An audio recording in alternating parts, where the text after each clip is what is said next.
Yeah.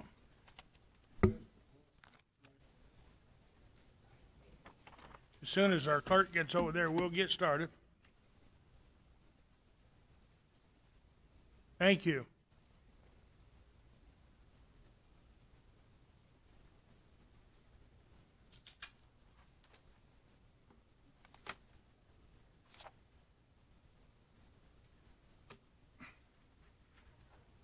Being 6:03, the clerk will call the roll. Uh-oh. Counselor Moore?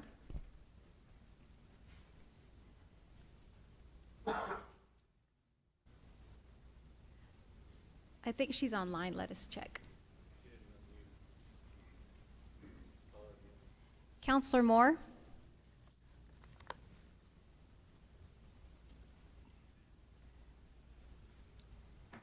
We'll just come back to her. Counselor Heldenbrand? Present. Counselor Foster? Present. Counselor Arnold? Present. Counselor Kornbest? Here. Counselor Sanchez? Counselor Halverson?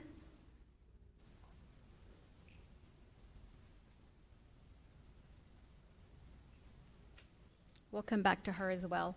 Counselor Oropesa? Here. Counselor Corn? Here. Counselor Perry? Present. Mayor Jennings? Mayor Jennings? Here. Counselor Moore, are you online?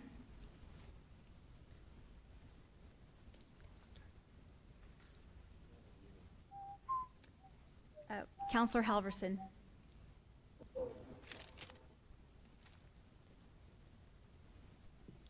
Mayor, you have a quorum.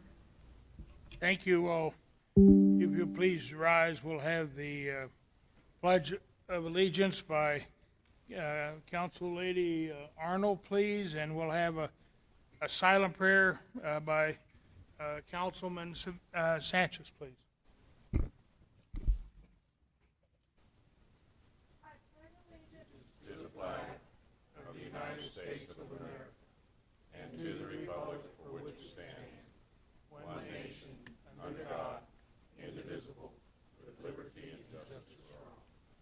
Councilman Sanchez.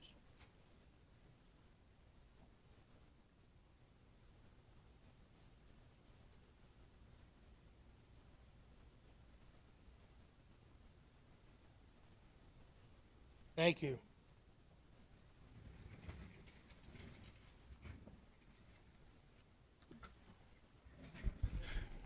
Good evening. I hope for the rest of the meetings this summer, maybe we can start at 1 o'clock on one of these days instead of 6 o'clock at night, so we can spend a little more time before we get to midnight. Maybe, I hope. So that would be good, be exciting. Okay. Next we have for approval of the agenda. There was one item on appointments, and I'm gonna have to take that off. That's not gonna happen today. I thought it was going to, but it was not. So I don't have anyone to appoint on item 38, so that would be, I would ask that we remove that from the agenda. So do we have, is there any objection to the agenda that you have before you? Councilman Perry. Mr. Mayor, I make a motion that we approve this evening's agenda as presented to include the public hearings, and all of the other items as well, and also in addition, the amended abstracts for 17, 18, 19, and 21 to be approved with the regular agenda. Striking number 38, which would be the consideration of approval of the appointment of a police officer and city clerk. Okay, is there any objection? Seeing none, we will proceed. Next we have on item, let's see, page 7, we have announcements. Excuse me, Mayor, who was the second? I'll second. Thank you.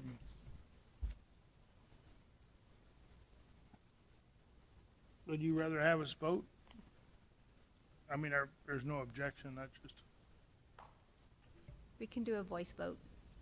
all those in favor of approving the agenda as stated, moved by Councilman Perry, seconded by Council Lady Arnold, signify by saying aye. Aye. Opposed? Carries unanimously.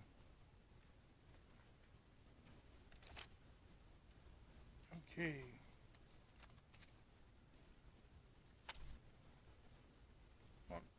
Next we have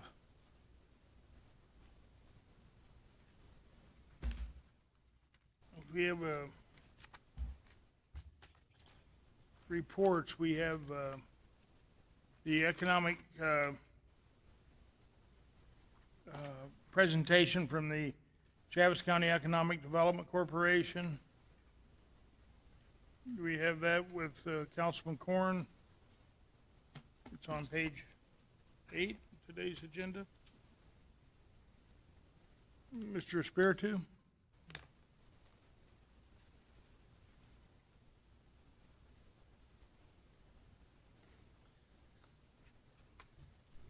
Good evening, Mr. Mayor, councilors. Mike Espiritu with the Roswell-Chaves County Economic Development Corporation. Good evening.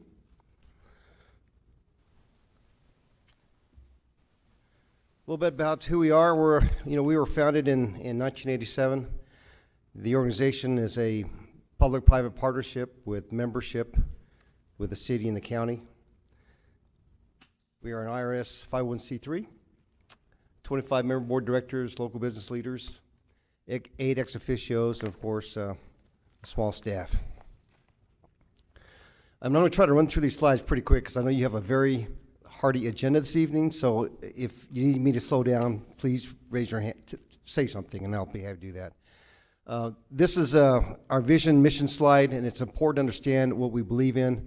I know you've had time to probably look at this, but the whole purpose of what we believe in is doing what's right for Roswell-Chaves County and helping grow our community. Our primary focuses: business attraction and recruitment, retention and expansion, workforce development, and obviously helping develop our community. On the business attraction and recruitment side, we have primary targets that we work towards to attract here to Roswell-Chaves County, which are listed here: aviation, value-added agriculture, manufacturing, energy, tourism, and of course the supporting targets that support those industries through legislative and incentive advocacy, workforce development, real estate, housing, healthcare, hospitality service, and retail. Projects take a lot of work, and they don't happen overnight. And yes, you know, economic development in that regard is a long game. Oftentimes a project will start with full intention to move pretty quickly, and sometimes often gets bogged down, and can last several years. Through the project development team, obviously we work through real estate, have a strong portfolio of properties throughout our county. We do the due diligence and research needed, business planning, financial performance, tax returns, background verification, and proposal submissions. And I'll talk a little about those proposals in just a minute. On the real estate and housing perspective, we do have a pretty large portfolio. We don't have everything because there's stuff that always moves in the market, but we try to maintain that as well as we can. We work with our local realtors as well as our city. The biggest part of what we've done this past year is tied to the Roswell Center in this area, where we certified a site with Excel Energy. For 44 acres, we did a phase 1 environmental. We did the borings, the geotech, and Excel Energy has certified it through their external consultant. So it is now a fully vetted site, which is really important because as businesses know, it's about speed to market. We are currently pursuing a new industrial park at the Air Center. Working on a grant currently right now with a company. And as you know, we spent some time with Road Building Systems in a partnership on how we can see and facilitate more inventory at the Air Center. Also, we've been involved with Spring River Apartments, as you know, helping them get their feet underneath them. And as they move along, a lot of the issues and challenges they've had, helping them become successful. And of course, we've advocated for new housing subdivisions throughout the city. This fiscal year that we're in currently, our business attraction recruitment goals were to have 2 projects a month. We achieved that. We've submitted 25 proposals this year. We visited, we had 4 companies that made site visits. Our goal was 4. We located 3, our goal was to locate 3 projects, and we located 7. And those 7, they're not all quite here yet. They're still in the various stages, but we should be pretty close. And lastly, we assist companies to create at least 250 jobs, because as you know, we don't create jobs, companies do. But we create an environment where they can, and we believe that with the work we've done, we'll see about 320 plus jobs as a result. From the project management perspective, you know about Sun Aviation, 360 new high-wage jobs over 5 years, significant capital investment, a great collaboration with the city and the county and your work, more importantly, to help move this forward. As I mentioned, we did submit 25 proposals to the state partnership and Global Site Location Industries, which is a new lead generation organization that we have partnered with. And we have 27 projects currently in the pipeline that we're pursuing. Those submissions, here's just a list of all the project names. I won't go through the list, but these are the ones that we've actually submitted proposals on. These proposals will take us about 1 to 2 weeks to get together. They're very lengthy.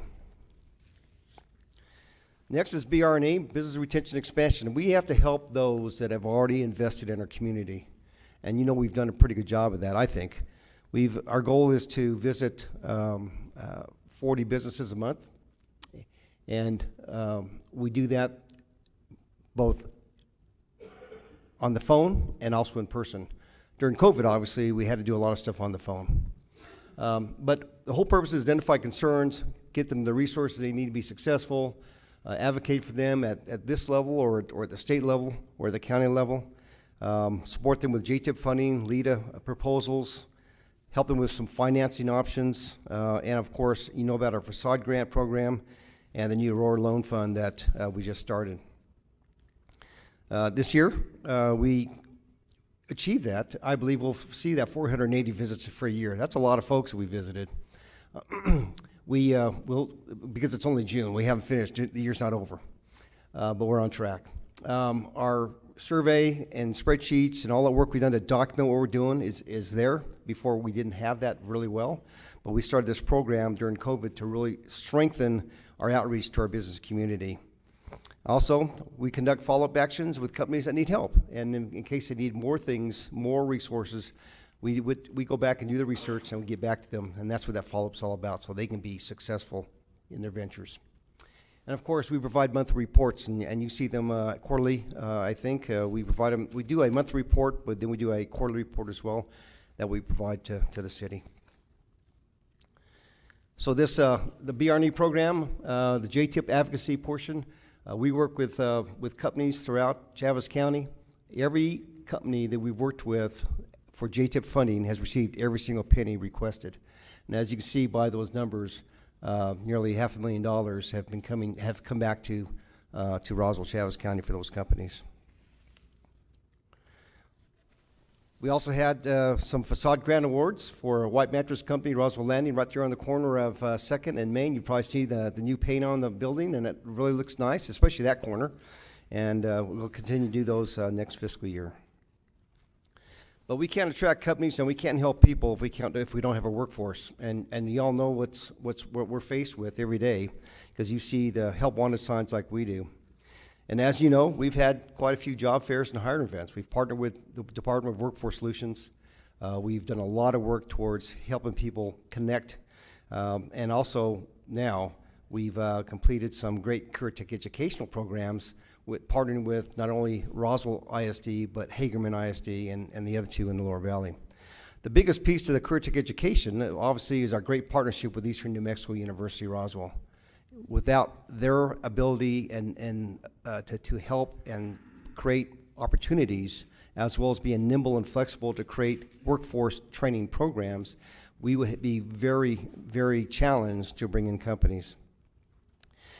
Just to reiterate on career tech education and how important that is, it's all about changing the dynamic in public education today. It's about creating the pathways for young people to understand where their interests may lie, find out through assessment what those interests are, and link them to industry partners in our community into those careers and the right education to support that so they stay in school and finish and graduate and move on. I'm very pleased that we have so many of our businesses in our community that have partnered with the school systems, because that's an important part of it. But it's all about partnerships. And as I mentioned, career tech education with all the school districts, including NIMI. We've had several events with NIMI. A lot of their cadets we've spoken to, because not every cadet will go to college, and not every cadet will go in the military, but those cadets may end up in our community working, and we hope they do that. We've linked industry partners with NEPRIS and apprenticeship programs. We do a lot of apprenticeship programs locally. NEPRIS is a software platform that helps bridge the gap with industry partners that we don't have enough of, that can help guide young people in those different career paths. Of course, you know about the Aircraft Maintenance Technician Program, a great program, doubling its occupancy, its cohorts, and they've already added a couple more new instructors. And new was the Industrial Mechanical Technician Certification Program from Eastern. What is that? Well, as you know, the AMT program is a 2-year program at the university for A&P, FAA A&P licensed mechanics. But those A&P mechanics are wanted in a lot of other jobs besides just aircraft, like Leprino and cruise ships and things of that nature. Well, this certification is just a 2-semester certification that a person can get components of classes they already have at the university, which include automotive, HVAC, welding, and things of that nature, so they can have a certification with skills that they can get jobs a little bit easier. So what's the road ahead? That was last year. Well, we will continue to target those industry clusters, and primarily our air center. We really plan, and we really will work deep dive into our marketing strategy for next year. It's all about changing the dynamic of the way we do business. The world's changed. A lot of folks still don't go to their offices. They still don't go out in areas where people gather. We have to reach people differently, and we will be doing that. The real estate is a big part of everything. Whenever we get a call, it's all about how much real estate or what do you have that's of this size in this place, and who owns it, and so on. So we spend a lot of time in connecting those dots in the real estate sector, and also how we can continue to provide shovel-ready sites for companies. And of course, we'll continue our work with the workforce development to help create those pathways to create the human enterprise we need. In our BR&E, we will continue to advertise in a lot of digital media. We'll attend significant aerospace events this coming year and site selection events, and we'll submit every proposal we're eligible for, as well as our continued work with GSLI, which is a great partner with really, truly good leads. On our business recruitment and attraction side, we will identify 2 potential projects every month. We plan to have 4 project site visits every year, locate 3 projects, and assist companies create at least 250 jobs. On our BRE side, we will continue to contact 40 county-wide businesses every month. We'll support the facade grant program, and of course, we will support assist companies and testify on their behalf for JTIP awards and other actions that'll help their business. And lastly, the Roar Loan Fund is ready to go. We had one company locally that I personally spoke to, and they're working through their paperwork, and hopefully they can take that opportunity. Community development, it's all about the community. Before, when you talk to site selectors, they said, well, what's really important to us is workforce. 2 is a place. 3 is the cost of doing business. And the last thing was quality of life. Well, quality of life has really moved up the ladder. And so that's why it's important that we're involved in these areas that you see on this slide.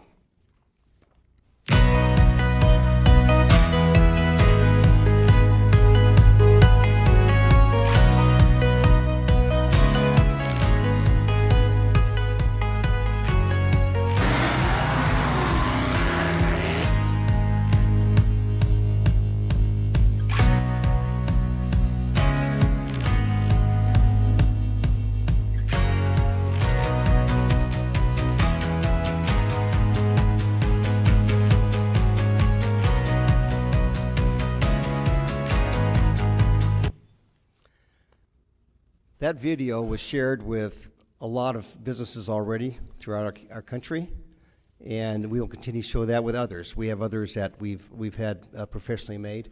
That was a quality of life video. We have one that's tied to aviation and one tied to agriculture, and we continue and plan to do more. Well, that concludes my presentation for this evening. I will appreciate your comments or questions. Yes, thank you. Mr. Espiritu, are there any questions of Mr. Espiritu on the Roswell-Chaves County Economic Development Corporation?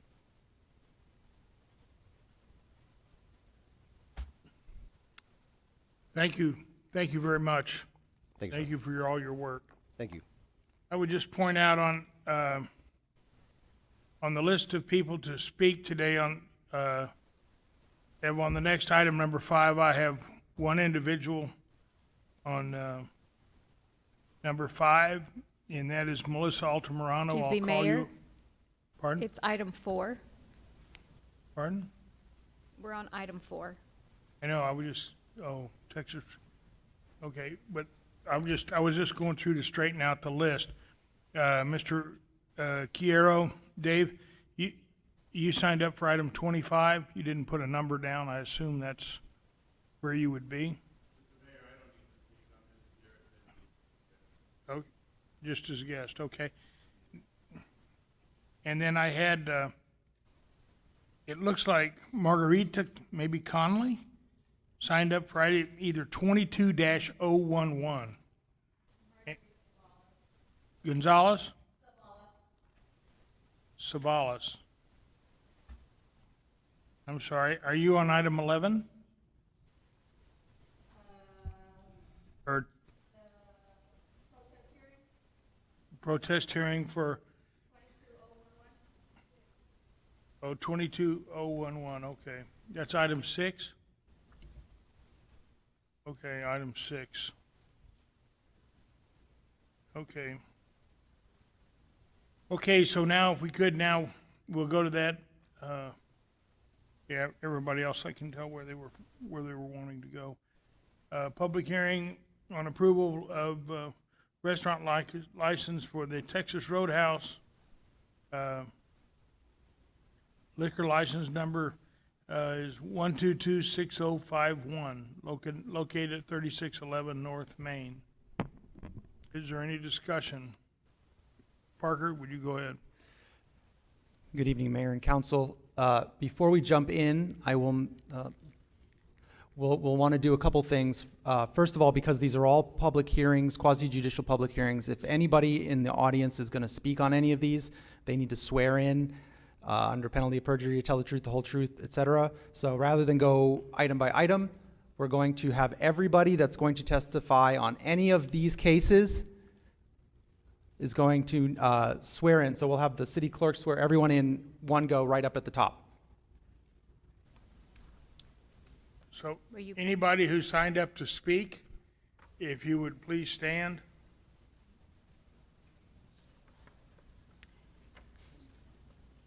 And,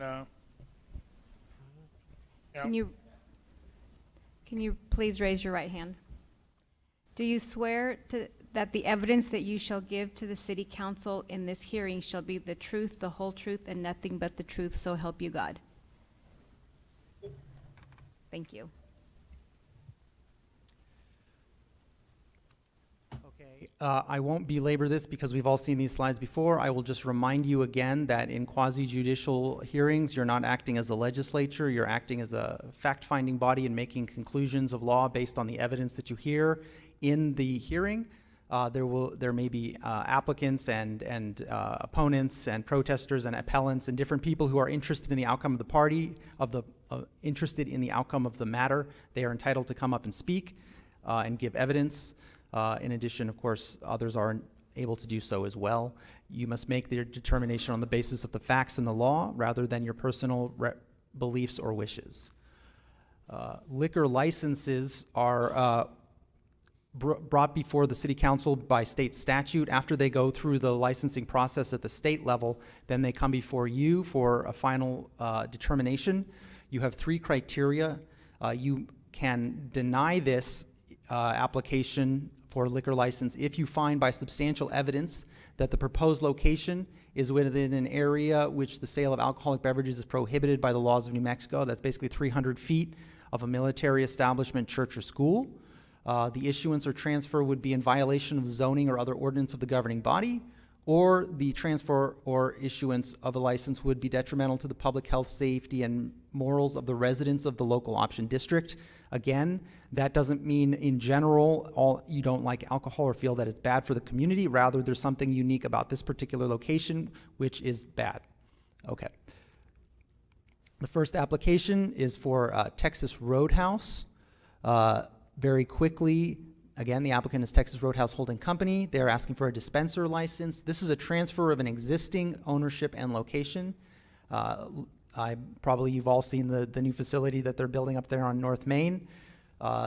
And they are located in a C2 district, which is appropriate for this use. We do have a zoning letter from Planning and Zoning in your packet stating that. This is the map showing all of the schools or churches that are surrounding that. You'll see that none are within the 300-foot radius. And with that, I don't know if anyone from the applicant is here. They're online. Okay, well, they're entitled to speak if they would like. Yes, I'm here. This is Kyla Stoker with New Mexico Liquor Licenses. I don't have anything specifically to say unless you have anything that you'd like me to answer as far as the questions that may come up from the audience or from the council and mayor. I appreciate your time.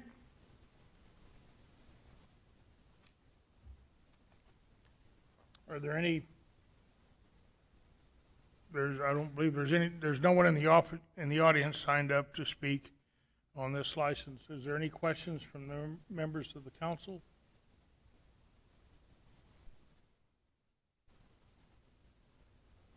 Seeing some, we have a motion to approve. Do we have a motion to approve this license? Yes. Councilman Perry.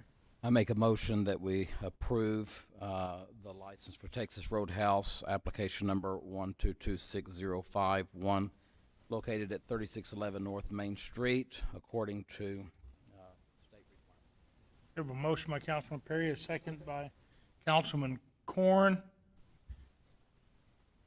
So, if there's no further discussion, the clerk will call the roll.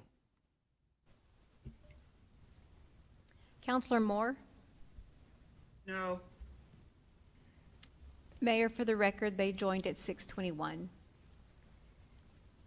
Counselor Heldenbrand? Yes. Counselor Foster? Yes. Counselor Arnold? Yes. Counselor Best? Yes. Counselor Sanchez? Yes. Counselor Halverson? Yes. Counselor Oropesa? Yes. Counselor Corn? Counselor Perry? Aye. The motion passes. Thank you. Okay, thank you. By a vote of, I believe it's 9-1, item number 4 is duly passed. Next, we'll go to item 5 for the approval of the license to La Grande Victoria. Mr. Parker. Thank you, Mayor. As you stated, this is the applicant here is LeGrand Victoria LLC. They are asking for a restaurant liquor license. They're over there at 401 North Richardson, not far from City Hall. I've had lunch there a few times myself. This is a new license, and they are located in a C3, which, according to the planning and zoning letter in your packet, is an appropriate location for this use. There is your map. You will observe that there is no school or church within 300 feet of the location. So from staff's point of view, it meets the minimum requirements for approval. And if anyone's here from LeGrand Victoria, they can come up and speak now. Yes, ma'am.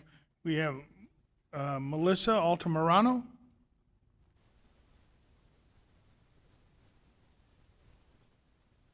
Good evening. My name is Melissa Altamirano, and I'm the owner of La Gran Victoria. And I don't have anything particular to say. I'm just here. If anybody has any questions, I'm more than happy to answer. Are there any questions of Ms. Altamirano? Are you related to the Altamiranos from Silver City? No. No, I'm just curious. Benny was a pro tem before me, so. Any further questions? Okay, can we have a motion for item 5?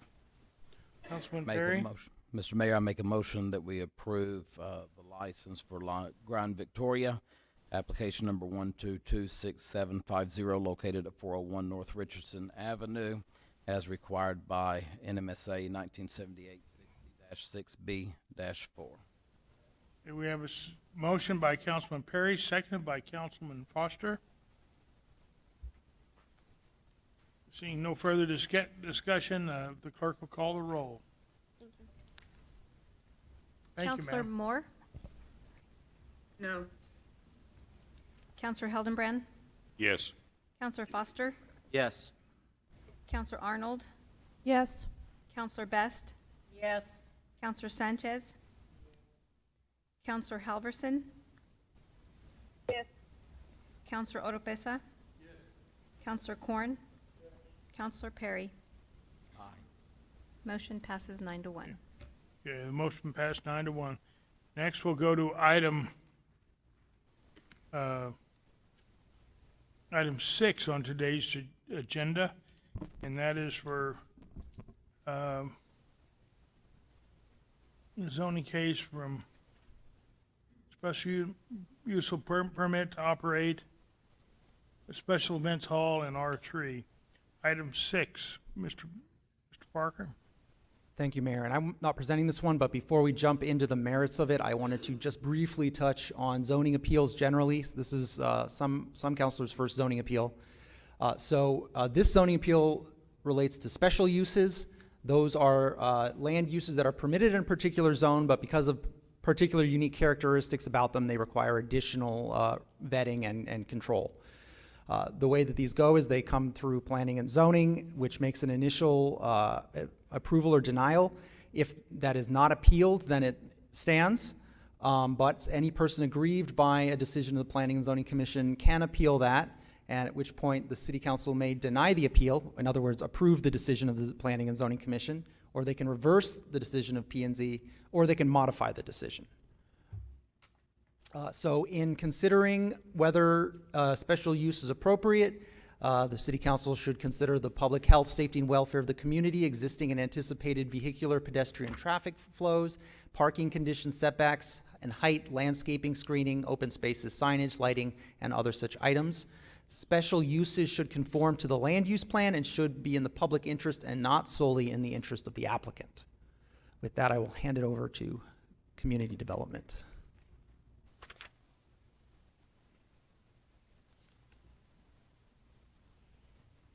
Good evening, Mr. Mayor and Council. Zoning case 22-011 was a special use permit. This is an appeal for the approval that was given at the Planning and Zoning Commission a couple of weeks ago for a property at 1419 and 1421 Garden Avenue. Now, we're just going to go through the fundamentals on this, but on April 6th, of this year, Planning and Zoning staff received an application for a special use permit from the property owner, Juana I. Luna, requesting that the Planning and Zoning Commission allow for the conversion of an existing church. This is an existing facility that's been in existence for several decades, located at 1421 and 1419 South Garden, to be used as a special events hall. On May 6th, certified letters were sent out to all property owners within a 100-foot radius of the property. And you can see that the property in question is located at the intersection of Garden Avenue and Chisholm. The letters all went out and were received. The property owner of the property immediately to the west of the property in question, the Zavalas, they did respond to that and in fact showed up at the public hearing for the Planning and Zoning Commission. On May 24th, the Planning and Zoning Commission held a public hearing and heard testimony from staff, the applicant, and the appellant. Following a period of discussion and consideration, the Planning and Zoning Commission unanimously voted 7-0 to approve the special use permit. The special use request, again, is for an events hall. Article 16 of the R3 residential districts allows a special events permit that allows for parking lots as principal uses, and that was the reason we bring that up is because that was one of the items that concerns about parking and available parking for this facility, recreation buildings and community centers and schools as well. The property under consideration was a place of worship. It was built back in 1982. There are 27 existing parking spaces around the property. Access is currently via Garden Avenue, Chisholm Street, and the alley. The alley entrance is paved, but the alley itself is unimproved. It's gravel. Article 3, Section 8 of the zoning ordinance allows the Planning and Zoning Commission to consider special use permit requests. Interesting thing about this site is because it was built so long ago, the property has no previous special use permit for the church because it was not required. Zoning Ordinance 1035 allowed churches in the R1 and the R3 districts without a special use permit.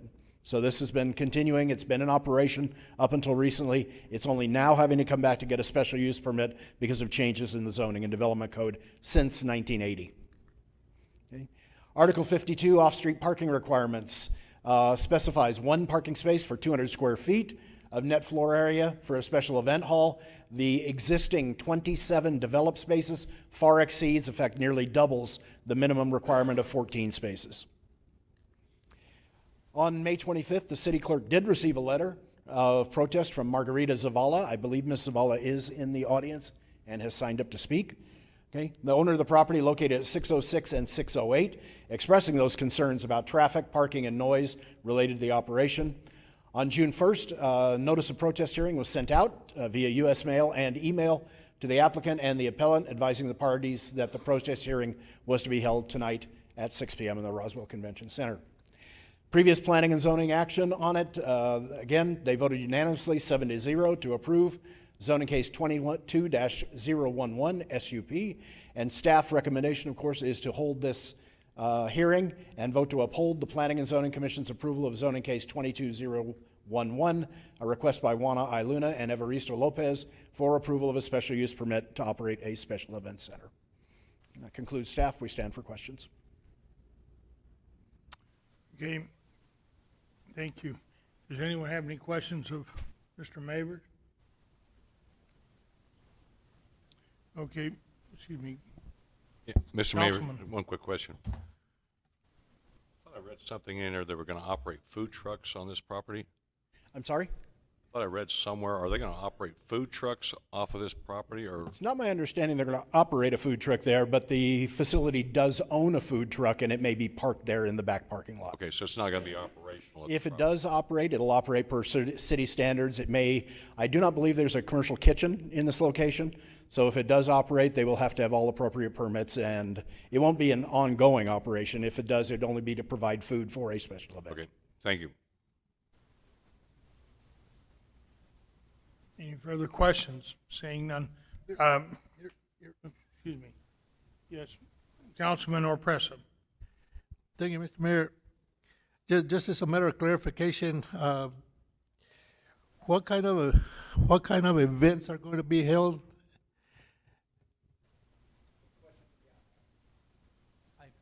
Counselor, I think if the way that we should proceed, just I would suggest, since this is a contested quasi-judicial hearing, would be to call up next the applicant, have the appellant, have the appellant present her case, and then have the applicant present her case, and then we'll roll into questions, just so that, Okay. yeah. I'll wait for my question then.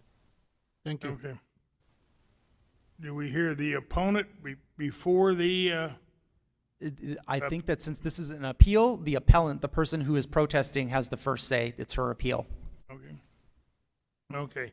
Yes, Ms. Zavala? Sorry, I didn't get that straight That's fine. earlier. Once again, this is Margarita Zavala. I had disagreed and made the appeal to not have this building at 1421 South Garden to be used as a party hall.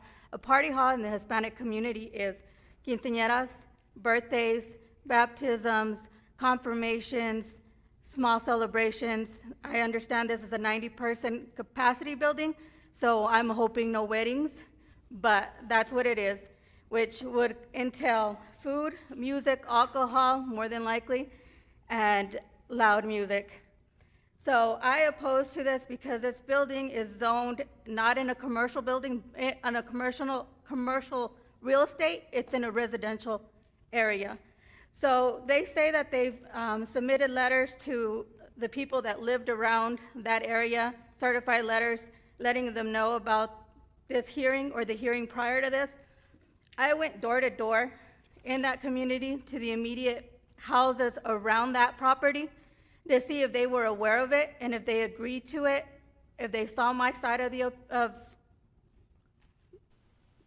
building being used as a party hall. A majority of these people said they never received a letter, which it can be lack of understanding and lack of education because this is a Spanish-speaking community. So whether they received them or not, I do not know. But I did go door to door, and a lot of the people that lived immediately, keep in mind, I didn't go 3-4 blocks down from the building. I went immediately around the building, door to door to them, and asked them, this is my point of view. I don't agree with it being a dance hall. I believe it's going to bring traffic into the higher traffic volume into my neighborhood. It's going to make this not completely residential. Half of us, as we know, are all working, hard-working community people. Saturdays, Sundays is no exception. We still wake up in the morning. People next door don't want to be hearing that music. They agree to it. They don't want to hear the increased traffic, increased music, the volume. They just don't want to have it in their community, and I agree with them. If this was a residential, if it wasn't a residential area and this came up forth, I would have no disagreements with it, but it is a residential area primarily. First and foremost, it's a residential area, and I think it needs to be kept that way. These people bought these homes and they live in these neighborhoods because it's residential, not because it was commercial, not because there was a potential for something like this to come into their neighborhood. And I think we should keep it that way. They bought this property and they're living there for a reason.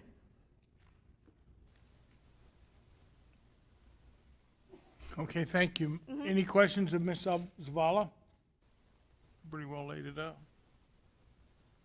Okay, thank you very much, Mrs. Zavala. I guess there's no one else signed up to speak on this against it, so we have the proponents, The the applicant. Yeah.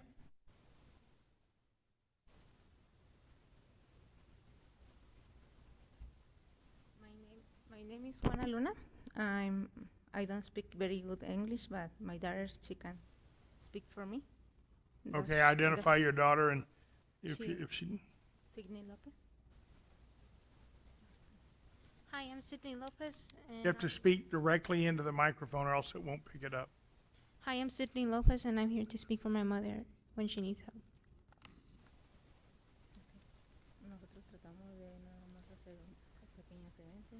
We're just planning to do small events such as baby showers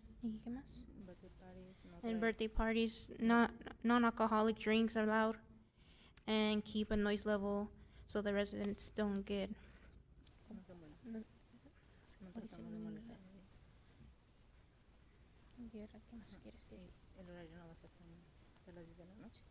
And we're gonna have a time.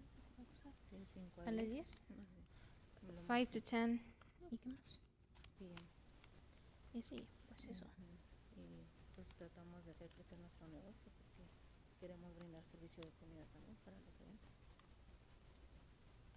We try to expand our business because we had a food truck.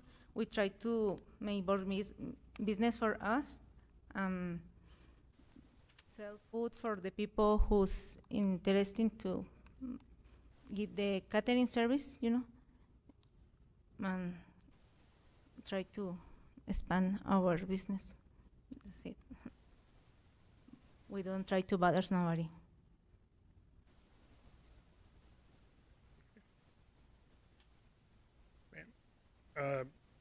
Would your daughter, ma'am, would you care to add anything that your mother said that might help people hear it? It's very difficult to hear exactly what she said, so if you don't mind repeating what your mom just said. She said this will be a great way to expand our services of our food truck to these special events. And if you have any questions. Okay. Are there any questions?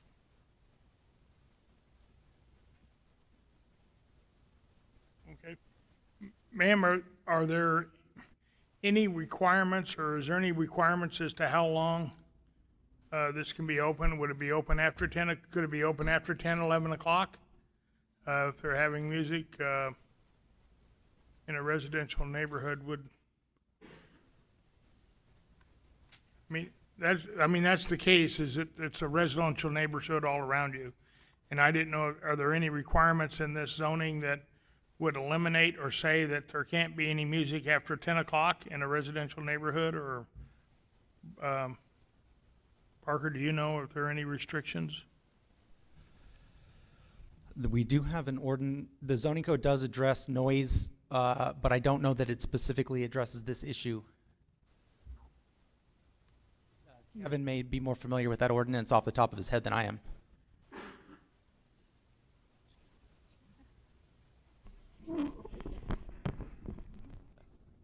Currently, the only thing that limits our hours is our nuisance ordinance in terms of music and things like that. That, I believe, does allow music and parties to continue to about 11 o'clock at night as well. If they are exceptionally loud, of course, then the sheriff is called and the party is shut down.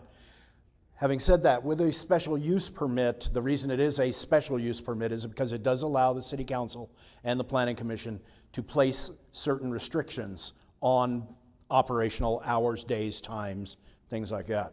If the council believes that setting an evening time limit, say on Friday and Saturday nights of 10 p.m. would be appropriate for the surrounding area, that can certainly be written into the record, and that will go into our conditions of approval, the special permit conditions of approval that we will provide to the client, and then they will be held to that standard.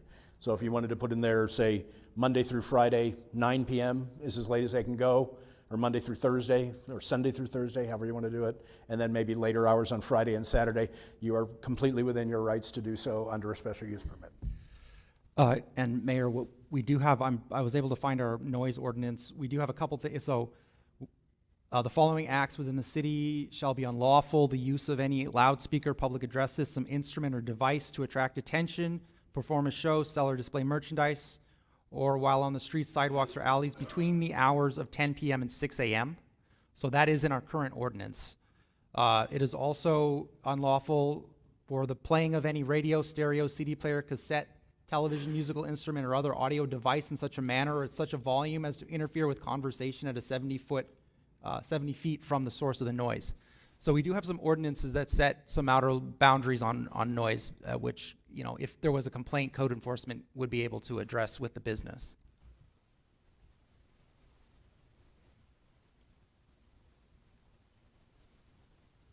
Okay, any further questions? Councilman Foster. With a special use permit, are we able to revisit it if later on there have been problems and revoke a special use permit?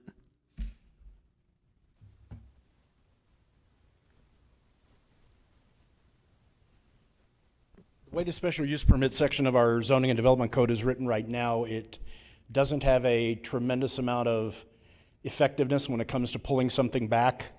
Okay? It would have to be a fairly blatant violation of a stipulation that you all make. Again, if let's say it rose to the level, and again, using our nuisance ordinance, of a chronic nuisance. In other words, if the police get called out, say, I think it's like 3 times within a 30-day period, they go until 11 o'clock at night, very loud, doors open, and the police get called out, then it rises to a chronic nuisance level. Absolutely, at that point, then you have the opportunity to bring it back, revisit the situation.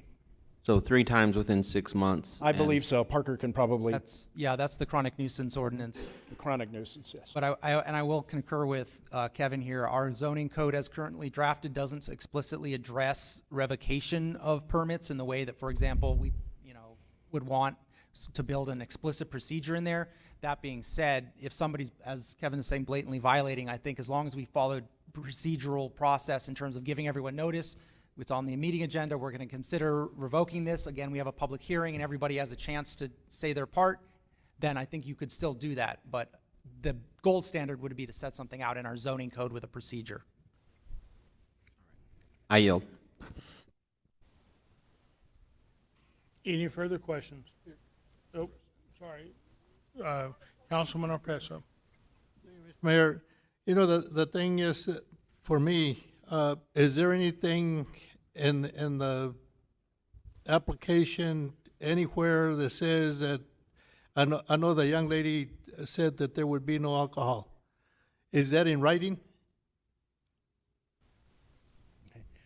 I'm sorry, Councilor Rapace, could you repeat that for me, please? On the application, when they did the application and the use of the event hall, did they specifically say in writing that there would be no alcohol? I don't believe it specifically says no alcohol there. I believe that every facility has the opportunity to get a picnic permit, provided they meet state requirements. So alcohol being served, charged, paid for, that's one thing. I have no idea at this point. Maybe the city manager can help me out, or the deputy city manager, with respect to BYOB type events. I have just don't know. Would they be able to have an event with bring your own beer, alcohol, whatever? Mr. Mayor, Councilor, from what I heard from the applicant as well too, is that they said that they did not wish it, but there are no restrictions within the conditions of the special use. So if you were to submit a special use and want to restrict alcohol for that purpose, it would have to be added into the special conditions, because right now it is currently not. I have a problem with a special use permit because, as you well know, Mr. Joe, that we've had this problem with another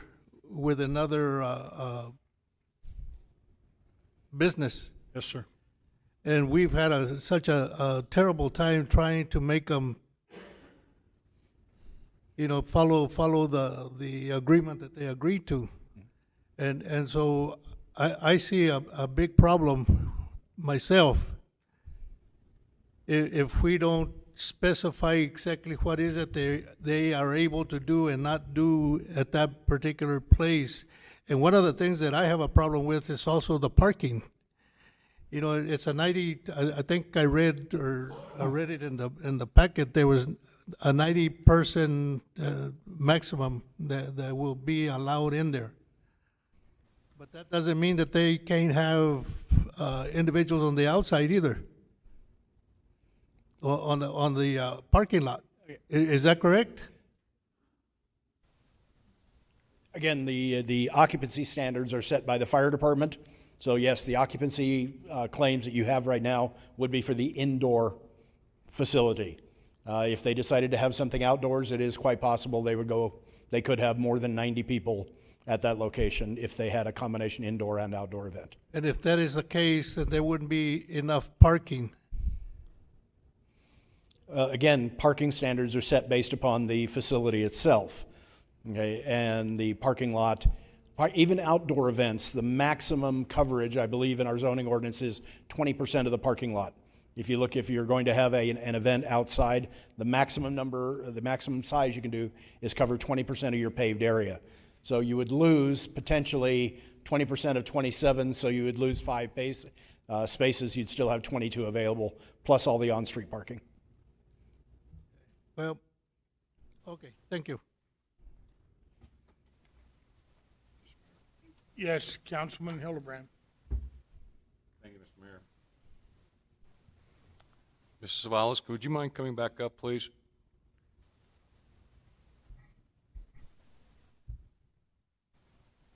Yes, sir. My question to you is there a compromised area where that you would be satisfied if we set certain conditions on this permit that you would? I think as far as when I was speaking with the community that was relatively right next to that building, it would have to be hours of operation, alcohol use, and then noise level would probably be the only way that they would compromise or be happy with that. Hours of operation, what would you be willing to be satisfied with? Since that's a working community, I would probably say 9, 10 o'clock on the weekends, 9 during the week? 10 o'clock weekends, Yep. And no alcohol? and no alcohol. Just because it's residential, and if you've ever been around that community during the night, there's a lot of children that enjoy being outside. And so I don't want to run the risk of a child being in the wrong spot or not being seen while they're outside enjoying what should be their neighborhood, their community, their safe haven. I agree with you. And no outdoor music? We're doing a special permit for the inside, for the building itself, there shouldn't be outside music. I think it should be contained inside that building with, again, the exception that if it's within those hours, then I don't think we would have a problem with it being outside, because that will go back into the neighbors doing a barbecue outside.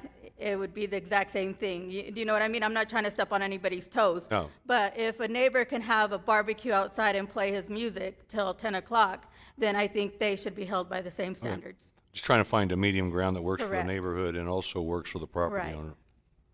So, no other questions? Thank you. I have a question. Councilman Perry? Thank you, Mr. Mayor. Just for clarification, are we using the request to speak this evening, or? It's not working here. Okay, so we're having problems, so, okay, thank you. I had a couple of questions, but I think that the questions that Councilor Hildebrand asked were very similar to where I was going with that as well. I have one question. The applicant, do you own the building at this time, or is this a consideration of the purchase of the building? The building is owned by you already, okay. My questions were answered by Councilor Hildebrand. It's working now. It wasn't before. Mr. Mayor, I will withhold, and just whenever consideration is done, I'm ready to make a motion with some. Mr. Mayor, I have a question. Angela Moore's on. Yeah, who had the question? My question is, since, like she said, the neighbors can be out till 11, I think at least we can let the weed people and everybody else be out till 11. Why come they couldn't hold an event till 11? Especially if there's no alcohol involved. If we already limited that, I think 11 is not that bad. My neighbors be out partying, and I'll be here meeting 1, 2, 3, or 4 o'clock in the morning. So I think we can give them business until 11. I think that's fair enough, especially since there's no alcohol on the weekend, on Friday and Saturday. I'm saying not the other nights, but just till 11 o'clock on Fridays, that Saturday. The runway, I mean, the track people, they get till 11, and they're in a neighborhood, in a residential area too. So I'm thinking maybe 11, give them a little leeway. I understand where they are, and I think they're compromising quite a bit. So I think 11 o'clock would be good.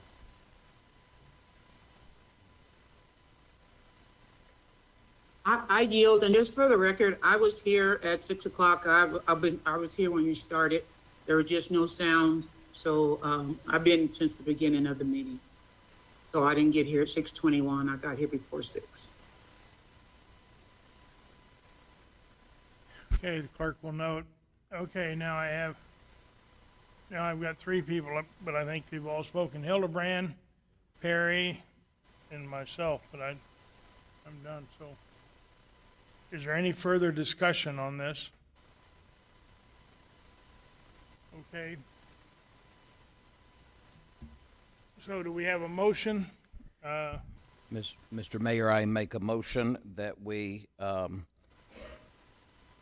uphold the recommendation of the Planning and Zoning Commission on zoning case 22-011 with the special use permit with the following amendments to their recommendation: that hours ceasing of operations on Monday through Thursday will occur at 9 o'clock p.m. or before, and Friday and Saturday ceasing of operations by 10 o'clock p.m. on or before, and also no alcohol use on premises. Sorry, that would be Sunday would be Sunday through Thursday, because that is going to be a work night. Sunday through Thursday, cease of operations by 9 o'clock p.m. Friday and Saturday evening, cease of operations by or on 10 p.m. and no alcohol sales, alcohol use on the permit.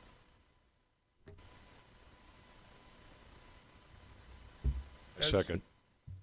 Okay, we have a motion by Councilman Perry, seconded by Councilman Hildebrand. Are there any further discussions? I amend the motion. Yeah, Councilman Orpresa, let's see, Councilman Orpresa. Thank you, Mr. Mayor.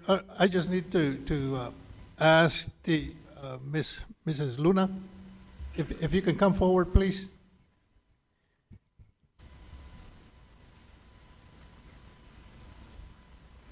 Are you in agreement with the conditions of the permit that you cannot go over 10 o'clock on the noise and no alcohol? Yes, I want to make a contract with every time when I rent the building. That says the schedule and the rules. Did you have your daughter kind of tell us what you just said? She just wants the person, the renter, who wants to have a contract stating all the rules, and they will apply to it and obey to all the rules. Thank you. I yield, Mr. Mayor. Okay, any further? Councilman Arnold, oh, you're on here now. I'm sorry, I just want to ask some of the staff, is there anyone available to actually interpret to Ms. Luna to make sure that she understands? I'm kind of concerned about the language barrier there. I just want to make sure that, you know. Okay. Uh-oh. I just wanted to check if that's something that we could do.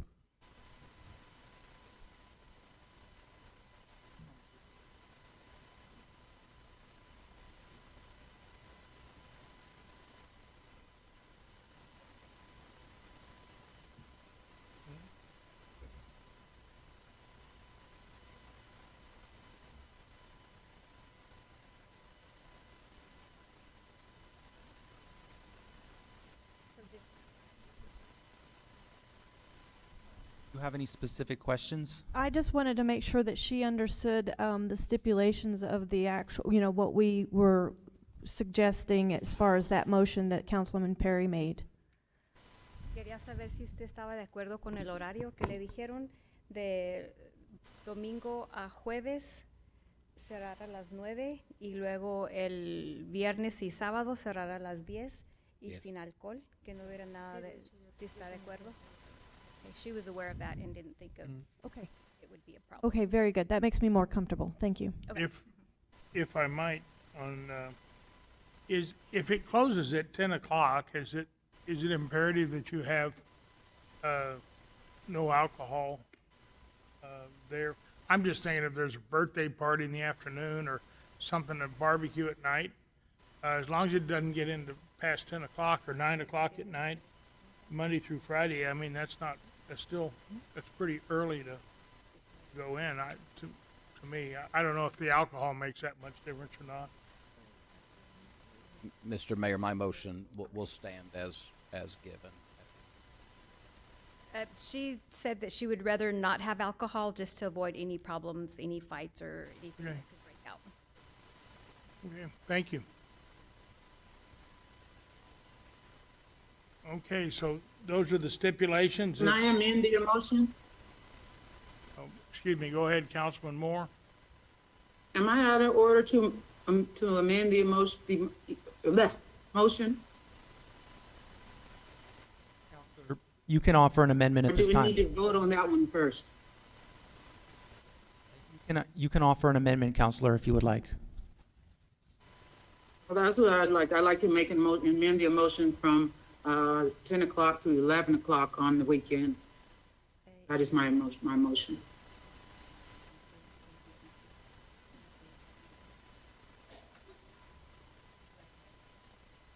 We have a motion to change the time on Friday and Saturday from 10 p.m. to 11 p.m. on Friday and Saturday. Is there any further discussion on that motion? Okay, if the clerk could call the roll, do you want to do a voice vote, or do we have to do a show of hands? For the amendment, we can just do a voice vote. Pardon? For the amendment, we can just do a voice vote, and then when you get to the actual decision, you'll do it as a, Okay, well, it's just hard to count a voice vote for the two that are gone. That's why I would rather have the two that are outside of here. So I would rather, if we could have the clerk call the roll, if you don't mind, for 1 second.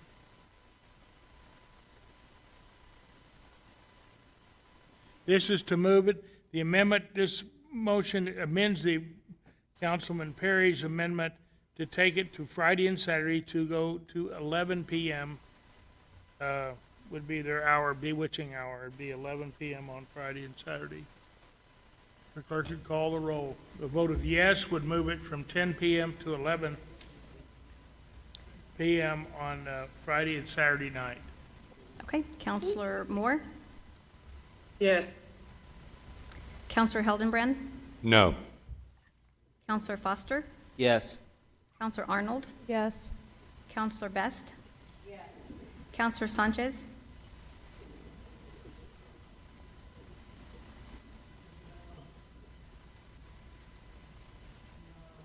no. Counselor Halverson, Counselor Oropesa, No. Counselor Corn, Counselor Perry, No. Okay, by a vote of 6 in the affirmative and 4 in the negative, excuse me, I guess you ought to say that. I was counting. motion passes 6-4. The motion passes 6-4. Okay, we're back on the original motion by Councilman Perry. And let's see, who was our second? Was Ed Hildebrand, Councilman Hildebrand seconded. Any further discussion? Seeing none, the clerk will call the roll. Counselor Moore,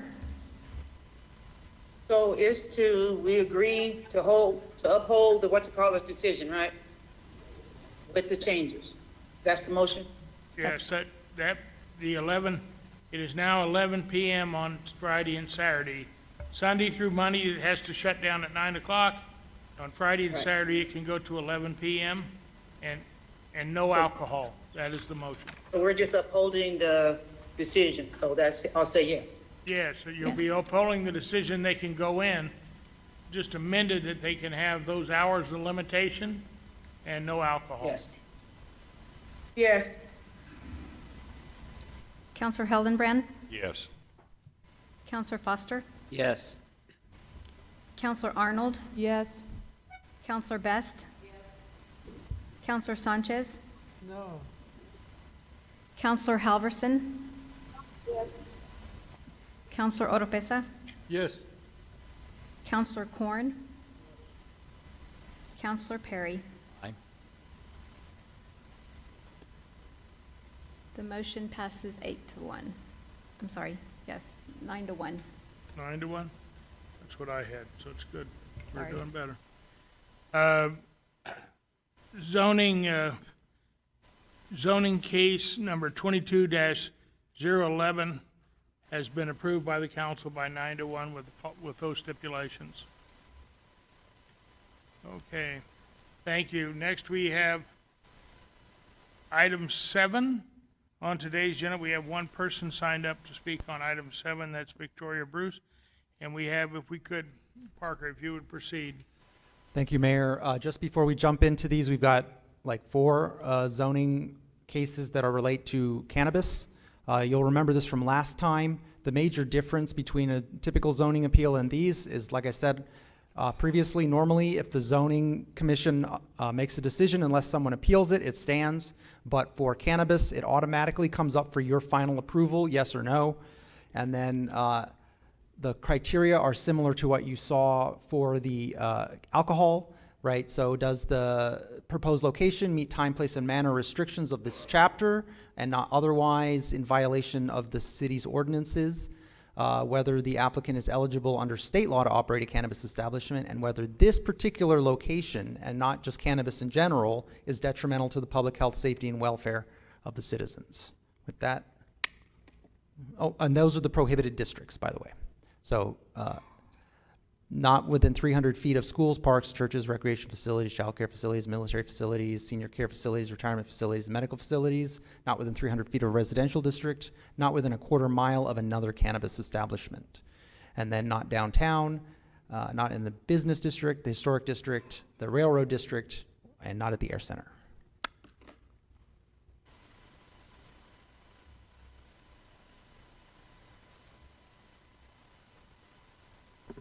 Good evening, Mr. Mayor, again, and council members. In the interest of expediency, I would like to hit the high points on all of these rather than go through a full presentation. Each one is slightly different, and we have made some changes based upon the discussion last month, as well as additional discussion at the Planning and Zoning Commission. I'll read those into the record as we come up to the individual items. We're beginning, though, with the very first full approval. This is a request by Brian's Green Care. They are located at 3108 North Main Street. It is a request for a variance to residential distance requirements, a zone change to CCAN, and a conditional use permit with the corresponding conditions of approval to operate an adult use medical and recreational cannabis establishment at 3108 Main Street. This is the first full conversion you've come across. Up to this point, we've been dealing with existing cannabis facilities that have been medical only. Brian's Green Care was a CBD establishment, so they were selling the cannabidiol type products, but not the THC-based products. Okay. You can see where Brian's Green Care is located. They're on the north end of Main Street at 3108. They are completely surrounded by C2 zoning, so they do have a proper zoning. The problem, or part of the request for the variance, is the R3 zone immediately to the west. It is less than 300 feet away. Okay. Brian's Green Care operates out of a storefront, again at 3108 North Main. They've been there for since 2017 and operating as a CBD store. They were issued a vertically integrated cannabis establishment license, and again, this is important, on June 19th. So they came into business, they came into possession of their cannabis license well after the city of Roswell had all of our requirements in place. Okay. The zoning case 22012 entails 3 requests. It is a variance request, which is the primary consideration that you have tonight. The variance to the residential distance requirements, the zone change to CCAN, as well as the conditional use permit with the corresponding conditions of approval. Okay. The reason for the variance request, Ordinance 2109, Section 2765, prohibits cannabis-related businesses within 300 feet of any residential zoned district. Okay? The residential properties are located approximately 174 feet west of the facility. Brian's Green Care has submitted a letter of justification. It is in your packet.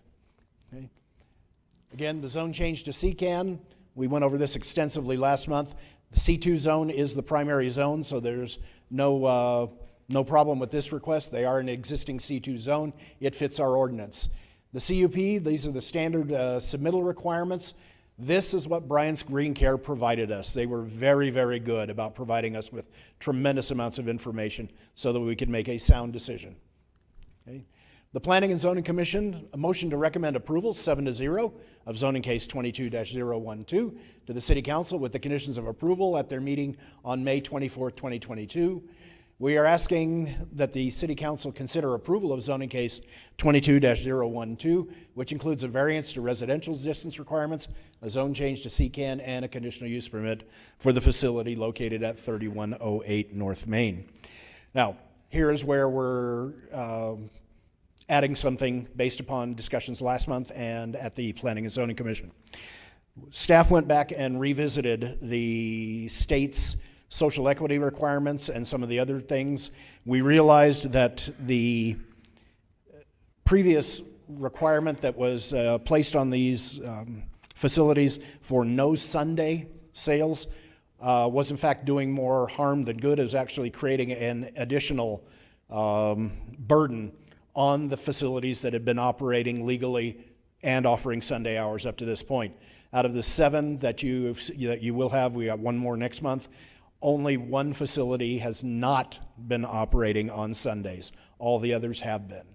So we would be creating an additional burden. So what we've done is we've gone back and looked at that. If the applicant would like to request additional hours or added to Sunday, we would go ahead and support that. Or the council can go ahead and make a blanket decision to say allow all cannabis establishments the opportunity to operate on Sunday between certain times. We would also read that into the record and then apply it to the 2 facilities that have already gone through the process. But there is one minor change based on last month, and this is site-specific conditions of approval number 1. Okay, last month we read into the record the words on the next to the last line, closed on Sunday unless otherwise authorized or restricted. We added those 2 words. What you would be doing by adding in these Sunday hours in order to create that consistency of operational standards is adding back in those terms, and then if you chose to do so, add in specific Sunday hours or instruct staff to add in blanket Sunday hours. And that concludes staff's presentation.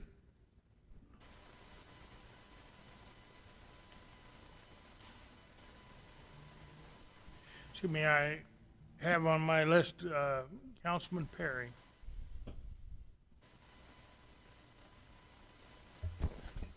Thank you, Mr. Mayor. A quick question that I would have is, trying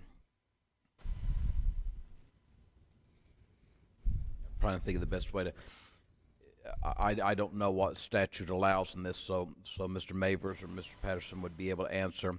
Is there a way to allow Sunday sales for medical, which is already established? I've spoken to some within the industry, and they've explained the concerns on the medical end, but not on recreational end. Is that potentially possible, or is that not a possibility? Again, we can write the conditions of approval however we are instructed to do so. If the recommendation from the council was, say, to allow medical sales only on Sunday from 10 a.m. to 5 p.m., we would write that into their conditions of approval and provide that back to them along with their permit to operate.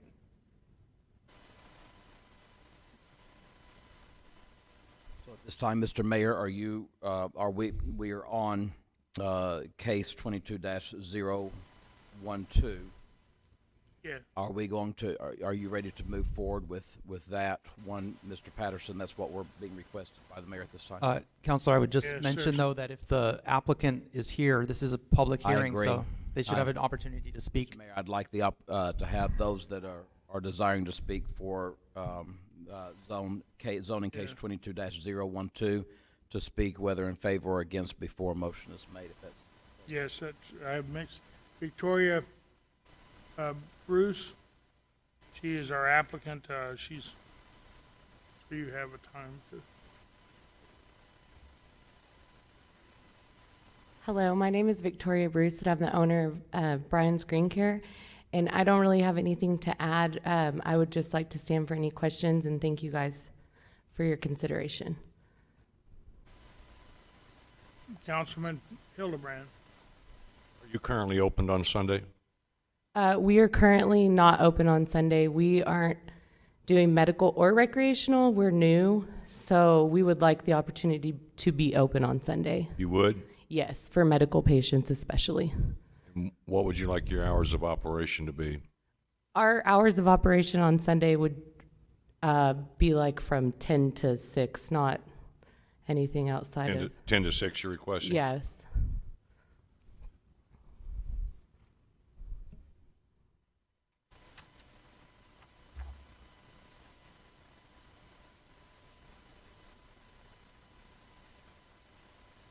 So, in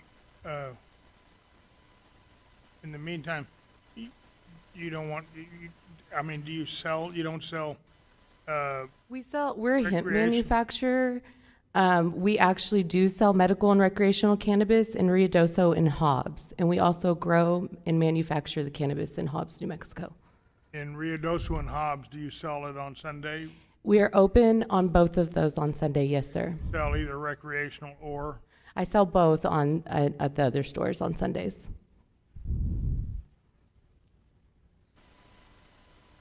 Okay. So, any further comments? Pardon?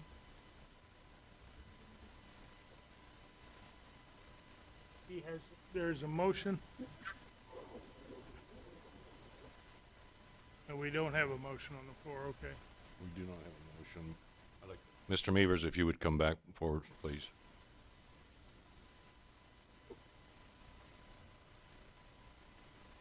I'd like you to be a little more explanation of why you originally said no Sunday sales, but now you're saying there are. You're not very clear as to what your position changed. The position has not changed. The position that staff always had was that Sunday sales were going to be up to the City Council and the Planning Commission to make a determination. The original instructions that we had were to limit Sunday sales if at all possible. The very first applicant that came through, Pecos Valley Production, not only do they not have Sunday sales here in the city of Roswell with their current facility, they also have no Sunday sales at their facility that they're building in the county. So we took that as the standard, we applied it, but we also then, in front of you last month, amended that to say that if it was authorized, we would be able to do other things as well. That motion did not pass. It did not, no. The changes to the conditions of approval did pass, which said that we would authorize Sunday sales if the City Council authorized it. Parker, would you give me clarification on that? Because I believe that that motion did not pass. What failed was the ordinance which would have set in place Sunday sales. Correct. Right, so that right now we're back at the status quo, which was that the ordinance does not address it one way or the other. But what the council did do was add the language to the conditions of approval, which said closed on Sundays unless otherwise restricted or authorized by the City Council. What I'll say is I think that that motion was made, and I'll just give my little bit of my thought process because it was a little confusing. I think that the thought there was that the amendment to the ordinance would pass, and so that Sunday sales would have been authorized. But when the ordinance failed, now Sunday sales are not neither allowed or restricted in the ordinance, and so it's a little bit vague right now, or ambiguous as to what in those original conditions of approval, whether they're allowed or not. It's not clear because of the way that that played out. So that's where I think going forward it would be good to put in the conditions, this is what it is, rather than, Sunday sales, yes or no, these hours, whatever, so that we're all clear and we're not back in a confusing situation again. There was no confusion to me. I mean, very clear. But what concerns me then is this application. Did the applicant ask for Sunday sales, or were they told they could have no Sunday sales? Would the applicant please come up?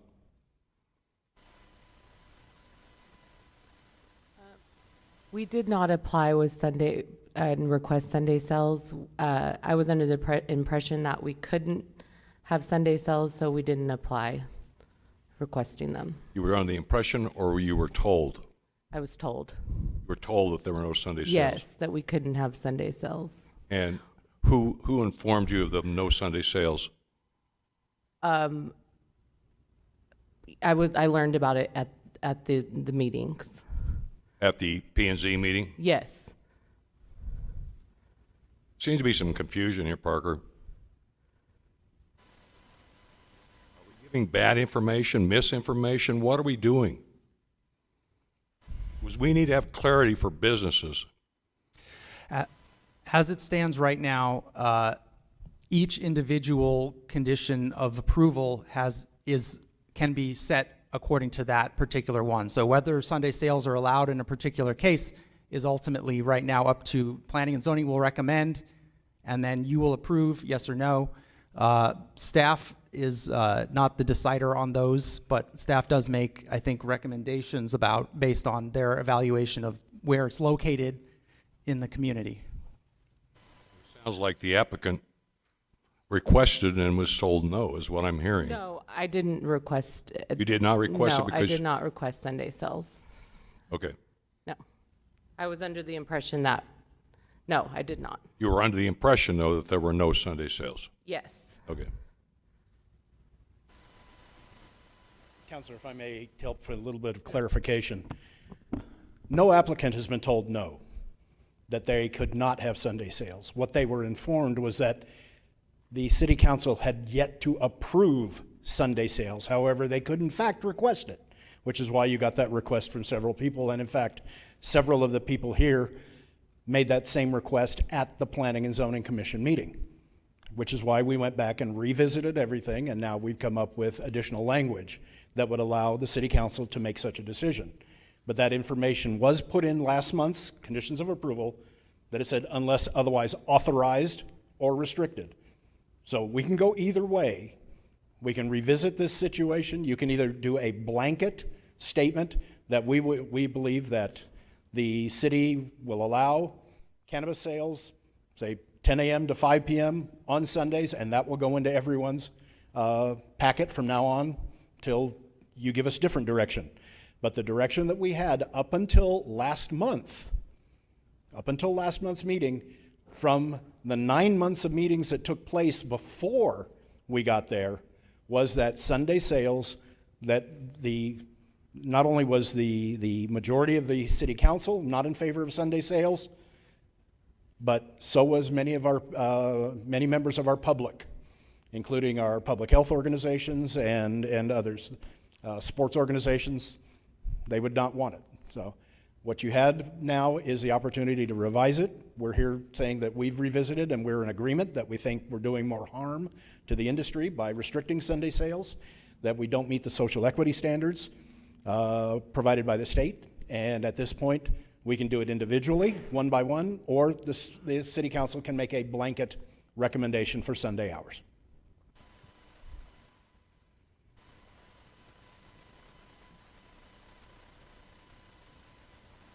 Mr. Chair? Yes, Councilman. Up in queue, so. Oh, I'm sorry. There's more on here. I understand. Councilman Arnold, Council Lady Arnold. I'm actually ready to amend and possibly make some clarification on any of the time issues. I know there's Point no of order. motion. I know. Point of order, Mayor. Yes, Gotta stop.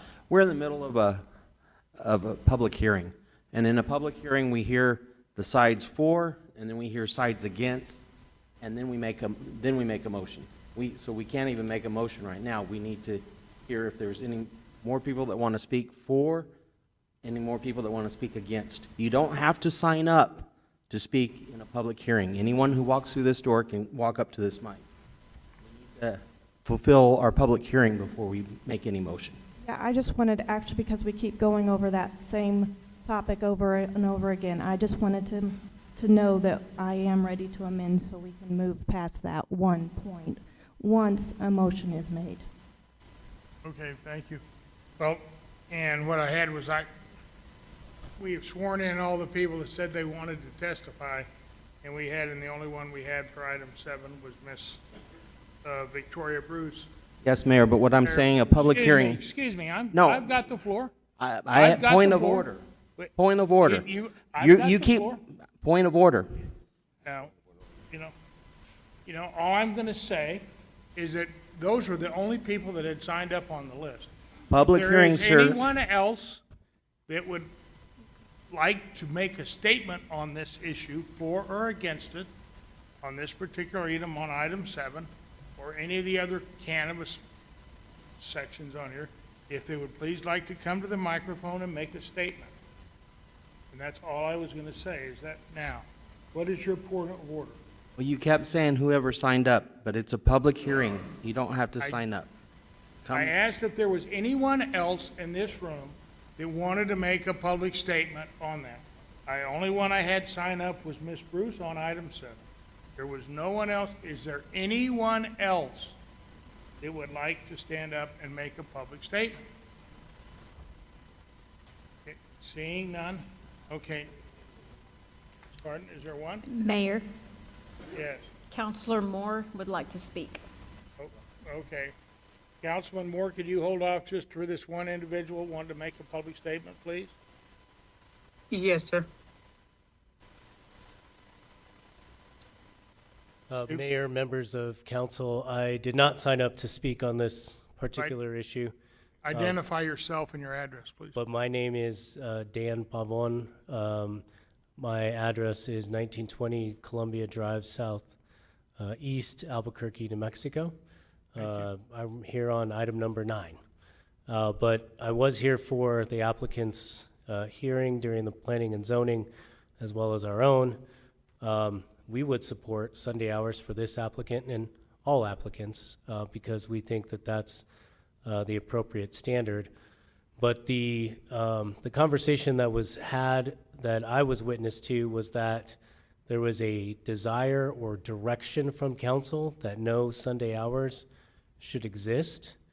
The Planning and Zoning Committee recommended as part of their recommendations that Sunday hours not exist.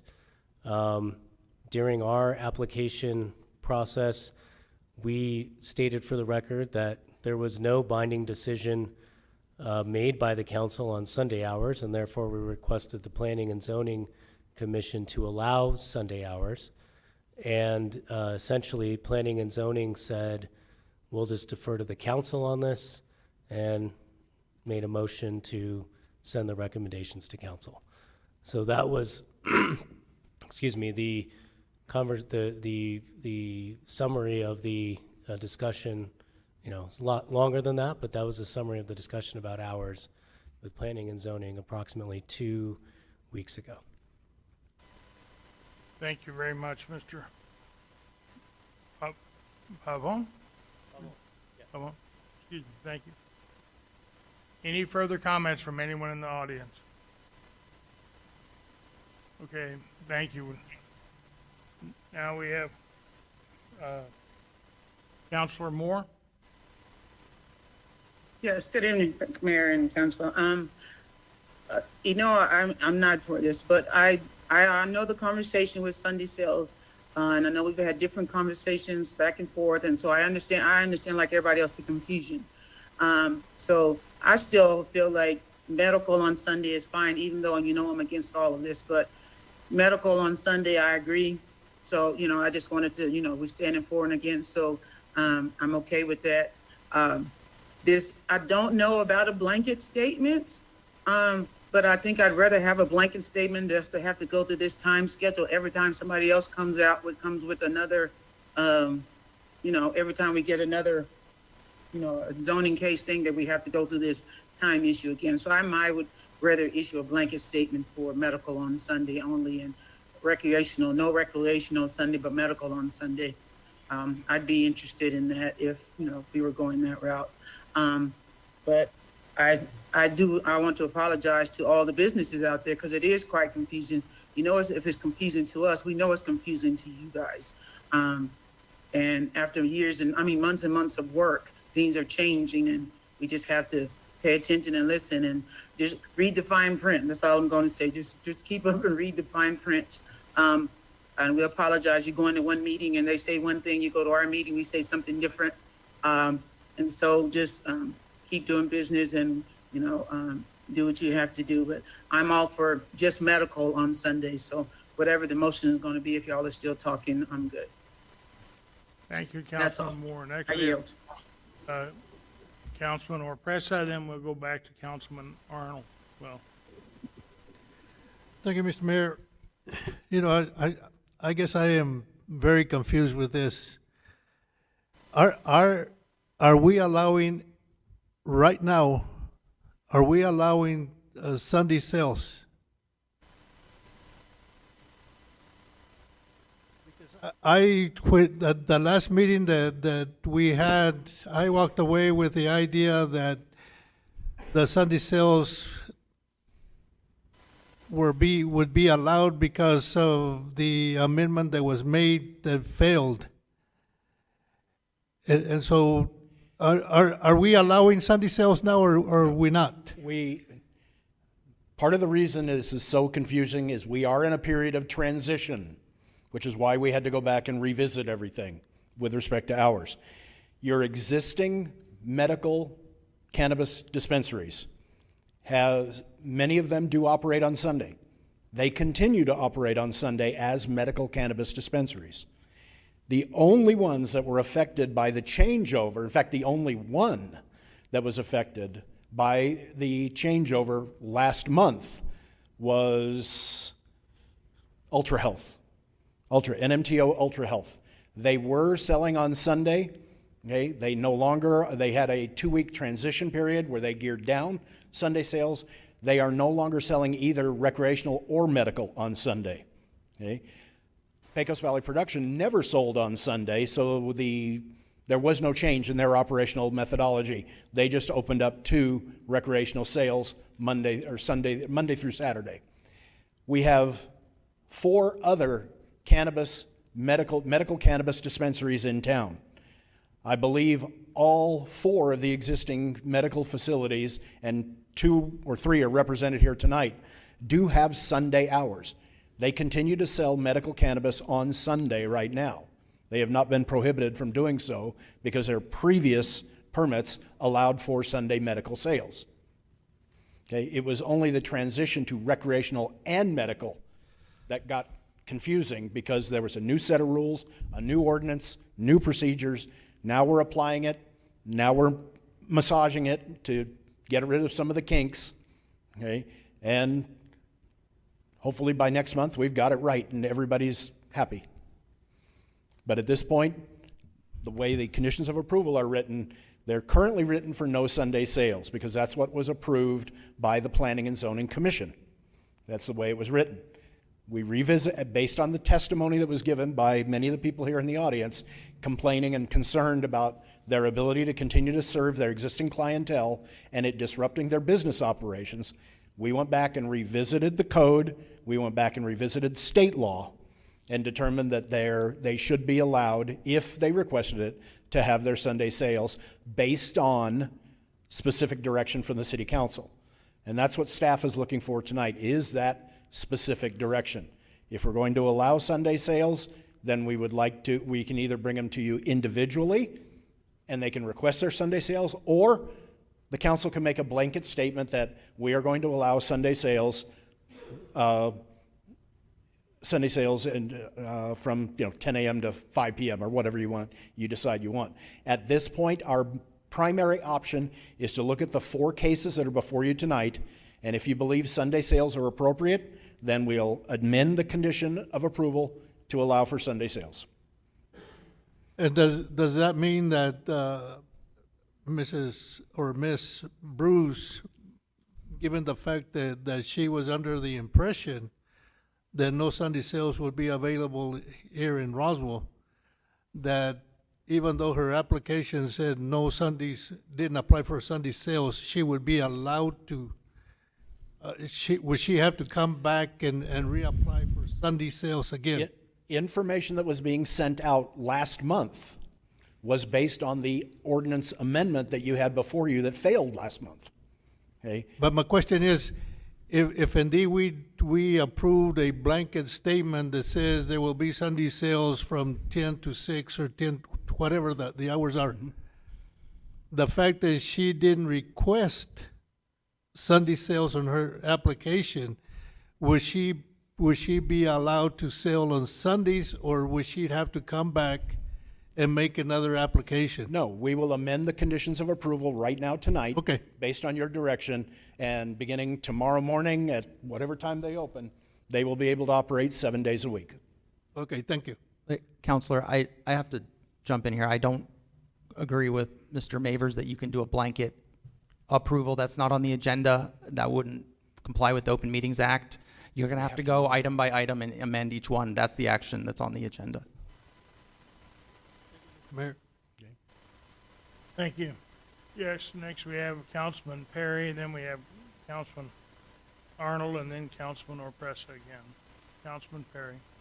Thank you, Mr. Mayor. I was just going to say that whatever is approved tonight, I'm just trying to clear up the mud to more clear mud, that it's going to affect each one of these individually. If there's a motion to amend, it will need to be done separately for each individual case tonight. Unfortunately, any amendment made tonight will not affect Pecos Valley, is it Pecos Valley Productions North Swap. Yet, I have recommended to Councilor Hildebrand that there's the possibility to take the ordinance itself back to legal to look to make a permanent, which would then be able to allow a swap. And I see they have representation here tonight, and Pecos Valley.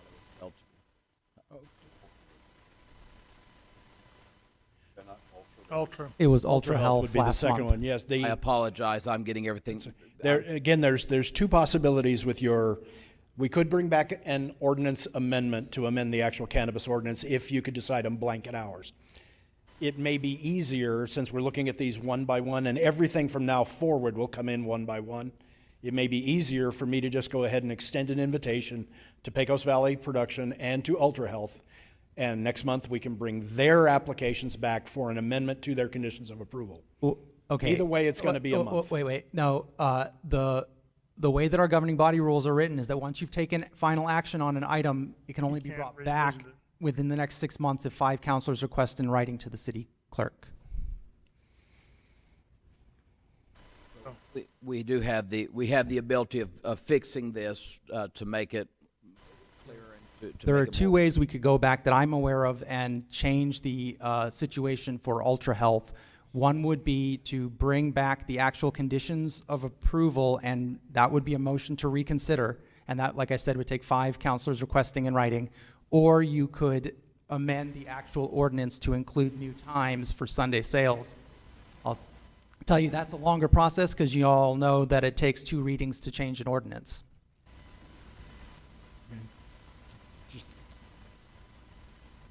Mr. Mayor, Yes. Ms. that was- Halverson would like to speak. Pardon? Ms. Halverson would like to speak.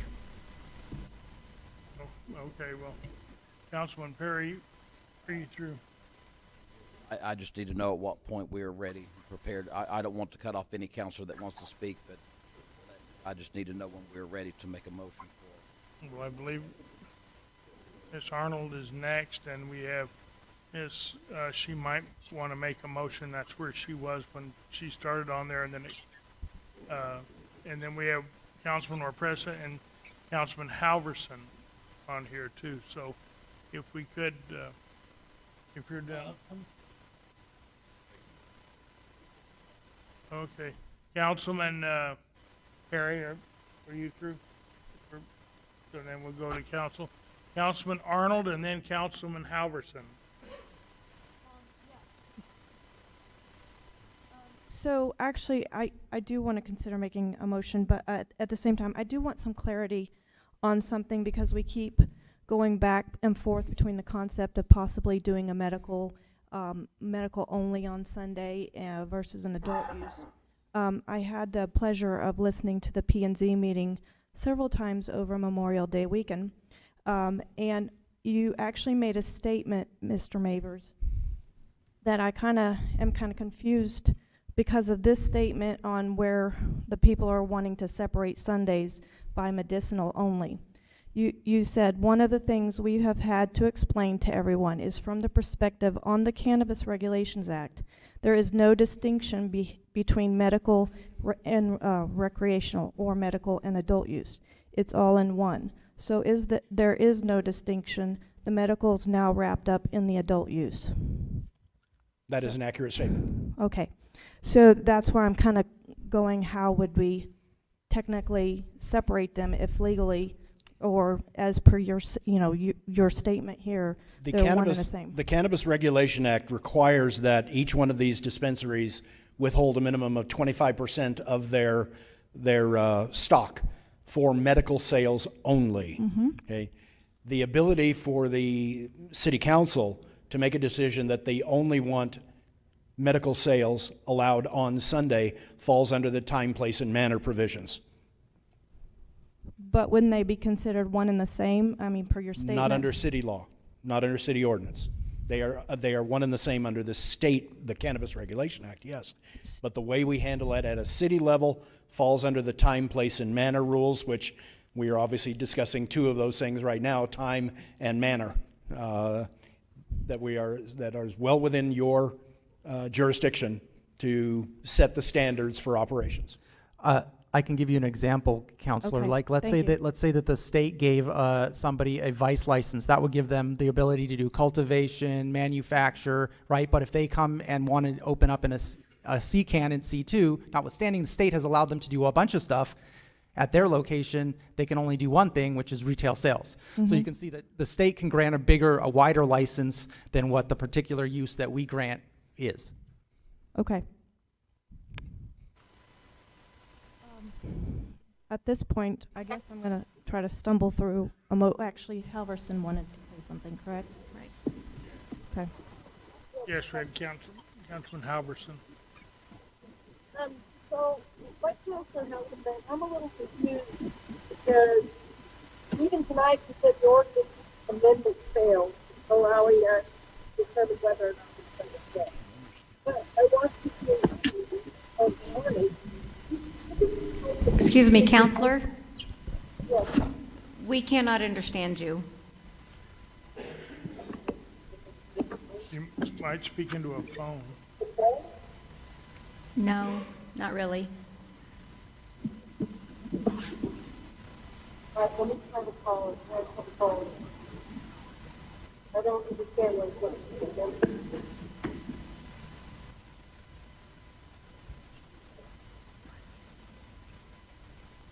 No? Did anyone? Can you hear me? Can you repeat that? Are you able to understand me? We can't understand you. Okay, I don't understand. Okay. I don't know, I guess I can talk. All right.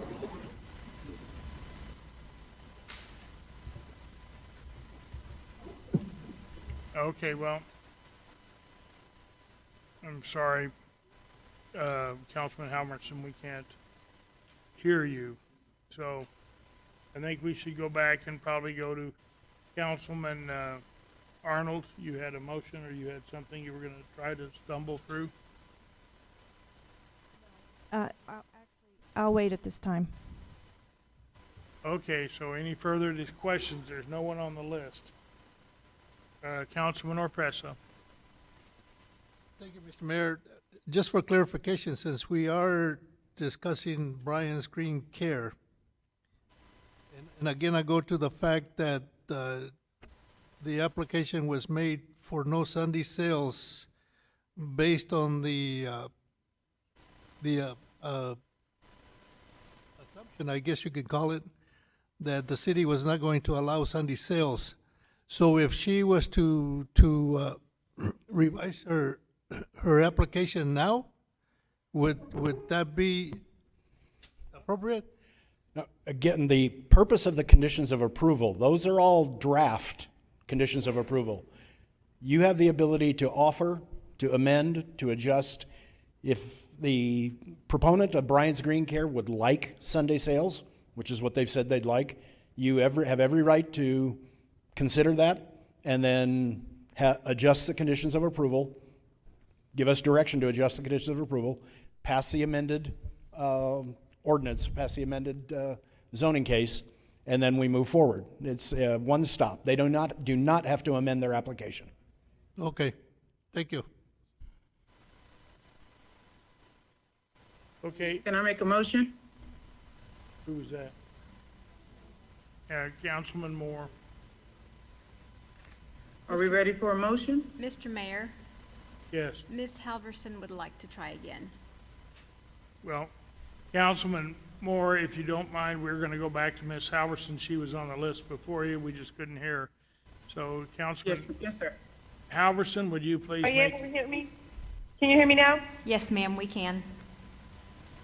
Okay, so starting over, I was confused like Councilor Heldenbrand because even tonight you said the ordinance amendment failed to where the city council determines Sunday sales. You said each condition of approval requires the verbiage for that. But I watched the Planning and Zoning Commission meeting where you stood up there and you told the Planning and Zoning Commission, Mr. Mavers, that we will not allow, the city councilor would not allow Sunday sales at all. So I guess I'm confused because I thought, like Councilor Heldenbrand, that motion never passed. So we went back to the original where Sunday sales are allowed based on, each, condition of approval.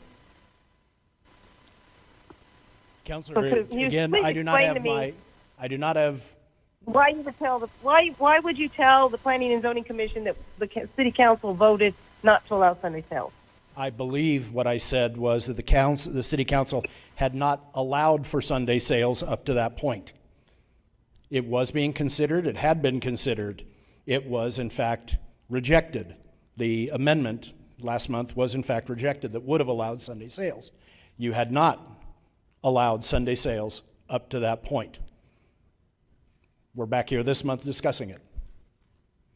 But from what I understood, since we didn't pass anything we had discussed on any of the amendments or the motions, we went back to the original ordinance. And the original ordinance didn't set any hours for anybody. So why would Sunday sales even come up? It would be based on each usage. The original conditions of approval were established through many, many months of discussions with your predecessors on the city council, with we had an ad hoc committee that put together the cannabis ordinance. We had I can't remember how many legal committee meetings. We had twice that many city council meetings, okay? And all throughout that time, staff was never given any direction other than we do not believe Sunday sales are appropriate in a family-oriented community. We had been operating on that what I up understood until is the original ordinance. I'm sorry. The original ordinance. There were no hours set. the original ordinance, I believe, set no hours at all. Or Sunday sales. Okay? Mr. Mayor, may I? Yes, Councilman Perry. I think part of the confusion is the original ordinance does not, but part of the SUP or CUP process allows for the time, place, or manner to be determined. On the failure of that, it went back to each individual applicant to then the determination of hours. That didn't mean by us not passing hours, that did not preclude any hours of operation prohibiting any of those. It just meant that each individual would be dealt with by time, place, and manner instead of a blanket time within the ordinance. Yeah, and I guess my point is my confusion comes because the Planning and Zoning Commission was told the City Council would not allow Sunday sales, if that was the case. Again, I do not believe that's what they were told. I believe they were told that the council had not allowed up to that point, and in fact had denied an amendment that would have allowed Sunday sales, which is why we continued forward with that in that manner. But we're back here tonight because there's obviously differences of opinion between the previous city council and the current city council. We're trying to get solid direction on how to move forward. And at this point, that's what staff is looking for clear direction from the city council of the direction you'd like to move. Okay, I yield, Mayor. Thank you.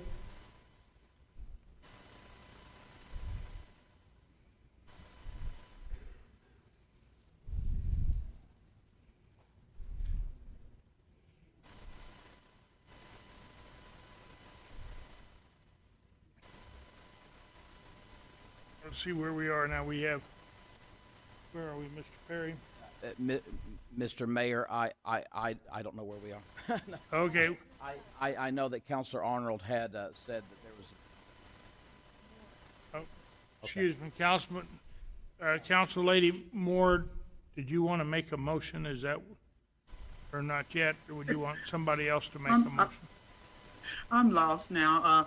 I was okay to make, I was going to make the motion to the zoning case, where we at? We on number 7? 22, I'm sorry, we're gonna talk about time, right? Is that what you're saying, Mr. Mavers? If we're gonna put it, we should put it, we gotta do that for each one. Since we didn't have a blanket one, and the big thing, we have to do the time and the sales for each one of these, right? In each motion, we have to include the time. Is that right, Mr. Mavers? So as we go through these next 4, all we're gonna talk about is if we're gonna change the time or what the times are gonna be. But one more question before I go on. Wasn't it it was supposed to be time based on the neighborhood, not a blanket time anyway? The Cannabis Regulation Act grants the city council, grants the local jurisdiction the ability to set time, place, and manner based upon a neighborhood standard. In other words, you look at the local neighborhood, try to determine what hours of operation. That's also where much of the confusion came from, as the neighborhood in which Pecos Valley Production exists, no business is open on Sunday in that center where they are right now. So to abide by the neighborhood standard of that particular center that they are in, they would not be allowed Sunday. But again, if the direction from the city council is you have it well within your right to allow for Sunday, and staff is looking for direction.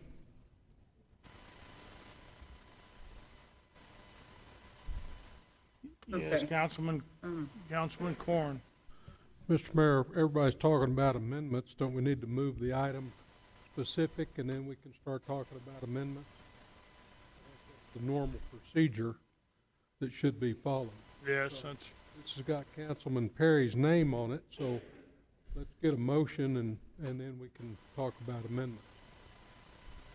Councilman Perry, would you like to put item number 22-12, item number 7 on the case, on the council's agenda today, to move that? I'm glad to make a motion. I do concur with Councilor Corn. I will say, just for the record so everybody knows, we have the custom of pro tem doing these things, but in our governing rules of order, it does not limit any other counselor from making that motion. So I want to be clear that I'm only one of 10, and if anyone at any time desires of that, that's not a problem at all. But if the desire at this time is for me to make a motion, because I think we may have some differencing thoughts on where we get to, I'm going to start with an original motion, and then I'm going to allow the floor for my colleagues to make amendments, okay? So I make a motion at this time that we approve zoning case 22-012 for the Bryan's Green Care, which includes the variance to residential distance requirements and a zone change to CCAN and a conditional use permit with corresponding conditions of approval in order to operate an adult use recreational and medical retail cannabis establishment at 3108 North Main Street with the recommendation of planning and zoning considered. Second. We have a motion, a second by Councilman Corn. Now we're on that order of business. We have a motion, a second. We're on that. I'd like to make an amendment to that motion. Mr. Mayor, who was the second? Yes. Thank you. Corn did the second. We have Councilman Arnold on the agenda on the speaker board. Thank you, Mayor. I would actually like to amend Brian's Green Care zoning case 22012, conditions of approval, Exhibit F, page 3, section 1, on the site-specific conditions of approval, to strike closed on Sunday and insert 11 a.m. to 5 p.m. on Sundays. We have a motion by Councilman Arnold and a second by Councilman Corn to amend this item 22-012. Is there any further discussion?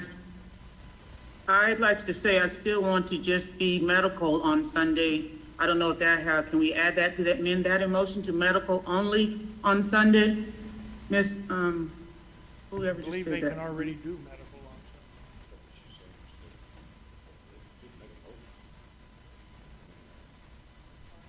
Sunday. Yes, you'd have to make a motion to amend their motion. I believe that would her motion would allow recreational and medical to be sold from 11 to 5 p.m. on Sunday. Councilor Moore, you are authorized under the governing body rules to make one amendment of a pending amendment, so that is an option. Okay, well, I'd like to make that motion to amend her motion to case zone 22-012 CANN for Brian's Green Care to amend her motion to say 11 to 5 for medical only. Okay, we have Councilman Moore and seconded by Councilman Perry for medical only. Is there any further discussion on medical? The amendment would be 11 to 5 a.m. for medical only. Yes, Councilman Perry. I would just like to say I second that because all the testimony so far has been for the in favor and the desire of medical to be considered on Sundays, where I would make that consideration upon the testimony that's been given. Okay. So any further discussion? Okay, if the clerk will call the roll. Now, this motion restricts it 11 to 5 p.m. for medical marijuana only for this is only case 22-012. If the clerk could call the roll. Counselor Moore, Yes. Counselor Hildenbrand, Counselor Foster, No. Counselor Arnold, No. Counselor Best, No. Counselor Sanchez, Counselor Halverson, No. Counselor Oropesa, No. Counselor Corn, Counselor Perry. Motion fails 3-7. Okay, the motion fails 3-2. We're back on the original motion that would allow Sunday sales from 11 to 5 p.m. on recreational and medical marijuana on Sunday. Any further discussion? Seeing none, the clerk will call the roll. Counselor Moore, No. Counselor Hildenbrand, Yes. Counselor Foster, Counselor Arnold, Yes. Counselor Best, Counselor Sanchez, No. Counselor Halverson, Yes. Counselor Oropesa, Yes. Counselor Corn, Counselor Perry. No. Okay, by a vote, you want to go Motion ahead. fails 7-3. Motion fails, so now we're back on the original amendment on the do pass motion for case zone, item 7, zoning case 22-012. Mr. Mayor? Yes. The motion passed 7-3. The motion passed. I apologize. Yes, I'm sorry. Did I misspeak? So the motion passed, so there's not, so, sorry if I misspoke, but so, we're back on this, well, not until after we vote. Yeah, so, okay, we're on this, seeing no further discussion. The clerk will call the roll on, zoning case number 22-012 as amended. Counselor Moore,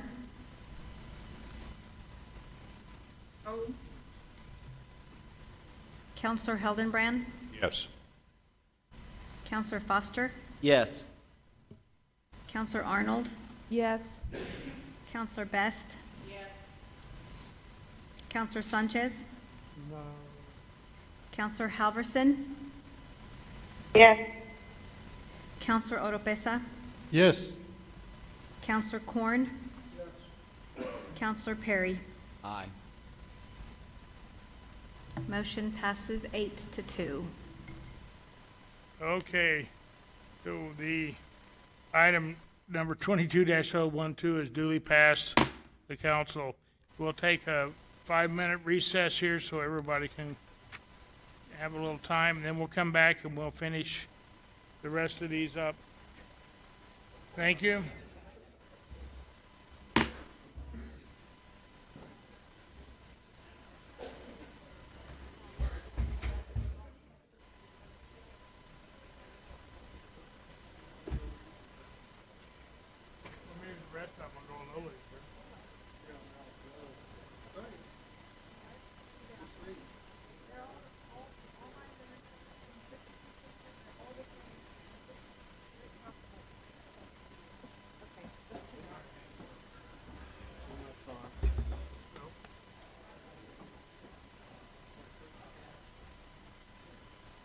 You know, if we'd have done it right last time, we wouldn't have had this problem. Well, that's all right. Hey, we're learning. We got a bunch of new people. She's asking if we're like that's the reason why I got on and said, you know, your name's on it. Do you want to make the motion? You want me to make the motion? I mean, I was trying to be nice. So did This Hildebrand, thing wasn't on forever. I know. Did Hildebrand talk to you about your 3 o'clock tomorrow? Yeah. I don't know what it is. That might be it. Well, they have a deal on, he wants to meet with this subdivision guy Oh, well, put it on for next week. next Monday. Yeah. Yeah, I just. What do you want to do on this? Well, I don't know, this is one house, it's small. There's no place for kids to play. I know. And I mean, you look at all these things, where are they gonna play basketball? You know, you can't even put a goal up. I know. I'm not in favor of this condensed housing. So I don't know what we do if we turn it down, I don't know what it is. Well, we could table it, I guess. Well, that's fine. So you didn't get your letter from the AG? No, it didn't come today. He told me yesterday he Well, thought it'd be here. Let, But I should, hopefully I'll be here. well, Hope there's. I mean, I appreciate you once again, trying to find somebody just to come to us and stand up. We're not gonna get any movement out of this place. If you got the votes to just, Well, Dave said he didn't, he said he worked for Smith all the time. Well, I said, okay, well, that's fine. He wants the job. He said, I'll do the right thing for his friends. So I said, okay, well, that's fine. But, I know, hey, it's a little, yeah. Yeah. Yes.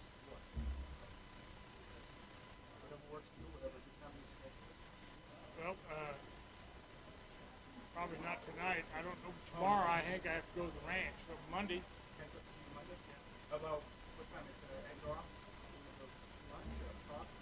The office will be all right. Sometime Monday. I don't have any idea where I'll be because we're brand new. So that's no problem. But I think I'll be here Monday. That's, yeah, I got something I think. Yeah. 11:30 or 1. If there's a curveball issue, Okay. thank you very much. Yeah.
Okay, we've got 6 councilmen in. If we can find the other 6 people here, if we can find the other 3, we'll get going.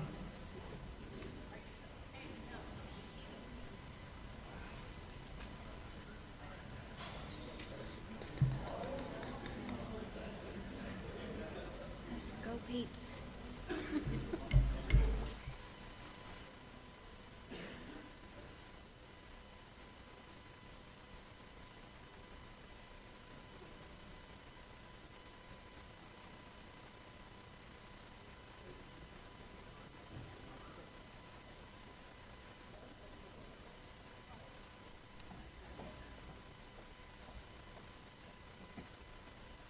Corn, we're down just to 1 more.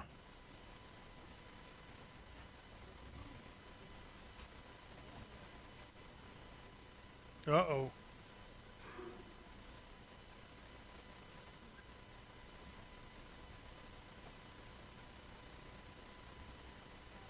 While we're waiting for Councilman Hildebrand, I'm sure he'll be here in just a second. If we could, Councilman Perry? Mr. Mayor, this is not normal in our city council meetings, but this is my son Josiah, and today he asked a young lady to marry him, and no, he didn't. Today is his 12th birthday, and his papa did not get to sing happy birthday with him with cake with the family tonight to do the city's business, but I wanted my wife to bring him here so I could wish him a happy birthday. So, thank you. Well, would you join with me for Josiah? Happy birthday to you. Happy birthday. Happy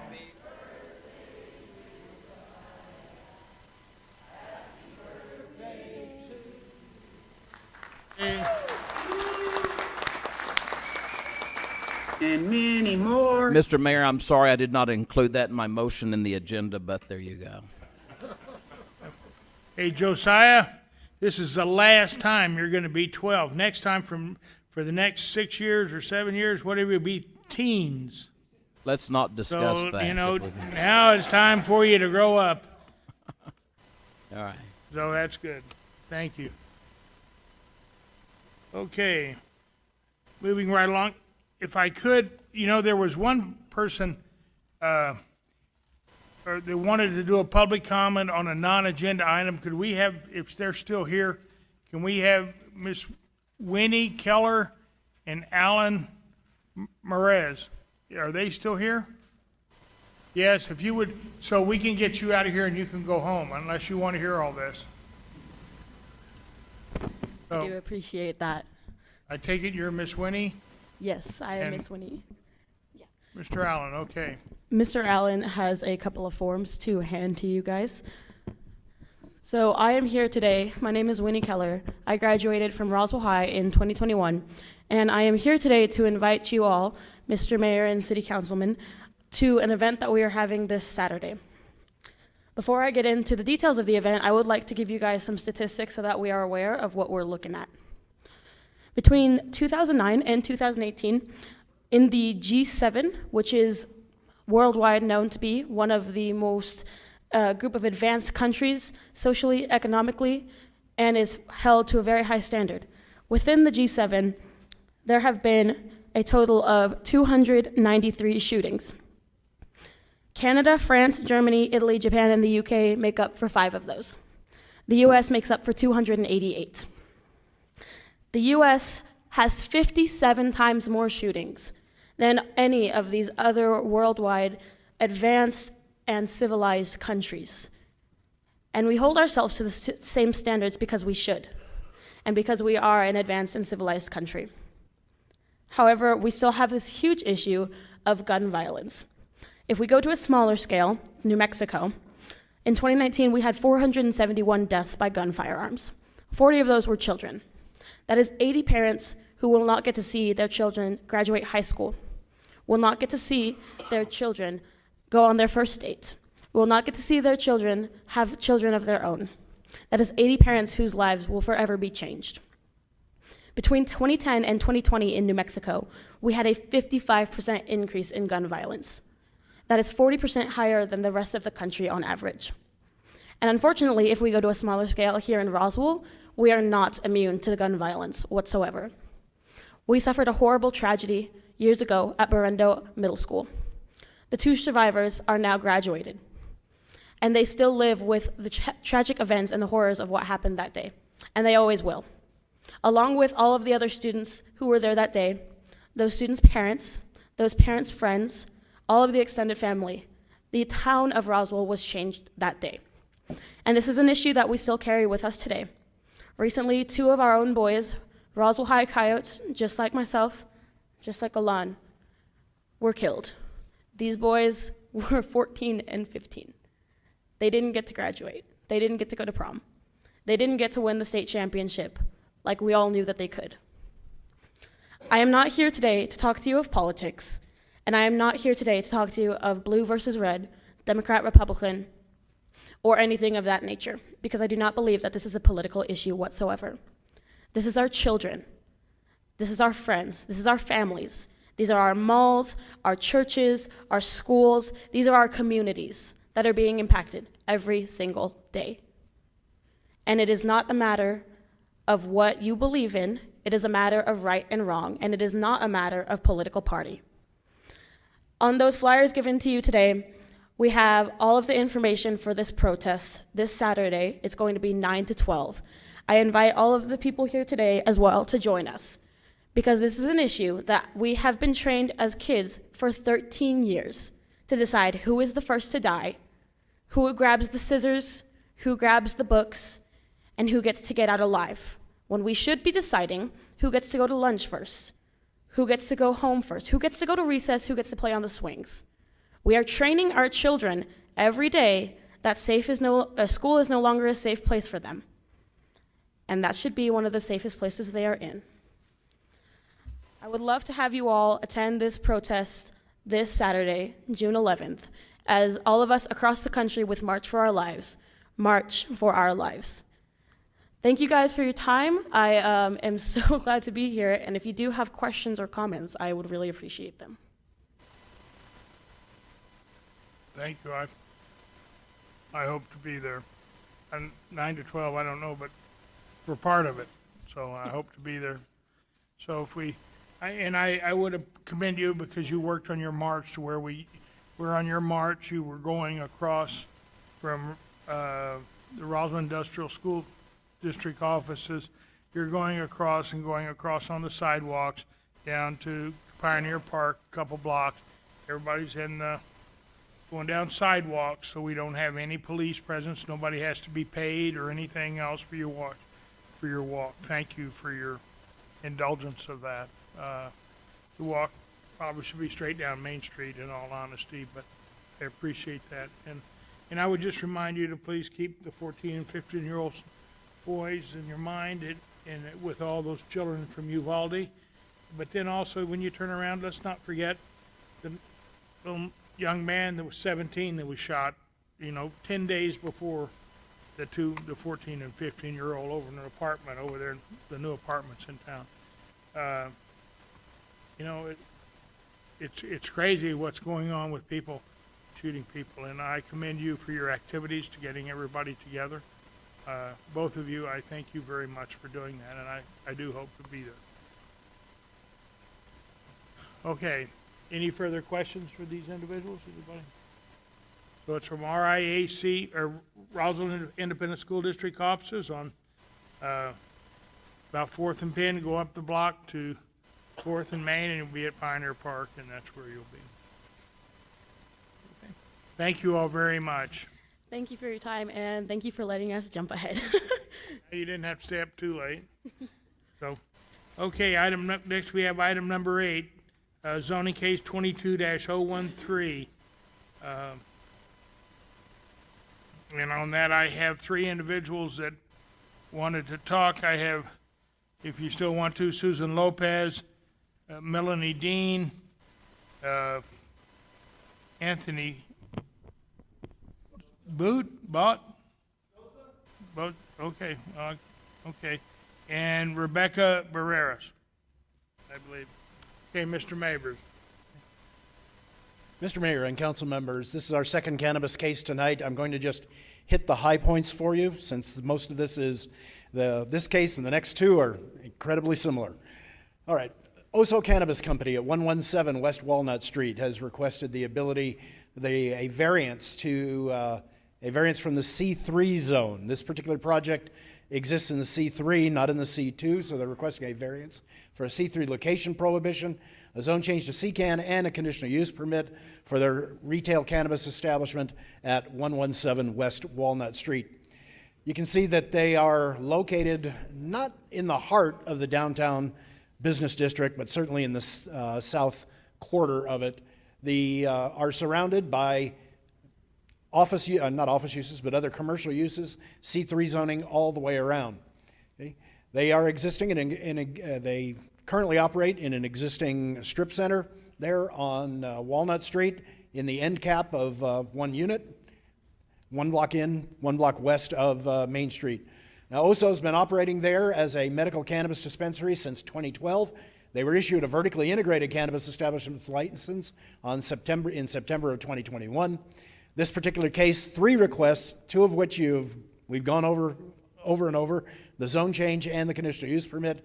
But again, this is variance to the C3. Normally, we require these to be in a C2 zone. This is in a C3. That's where the variance comes in. Okay. The variance request, again, is for the locational prohibitions. Current Ordinance 2109, Section 2764, prohibits cannabis-related businesses within the city's downtown business district. Because this is a existing medical cannabis facility, and we are required to allow them to continue to operate, that's where the variance comes in, is we are putting it forward. The zone change, you've seen this before. Again, the CCAN floating zone will be applied should you approve this. The conditional use permit requirements, these are the things that OSO provided. Again, a very long list of items, much of which duplicate from the state requirements. But again, we're getting, I don't want to misstate the fact that our cannabis companies have been very forthcoming.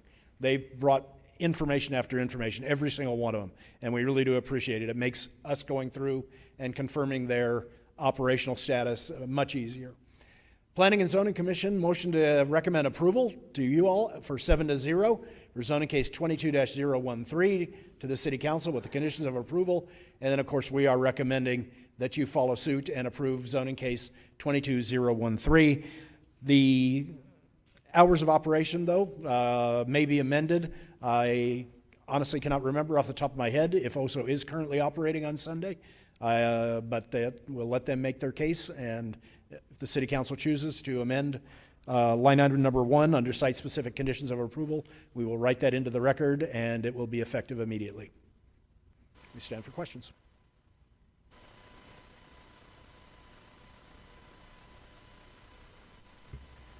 Okay, are there anyone in the audience that would care to speak on this item? I have on item 8, I have Ms. Susan Lopez, Melanie Dean, Anthony Soda. Okay, Sosa. Okay, well, we'll work on that one, and then Rebecca Barreras, if I can. Yes, ma'am, if you'd identify yourself, Mr. Lopez. Melanie Dean, I'm the regional manager of OSO Cannabis, and the other 2 people won't be speaking because I think you guys didn't bring sleeping bags to spend the night tonight, so I'll make this very quick. I'm here to answer any questions. I don't really have anything else to add. We have 14 locations statewide, and we are targeted to do 23 by the end of September. So I don't have anything else to add. If you have questions, we are not open on Sunday, and we do not request to be open on Sunday.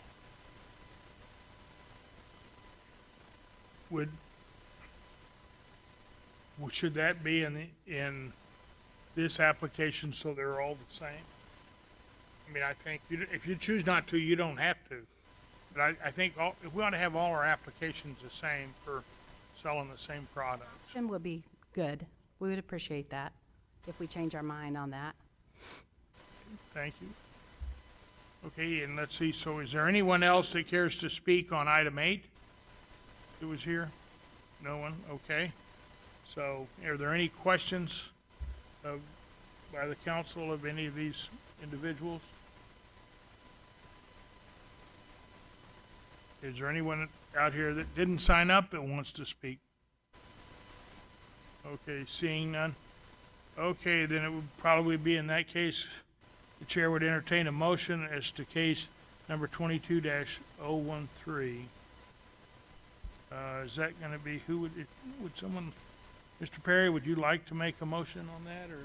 Mr. Mayor, I make a motion that we, on the recommendation of the Planning and Zoning Commission, I make a motion that we approve zoning case 22-013 for the So Cannabis Company, which includes a variance to C3 locational prohibitions, a zone change to C-Can, and a conditional use permit with corresponding conditions of approval in order to operate an adult use recreational and medical retail cannabis establishment at 117 West Walnut Street.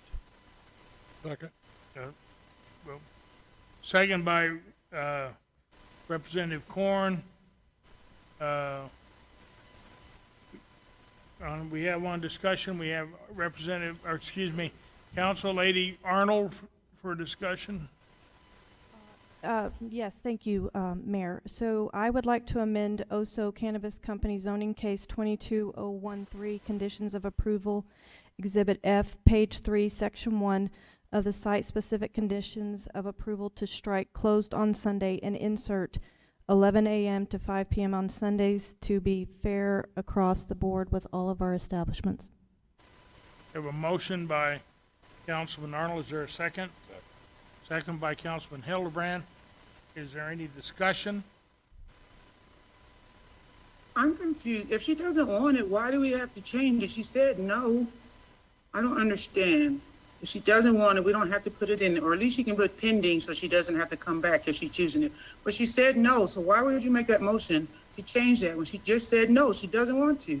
I don't understand. Yes, Councilman Moore, this merely allows, so all our ordinances that we deal with cannabis in this manner will all be the same.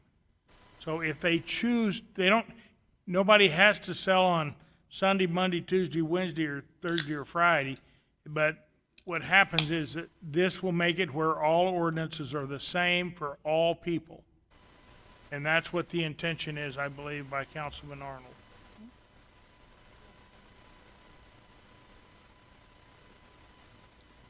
Seeing no further debate on amendment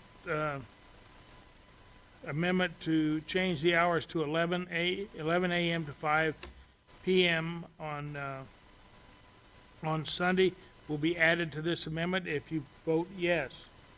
If the clerk could call the roll. Counselor Moore? No. Counselor Hildenbrand? Yes. Counselor Foster? Yes. Counselor Arnold? Yes. Counselor Best? Yes. Counselor Sanchez? No. Counselor Halverson? Yes. Counselor Oropesa? Yes. Counselor Corn? Counselor Perry? No. Motion passes 7-3. Okay, the motion passes. We're now on the ordinance on council case number 22-013 on a do pass motion. Is there any further discussion? Seeing none, the clerk will call the roll. Counselor Moore? No. Counselor Hildenbrand? Yes. Counselor Foster? Counselor Arnold? Yes. Counselor Best? Yes. Counselor Sanchez? Counselor Halverson? Yes. Counselor Oropesa? Yes. Counselor Corn? Counselor Perry? Aye. Motion passes 8-2. Say next, okay. Thank you all. Item number 22-013 is duly passed the council as amended. Next, we have item number 22-014, this is for Greenleaf Organics. And if we, Councilman Perry, if you'd make a motion. We would need to have the public hearing first. Oh, excuse me. Yes, okay, Mr. Mabers, if you would go ahead. Okay, Mr. Mayor and council members, zoning case 22014 for our Greenleaf Corporation, 4311 North Main Street. This should be the easiest one of the evening. We have no variance to discuss. This is a straight-up changeover with the exception of a couple of minor additions. Okay. Request for zone change to CCAN and a conditional use permit with corresponding conditions of approval. They are located at 4311 North Main, right smack dab in the North End Business District in the C2. They are surrounded by C2 on all sides. There is an area of RS that is to the south and east of the location. However, it is beyond the 300-foot minimum, and it is undeveloped at this time anyway. You can see there in an end cap immediately adjacent to the AT&T store in this particular shopping center, right in front of Petco. Our Greenleaf has been operating medical cannabis at this location since 2020. They were one of the first ones to receive a vertically integrated cannabis license in 2021. Again, only two things to talk about, the zone change to CCAN and the conditional use permit. The CCAN floating zone, we've gone over. They meet the requirements for that. They have submitted all the things necessary for the conditional use permit. Okay. The Planning and Zoning Commission motioned to recommend approval 7-0 of zoning case 22-014 to the City Council with conditions of approval, Exhibit F. Now, here's what we need to discuss. Again, I want to clarify, Councilor Arnold, your amendment was for 11-5 across the board, consistent with all. Yes, that's my Sundays. goal, is to be Then I consistent understand with that all of them. We have 11 to 5. other slight condition. This case and the next one, they both have existing drive-through windows. The case was made and there was concerns expressed about closing these drive-through windows. Staff went back and discussed the situation with the Roswell Police Department. We came to an agreement that it was in fact possible to allow those windows to continue to be open. So what I have is a proposed amendment.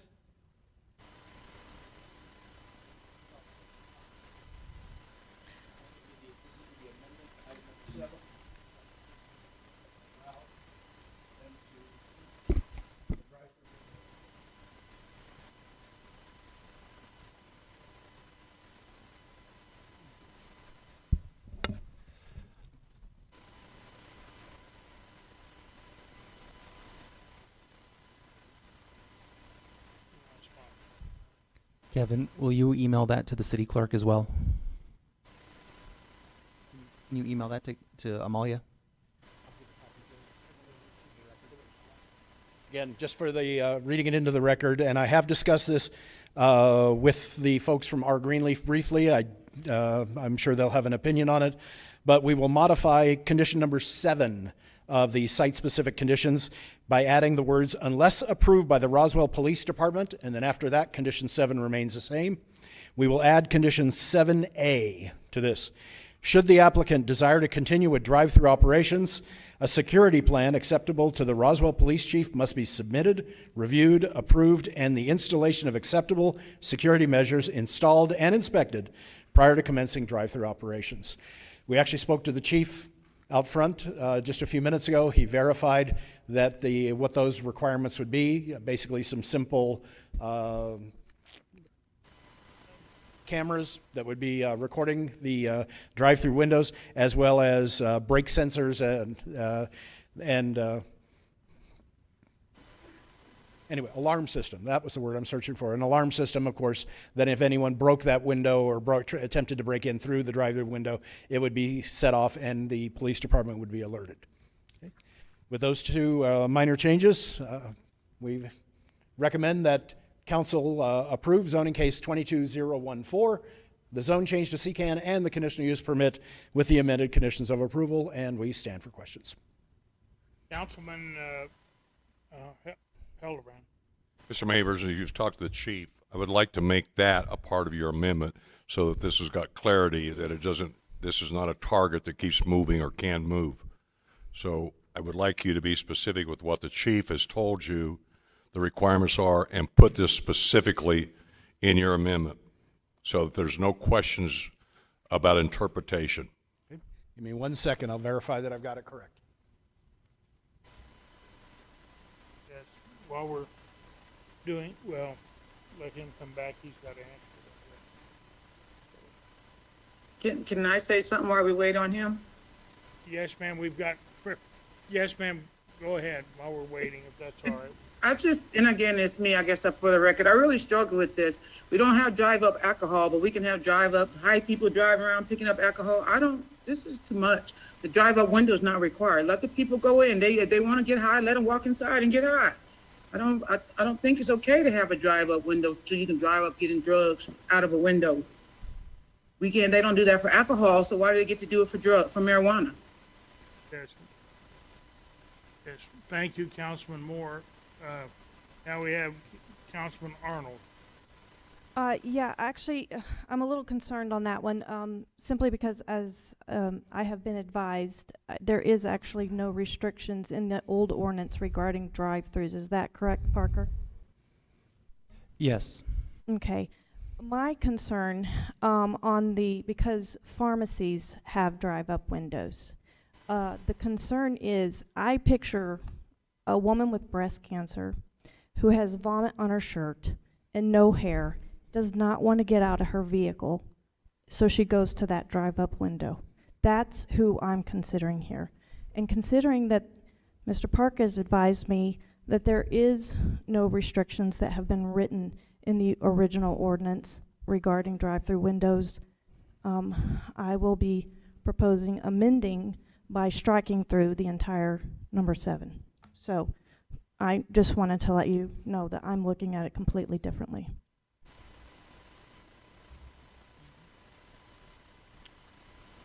Anyway, to answer Councilor Hildebrand's question, okay, speaking to the police chief, he would like to see security cameras at the window to point it in a way to see everything that happens at the window, and then the alarm system that will be set off.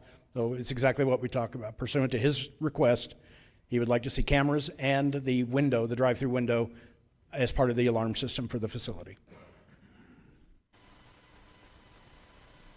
Okay, next we have Councilman Best. Understand that when the state okayed the medical marijuana and their drive-up windows, they had to have a security plan. Right. Counselor Best. Am I correct? It's on. Am I correct that the state has where the windows have to be secure along with the front door for medical marijuana? All cannabis facilities must submit a security plan.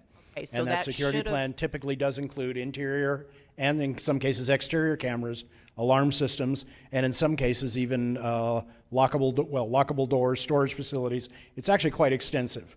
Okay. We just need to double check and verify that in fact in order to meet the chief's requirements and the current requirements we need to verify that the drive-through window is part of that plan. Okay, so 7 really is not hurting any of our cancer patients or anybody that wants to get out of a car.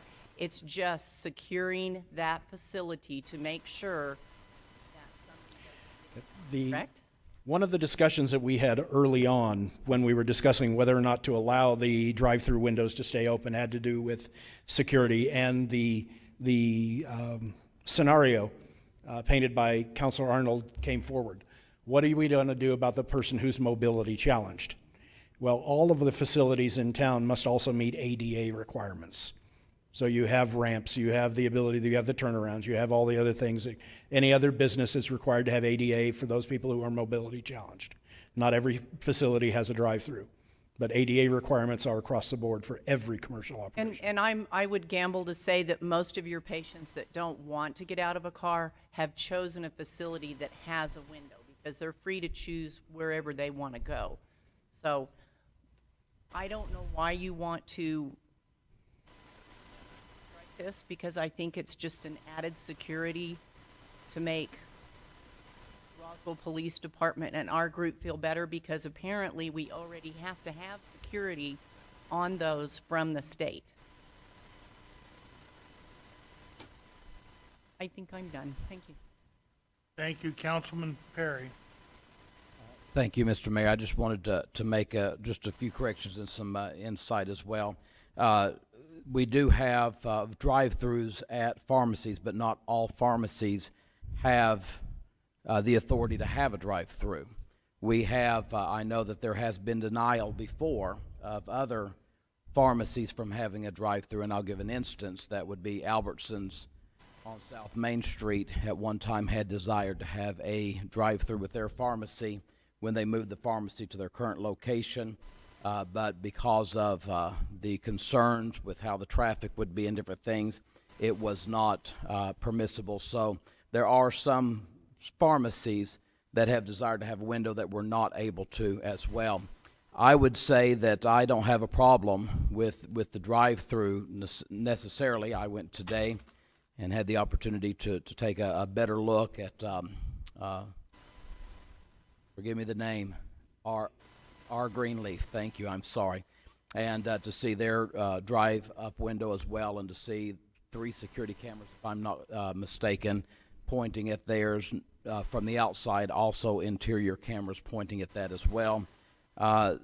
So I don't think that just allowing a window with no security measures whatsoever in place would be appropriate, in my opinion.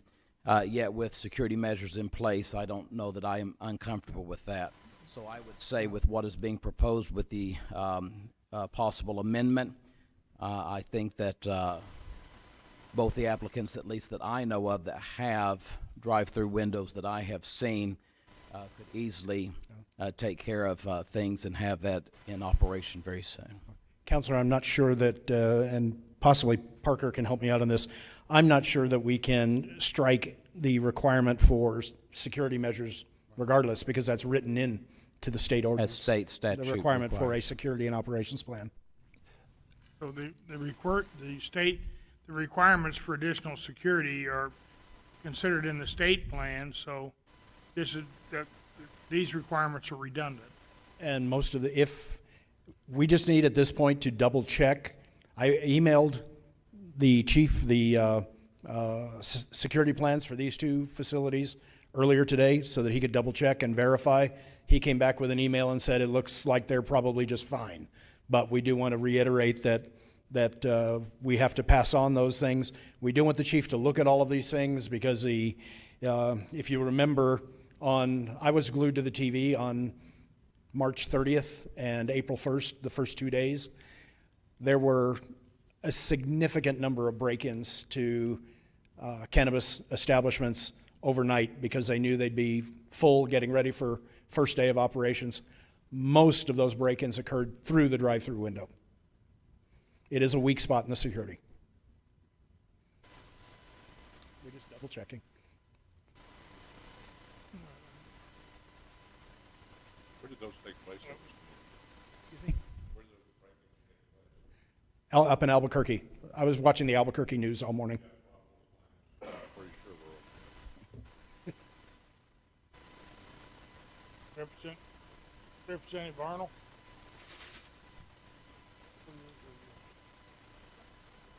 I'm trying to determine if I want to say anything, so I'm still in thought. I'll just push my button again if I'm ready. Sorry.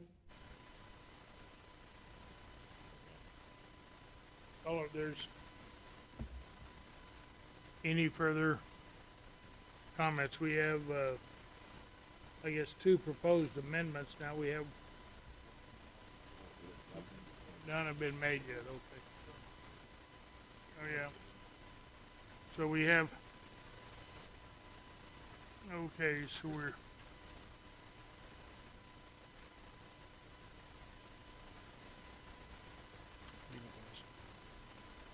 okay, so is there anyone else in the public that would care to respond on this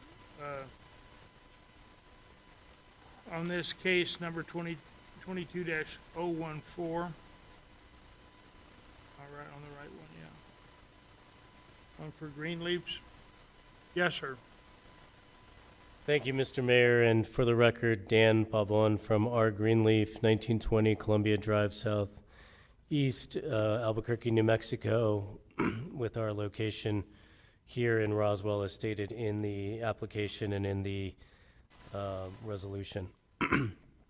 We are, first of all, grateful for the council's time and effort on this matter. We know that you have many, many things to worry about, community safety, roads, a number of different issues, and we appreciate you taking the time to consider this matter before you. I do have Steve Pear with me, the president of the New Mexico division, as well as our Roswell store manager, David Rice. They're going to defer to me for comments to keep this short for you tonight because you've already had a lot to discuss. We have just a couple of key items in the recommendations from planning and zoning we want to address with this body. First is the drive-through. We would like to continue to operate that drive-through. We would like to continue to operate the drive-through for our patients, and we consider patients both those who have a medical card and those who do not. We believe that there are recreational recreational customers who don't prefer to give their information to the government and get a card, but they are still suffering some debilitating conditions. So we treat them similarly. We have had no issues or instances of break-ins, theft, crime with the drive-through. We have lots of camera coverage. We have 5 cameras on the outside of the building and several cameras inside. And we, of course, would be obliged to continue to do that. Something to keep in mind that I'm not sure has been addressed fully before this body, but unlike most other businesses, we do not have insurance for inventory loss. So if someone breaks in and steals our product, we have no coverage for that. So the folks that are most invested in protecting our product and bringing security to our building is our company. And we take that very seriously. So we would respectfully ask for continued use of that drive-through. If there is a requirement of inspection or review by the police department, we'd like some clarification from this body about our ability to operate, for instance, tomorrow, because we'll have medical patients that will be coming in, and or recreational patient customers, as it may be, who will be using that drive-through. And so we need to know: can we use that drive-through? Do we have to wait? How long do we have to wait? What does that do to the patients and/or those who need to use that drive-through in the meantime? So we would have a question or a clarification from the council that we would need. That's on the drive-through.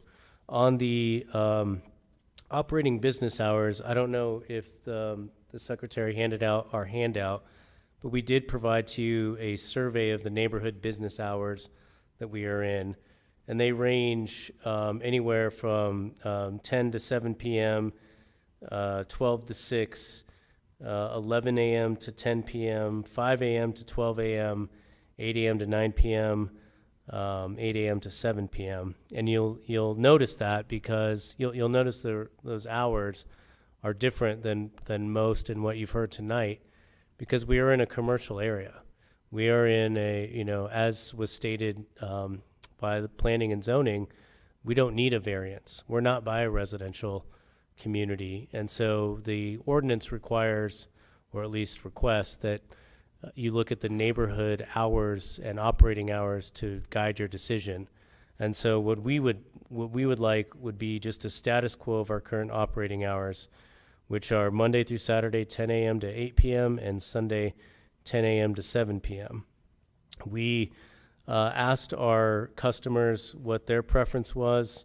Over the course of a couple days, we received almost 75 signatures advocating for the status quo.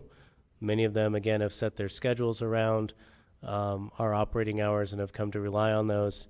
In addition, our employees who have child obligations, some parent obligations, are used to those hours and would have to change those hours if we changed our operating hours, which has a direct impact on their bottom line. They may not be able to work as much. And so we would like for the status quo on our operating hours of 10 to 8 and Sunday 10 to 7, as well as our drive-through continuing to operate. And I would stand for any questions. And as I said, we have our division president and our store manager if you have specific questions about our operations.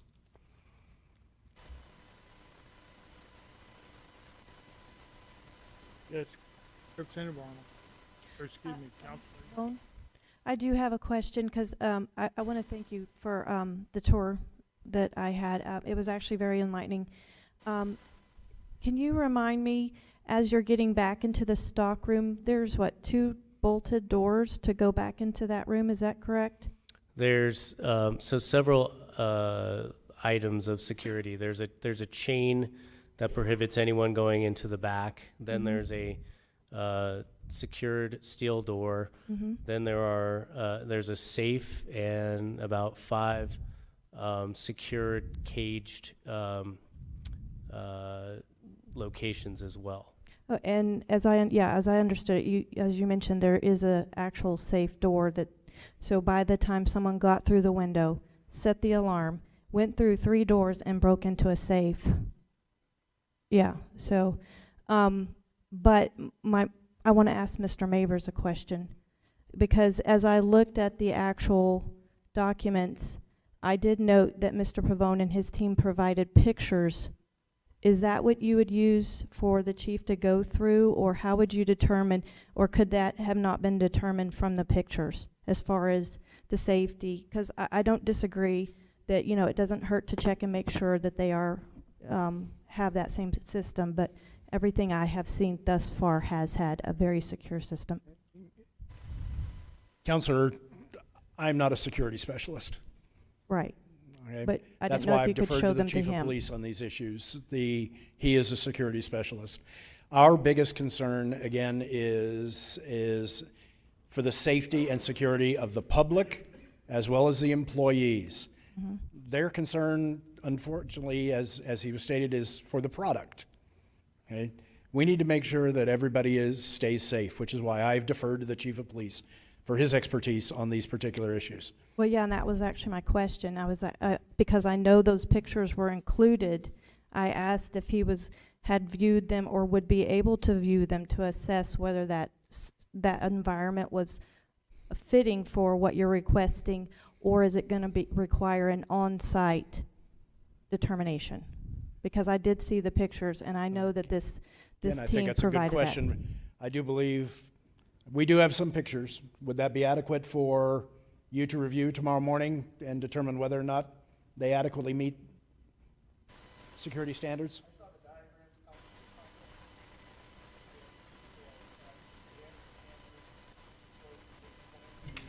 Chief, can you come to the mic, please?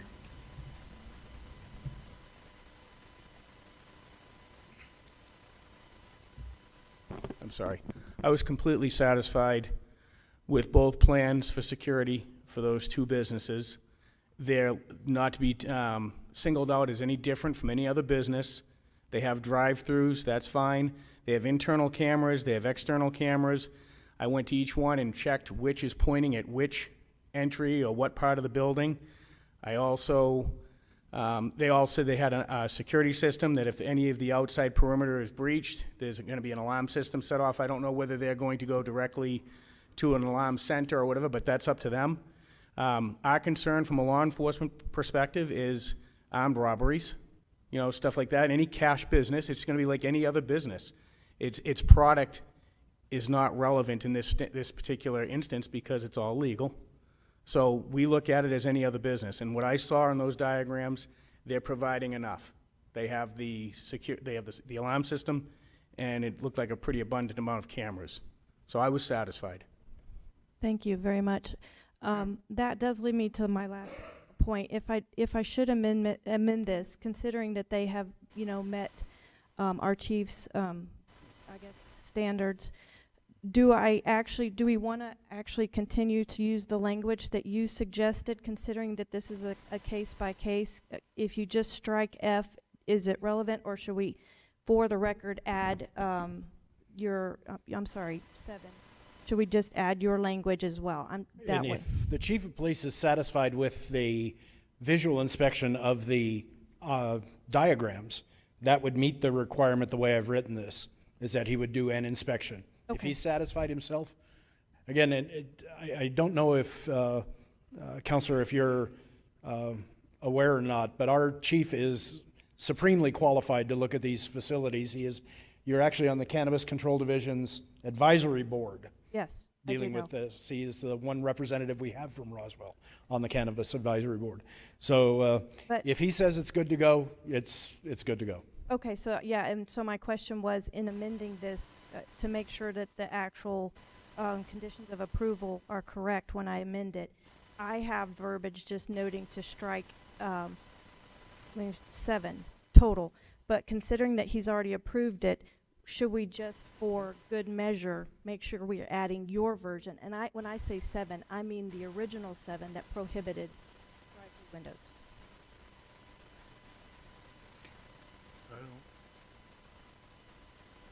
Again, we had the original sentence, let me look up, it's item 7, is that correct? Item 7. The easiest way to amend this one, again, was to add the verbiage that, unless approved by the Roswell Police Department. Okay. Okay, and that's why 7 and then 7A gave the specifics on it. Okay. Okay, thank you. Thank you, Council Hildebrand. I have one question. Yes, ma'am, right after Council Hildebrand will be next. Okay, I didn't see her. I'm sorry. Counselor Arnold, I would like, I'd ask him to get specific language in there for what the requirements are. And so that's what I would like to see us do, so that this isn't a moving target every time. So, Okay, thank you, Council Lady Moore, please. My only thing was, if the time was going to be universal to 5, why do they get to stay open till 7? You said you want everything universal, but y'all didn't try to change their time. So is it going to be universal or not? Where they have to close at 5 on Sunday? Y'all asked for universal. You want? Yeah, well, Council Lady, Arnold, would you answer your? Yes, Council Lady Moore, it is actually my intention to amend it to be consistent with everyone else once a motion has been made and seconded. So it is actually coming. Thank you. Okay. Chief, if you don't mind, Mr. Mavers, Chief, I just find this a little strange on, probably the people with the most drive-ins in all of our community are the banks and savings and loans. How many of those do you approve before they go into operation? Do you approve their security procedures or anything else? Not seeing any, Mr. Mayor. And, I just bring that up, the last time Pioneer Bank got robbed in Roswell, the guy came in with a gun, came in the front door, got money, went out, sat on the curb. And and I don't think that, I don't remember in our bank that we've ever had a security requirement like this to be approved for any other operation that I know that is done in Roswell, that it has to be approved like this. Now, the state does have a required security plan be in place, and that should cover any and everything that goes in or out of those stores. I can't see that the state would come up with something that wasn't going to protect the individuals. And so sometimes I think when we start adding all this security, I think that's already covered under the state. I think it's covered under the state requirements. I think it's covered under, all of our wishes that we talked about, there's an opportunity for a lot of cash there, and and protecting that. And so, to me, I look at this and I just think we don't require this of anybody. You know, that to have the police come in and check your facility. I think it's really it's kind of a step shot over the bow or something. I don't know. I don't know that we need to have all this, but that's me. But thank you, Chief. Thank you, sir. I just think we should be consistent. Yeah, that's what I am, is being consistent. Mayor? Yes, ma'am. I believe that the state asked for a plan, and it is included with their license, but my question to you is, if you know, how often does the state come down and go through these buildings to make sure that they are doing what they're supposed to? They're probably pretty thin at this point. So I would feel better if we continued with this 7 and 7A to secure our folks that are working in there and to secure our citizens. And it may be an extra thing to you, but it takes, what, maybe 10, 15 minutes to knock on the door, go in there. And then when you do go in there, you know how the layout is, and you can tell your men. So it's an avenue for us to get in there and see exactly how the layouts are for safety for the employees and our folks that go over there, because you could have folks in there when this is happening. Okay, we have Jason, Councilman Perry, you're next on the list. Yes, Mr. Mayor, before I make any comments, would you like to see if there's anyone else for or against? I think we discussed that once. Anyone else for or against this? My last thing, Mr. Mayor, is that you said the banks, but they're way different, and their laws and their rules are way different. This is something new to us, new to the, new to everybody. So it's not the same as the banks. They've been around forever and so on. So I think it's a little different than that. And I think a couple of minutes of extra security won't hurt anybody. I know especially if it's across the board. My problem is, if you're going to do it, we're going to do it. If you're not going to do it, you're not going to do it. Just, if you're going to do it, be fair, and, do it the same way for each people, that person that comes, a business that comes along. I don't think it would hurt, but like I said, we can't compare. I don't think we can compare these type of business to a bank or anything like that. They're kind of way different, and the, security is way different for a bank. So we can't really compare those two, but let's, be fair. If we're going to do it to everybody, these rules, as long as they apply. And this time the picture's good, and next time the picture's not good. So if we're going to put these rules, they need to be, not, where they're 1, 2, 3, and not, there's no room for question where, oh, this time y'all let them look at a picture. Next time you got to go to the building and look at it. So if we say a picture is fine, the next company that comes along with the picture should be fine. So, so we just need to make sure, if we're going to do it, that is straight across the board and clear to all the businesses. Thank you. Councilman Perry. If you could grab the chief again real quickly for me. The gentleman from our Greenleaf, just very quickly. If you could step up to the microphone. And Chief, if you'll just wait just a moment, let me ask the gentleman here, and then I'll get you, Chief. Let me grab him first. You're second. So from what I'm understanding, the chief is fully good with the plan that you have in place. Everything's ready. So if the language was added, you are comfortable with that because you have in place what has been proposed, correct? Yeah, Councilman Perry, I think our biggest concern or question is, what can we do tomorrow morning? And I'm about to grab that real quickly. Thank you. So let me ask Parker, and then I'll grab our chief real quickly. If our chief has approved what they have in place currently, and this is approved tonight with any kind of amendment, they would be able to operate through that window tomorrow.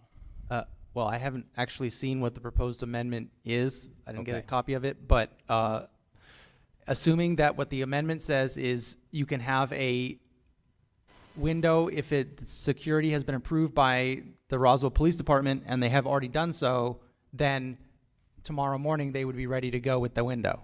Okay. And the verbiage as I have it right here is, should the applicant desire to continue with drive-through operations, the security plan acceptable to the Roswell Police Chief must be submitted, reviewed, approved, and installation of acceptable security measures installed and inspected prior to commencing drive-through operations. Our chief has testified, from what I understand, that you're very comfortable with the operations as is. What I saw last night, yes, I'm comfortable with both plans. Yes, then if that's the amendment you make, then they would be ready to go tomorrow. Okay, thank you. I just want to say I put a lot of stock in our chief of police when it comes to these kind of things. When I go to a lot of municipal meetings across the state, I'll often run into other police chiefs who would love to have our chief helping them out. So we're very blessed to have you here and doing what you do. So if he's comfortable with what he has, and the current person who has applied is comfortable with what they have, then I'm comfortable with a motion being made with the amendment. Thank you. I need to make the motion, but I don't want to step in front of any other counselor if anyone else has any. I have Councilman Orpasso. Thank you, Mr. Mayor. You know, I feel the same way about the chief as Councilor Perry does. But I think, in my opinion, this should be part of the application. When they come in and apply, it should be, the application process should include to make sure that those security measures are in place. And I think you're putting a lot on the chief's shoulder to make sure that he comes in and approves whatever the security plan is, because that should be part of, in my opinion, that should be part of the process. And I don't think, and I think the mayor is right as well, that it's kind of redundant to have the chief approve something that he should be approving to begin with. I agree with your statement in general. The problem is we are dealing with existing operations that are already in operation that are continuing to operate, and we're trying to play catch up. If this was a brand new operation, and you're going to have a brand new operation coming through next month, okay, ground up, never existed before, they have been required to submit their security plans. We have them all. They're being reviewed. They will be inspected as part of the final review of the facility before they get their certificate of occupancy. These folks have already got their certificate of occupancy. So we're trying to play catch up. The state requires the plan, which they've submitted. We have that plan. That plan has been passed on to the chief because because he's advising the Cannabis Control Board. He's the one helping write all the rules. He is the best person here to review and determine whether or not they meet all the current rules. And the rules are evolving constantly. So I don't really know a good way to remove the chief from the process at this time. No, and I'm not suggesting that we do. What I'm suggesting is that and this application, in my opinion, is considered a new application because they're going to start doing cannabis, recreation cannabis. Mm-hmm. And what I'm saying is that, in my opinion, that the security plan should be part of the process, which should include the chief. But and in my opinion, it's redundant to put those two articles on the amendment 7 and 7A, because it should be part of the process to begin with. And I absolutely agree, under normal circumstances, once we get through all of the existing facilities, and I think we're at the tail end of that, the next one that comes in, the one you're going to see next month, is ground up. And the chief will be part of the distribution process before we ever get to. He will review it well in advance of coming here. He will have a chance to provide input. And then as that facility is built out, our code enforcement and our building inspectors will review the installation properly. It'll be a completely different process for new facilities as opposed to these conversion facilities. But right now, we've got two different, multiple balls in the air that we're trying to get to land all simultaneously, and there's just no good way to deal with everything, to deal with this conversion of the existing, to allow the existing to continue to move on. I mean, everyone but one now has come through as required a variance because they just don't meet our current guidelines. So we are having to look at every single one of these individually. Once we get beyond next month, though, anybody that comes forward will be a brand new application, and we will be able to standardize many of our requirements. We'll be able to standardize the hours. We'll be able to standardize the process.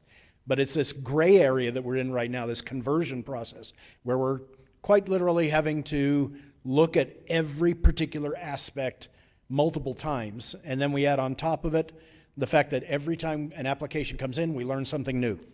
Every time the state makes a new rule, we learn something new. This is an ongoing process, sir. It is virtually impossible. I won't say it's totally impossible, but it is virtually impossible to create at this point in time an all-encompassing ordinance that will cover every eventuality. And I'm not opposed to it. All I'm saying is that to me, it seems like it's redundant. Mr. Mayor. Thank you. Next we have Commissioner Perry. Mr. Mayor, I make a motion with the recommendation of Planning and Zoning that we approve zoning case 22-014 with Greenleaf Organics. No, I'm making sure. Okay, yes.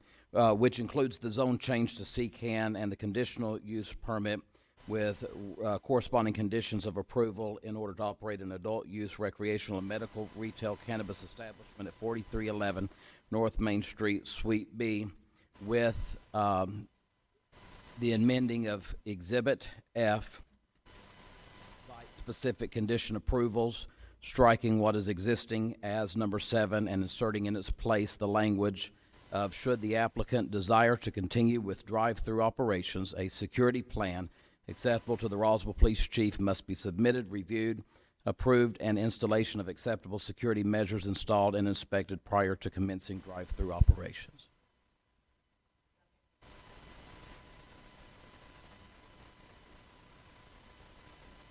Well, he Point of order.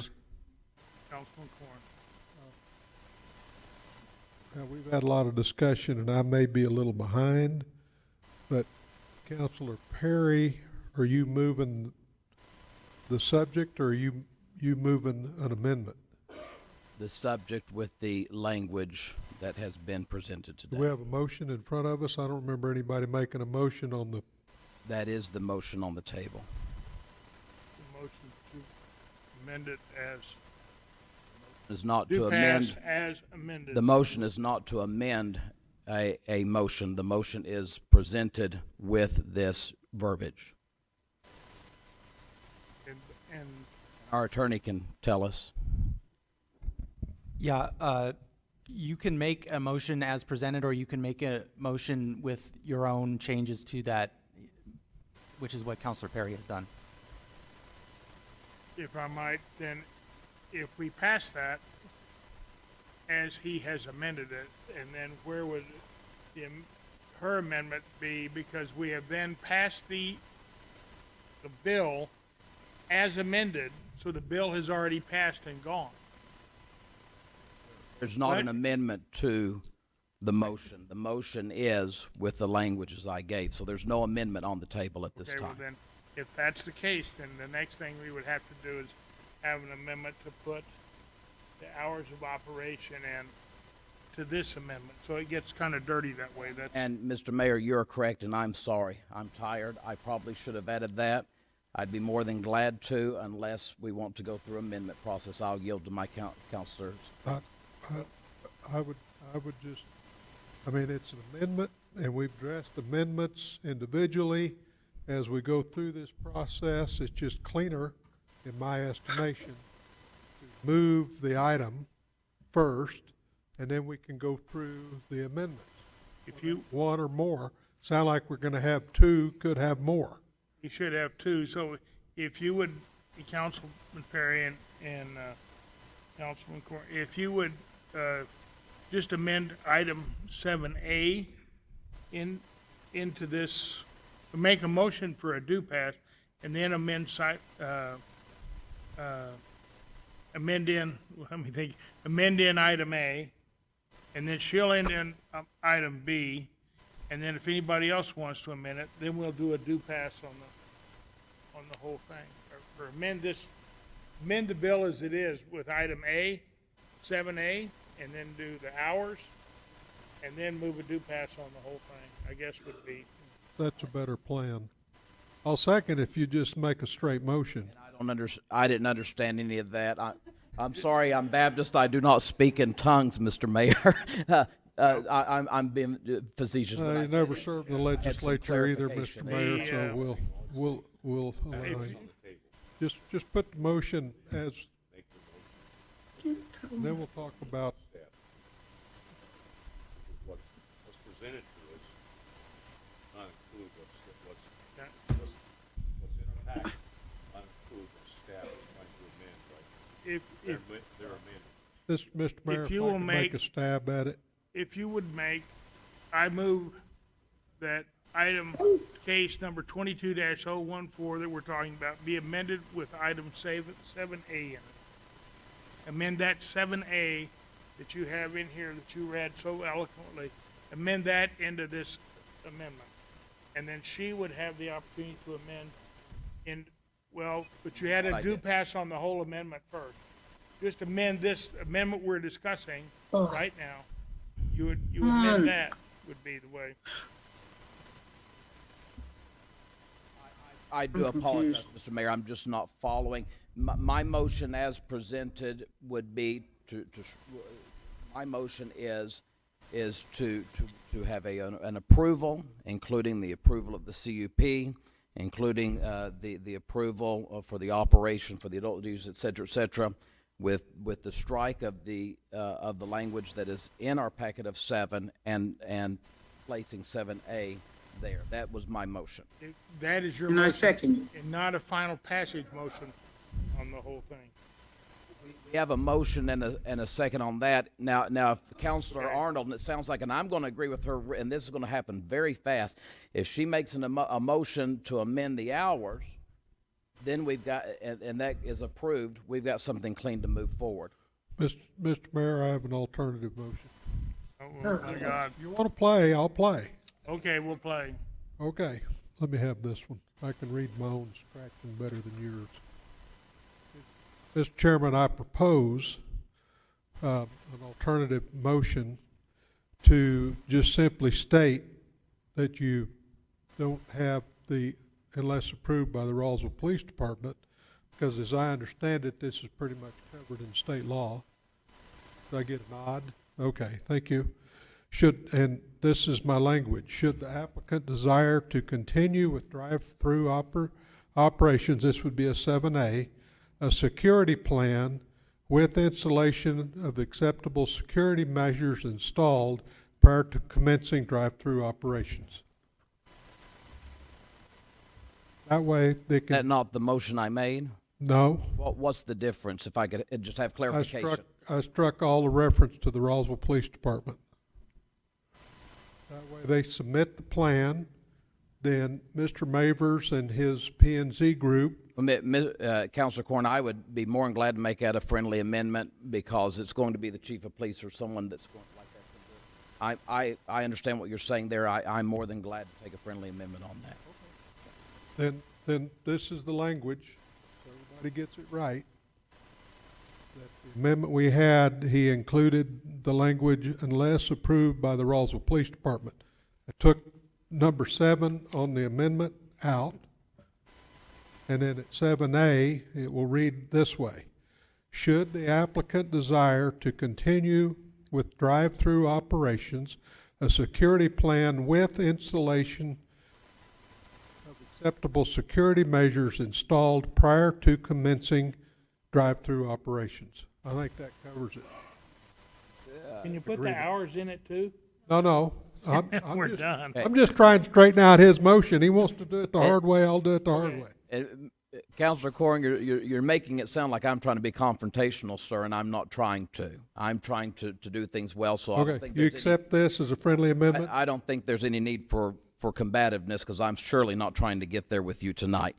But if you're saying a security plan is submitted, or the security plan is installed and of acceptable security measures installed and inspected prior to commencing drive-through operations, correct? Correct. I'm perfectly content with that. Then There's I'll no need second it. for all the fun I'll stuff second in it, because he Okay. okey-dokeyed my language. He made motion made and seconded by Representative Corn. Is there any further discussion? The clerk will call the roll.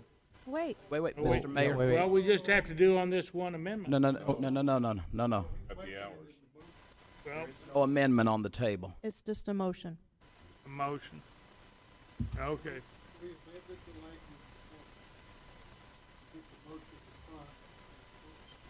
We just amended the motion, and now we're ready for a motion, and then it'll go. You amended the motion, okay. Yep, No, it's just the time amendment. Okay. actually amended the documents as Councilman- portrayed to us in the motion. Okay, Councilman Arnold. Okay.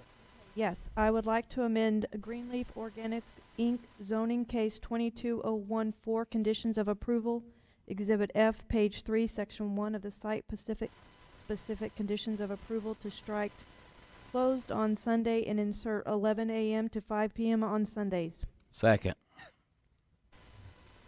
Okay, we have a motion and a second.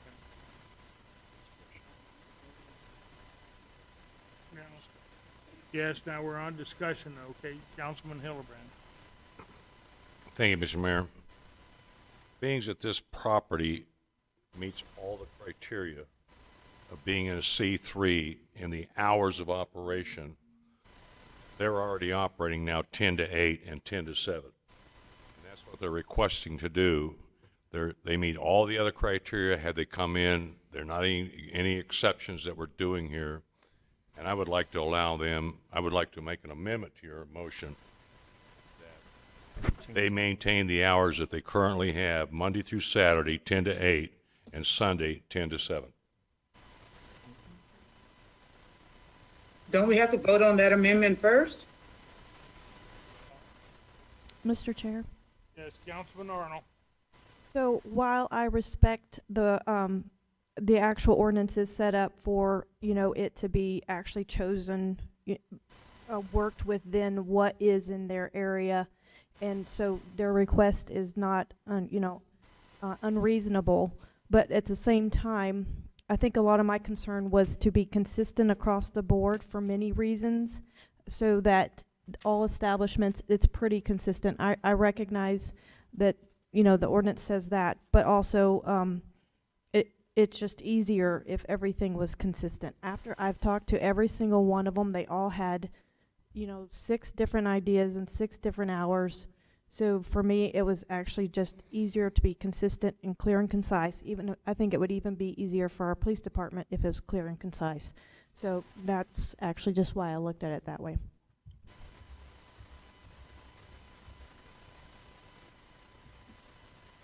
So, Council Hildebrand has a motion on the floor to amend it to the hours that, was it 10 to 8? 10 to 8.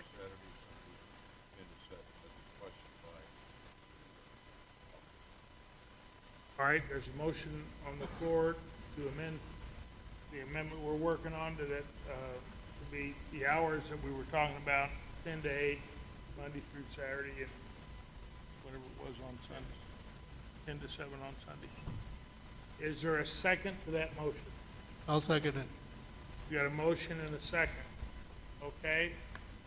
If the clerk will call the roll on that motion.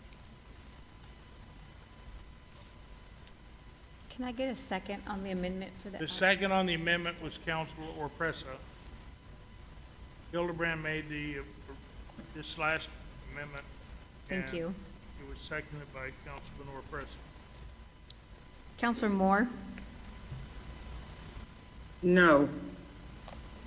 Counselor Hildenbrand, Yes. Counselor Foster, Yes. Counselor Arnold, No. Counselor Best, No. Counselor Sanchez, Counselor Halverson, No. Counselor Oropesa, Yes. Counselor Corn, Counselor Perry. No. Okay, that motion dies. Oh, excuse me, you want to read it, 6-4? The motion Or, fails excuse me, 7-3, 3 to 7. 3-7. Okay, we're back on the original amendment. The original motion that we have is to put the language in there about it going to be inspected for safety and making sure it meets all the safety plan. And then we're on the hours of 11 to 5? 11 to 5 on the hours open on Sunday. Is there any further discussion? Seeing none, if the clerk will call the roll.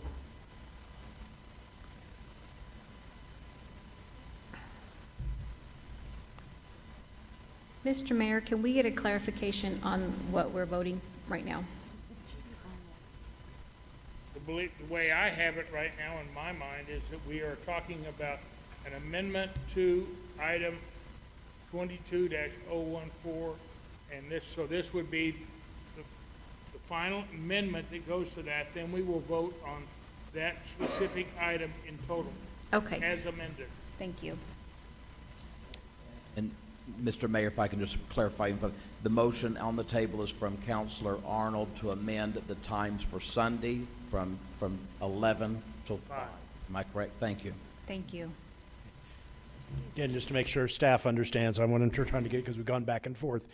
We're going back to 10 to 7, Monday through Saturday for consistency, because the 10 to 8 was the previous one that died, that did not get passed, and 11 to 5 on Sunday. Is that correct, Counselor? Yes, the only amendment I am actually doing is striking those. Was the 11 to 5, Yeah, that's the right. only amendment. I'm only working with Sundays. Okay. Very good. Counselor But Moore? question, before you answer, is it without or with the 7 and the 7A that we're voting on right now? Just the time, and we're done with the 7 and 7A? I'm confused, sorry. No, there is a motion on 7A, as it's not exactly like it was in 7A. It says everything except approved by the police department. So that Okay. it's a security plan that's approved, but, and we're on hours now. I guess that's right.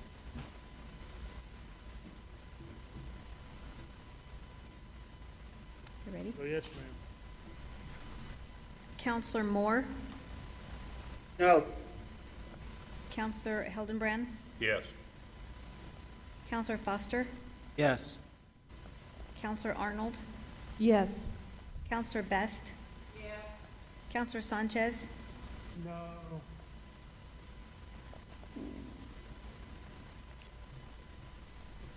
Counselor Hildenbrand? I'm sorry, Counselor Halverson? Yes. Counselor Oropesa? Yes. Counselor Corn? Counselor Perry? Aye.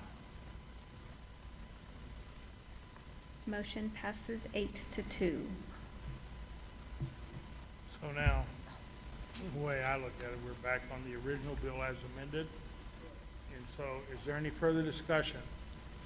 Seeing none, the clerk will call the roll on zoning case number 22-014 as amended. Counselor Moore? No. Counselor Hildenbrand? Yes. Counselor Foster? Yes. Counselor Arnold? Yes. Counselor Best? Counselor Sanchez? Counselor Halverson? Yes. Counselor Oropesa? Yes. Counselor Corn? Counselor Perry? Aye. Motion passes 8-2. A motion of 8-2, item number 22-014 has duly passed this chamber. Next, we're on, this will be the last one of these, so I hope we can go real quick on this one. On zoning case number 22-015, this is for S.W. Swope, and we have item 10. I have no one signed up to talk on this, so if anybody, oh, okay, well, we'll let you talk, we'll give it all right. Well, it's all right, you can talk a lot. Okay, if we can now, Mr. Meavers for item 22-015. Okay. Our last item of the night, zoning case 22015, is for Southwest Organic Products. They're located at 610 West 2nd Street. The request is for a variance. This is a triple variance, though. So one need to do a little bit of explanation on this. They are a variance to the residential distance requirements. There is our residence is located immediately to the south of the swap property. It is a variance to the downtown historic district prohibition.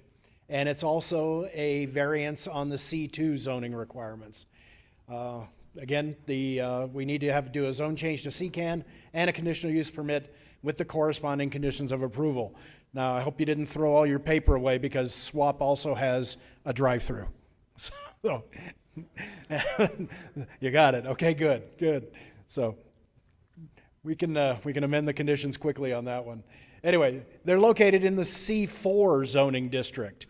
Again, the way our original ordinance was written, it was restricted to C2. This is in the C4 area.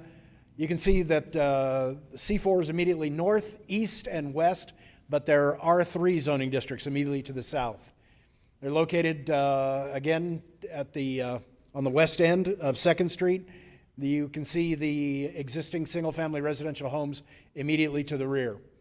Southwest Organics Products has been operating a medical cannabis dispensary since January 20th of 2021. So they're probably the newest of our medical cannabis dispensaries. In fact, I believe I approved your signs. One of my first duties was to approve their signs when I came to work a little over a year ago. They were issued a vertically integrated cannabis establishment license in September of 2021. Okay. Again, the big discussion is the 3 variance requests. We have the downtown historic district, we have the C2 zoning requirements because they are in a C4, and the residents immediately behind. Again, they have submitted a variance letter as well. The distance separation requirements require any cannabis business to be beyond 300 feet from a residential district. They are unfortunately directly adjacent to R3 zoning. The other variances, there is a prohibition against the location of cannabis facilities in the downtown historic district, and the zoning and development standard also specifies that in section 2761B, cannabis retail establishments must be located in the C2. So you've got 3 different variance requests going on here at this location. We're going to go ahead and we've talked extensively on the zone changes, the conditional use permit requirements. Again, SWAP, like everyone else, has been very good and very forthcoming. They did, as the chief testified earlier, they did submit a security plan. He has reviewed it. He is satisfied that it will meet all the requirements, including for the drive-through. We'll continue on. Planning and Zoning Commission did recommend to approve 7-0, zoning case 22015. And we are asking the City Council approve zoning case 22015, which includes the variance, the zone change, and the conditional use permit, subject to the conditions of approval and the amendments we have discussed extensively. We stand for any questions. Okay, thank you. Are there any, Mr. Boston? Really nothing to say. I mean, I could suggest the same amendments that hopefully you guys will pass for us. P and Z passes 7-0, and we're comfortable with everything you guys have been working on tonight, so. And Mr. Perry, my son's birthday's tonight as well, so I've been here all night missing his birthday, so I feel you. I'll just stand here for questions if you guys have any questions as you discuss it. Would you like to go get your son so we can sing to him? He's 19, he might be a little embarrassed. Are there any questions? Yes, Councilman Hildebrand. Oh, excuse me, Jason. You back up to a residential area? Yes, sir. Is there a fence between you and the residential area? Yes, sir. There was a wooden fence, approximately probably 30 feet behind us, and we've recently built a metal privacy fence between us and them. That happened like 2 weeks ago. How tall? It's probably 7 feet. Okay. We kept off the ground just a little. It's higher than the existing fence that they had. Okay. And so, yeah, and it really made the area look nice. So you put a physical barrier between you and the residential Yes, sir. neighborhood? And then speaking of that, we're going to actually close off that alleyway that we meet another neighbor who had an issue with people going in, and I agree. So we're going to put some sort of physical barrier between our area and his drive. Okay. To keep people from going back and forth. Thank you, Mr. Boston. I'm just curious. Yeah, Councilman Perry. Well, I was just curious. I think there's a city ordinance about a fence can't be higher than 6 feet. I think is it 8 feet? If it's, Permit- according to the contractor, if it is over 6 feet, you have to get it permitted, but it's a 6-foot panel fence, and he kept it off the ground like 8 to 12 inches for water starting to damage the bottom of the fence. So if you want to take that up with him, you can get after him. Just happened to Dusty. Just don't have some neighbors come out and see. Right. Councilman Perry. No, sir, I just request to speak once we. Okay, is there any other yeas or nays, or anybody in the audience care to speak at this public hearing? Seeing none? Okay. You know, we used to do these motions sometimes, you know. I would move that all the appropriate motions be made, that we do the exact same thing we did with the last one with this one. I wish you And could. it used to work late at night. in the I do have a question for Mr. Boston. Yes, sir. What are your operating hours right now?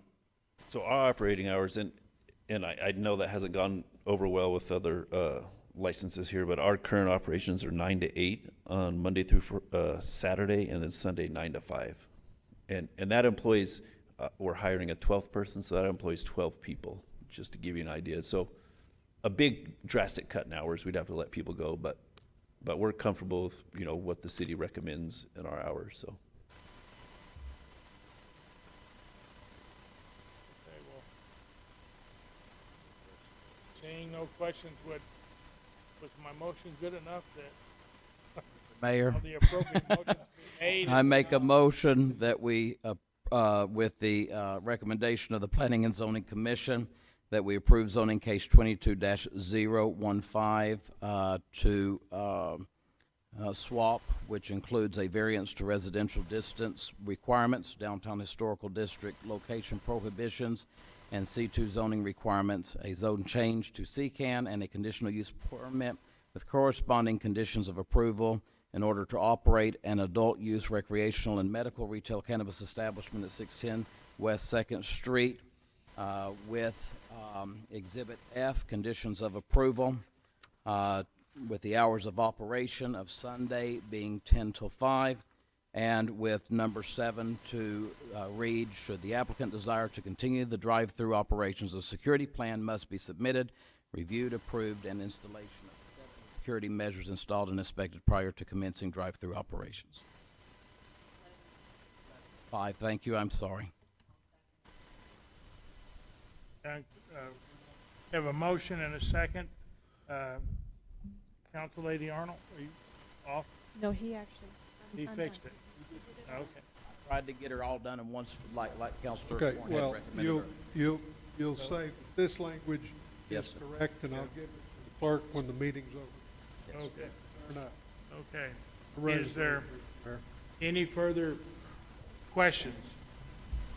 Okay, seeing none, if the clerk could call the roll on case number, or on the amendment, I guess, for case number 22 dash. Not the amendment. Amendment. There's no On the, amendment. okay, on the case number 22-015 for Swope. Clerk could call the roll. Counselor Moore? No. Counselor Hildenbrand? Yes. Counselor Foster? Yes. Counselor Arnold? Yes. Counselor Best? Counselor Sanchez? No. Counselor Halverson? Yes. Counselor Oropesa? Yes. Counselor Corn? Counselor Perry? Aye. Motion passes 8-2. Okay, I hope we might be able to go through some of this a little quicker now. Okay. Okay, on proposed ordinance number 22-08, it's a proposed ordinance about the sale of property, real property located at 928 Davidson Drive that was given to the city library, as I recall, by Tiger, and he gave approximately $300,000 of his estate to community organizations, which I think was a very nice thing. He worked for the Roswell Daily Record. Is there any discussion on that? Anyone in the audience care to speak for or against this? Seeing none. Make a motion. Parker, would you Can we just Okay. go right to motion, Parker? Yeah, that's fine. make a motion? I mean, we've heard this more than once. Most of us have, so. Mr. Mayor, I'd like to make a motion that we hold a public hearing to consider adoption of proposed ordinance 22-08, authorizing the sale of real property located at 928 Davidson. Have a mo- Davidson. We have about a bunch of seconds. We had a motion by Councilman Hildebrand, second by Councilman Foster. Is there any further discussion? Seeing none, clerk will call the roll. I thought we asked that already, if there's anybody care to speak for. Okay. Clerk, call the roll. Counselor Moore? Yes. Counselor Hildenbrand? Yes. Counselor Foster? Yes. Counselor Arnold? Yes. Counselor Best?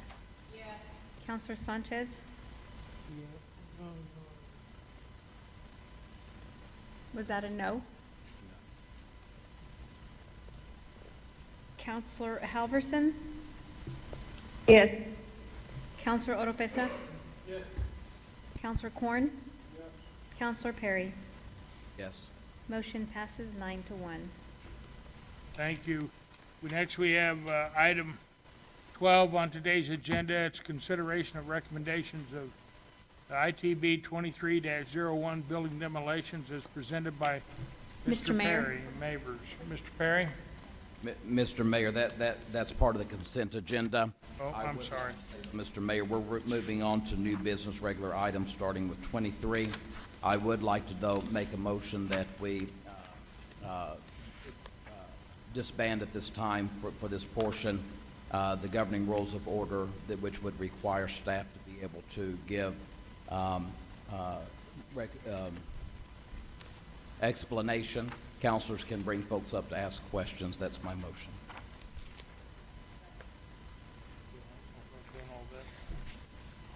So, Just a motion that would allow us to move away from the governing rules of order, which require staff to give presentation at this time. so we've done the consent item, so now we're then on item 17, lodger's tax. There's a motion on the table to strike, to suspend. Suspend the rules. That's the proper road, to suspend the governing rules of order at this time, to allow this to go faster. I'm trying to help us here. That's fine. Staff comment, well, Well, it is. okay.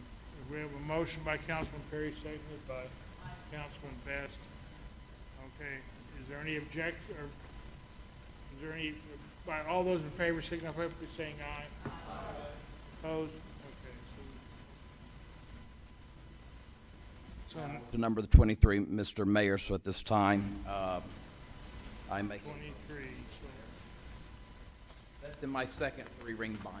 Give me a moment.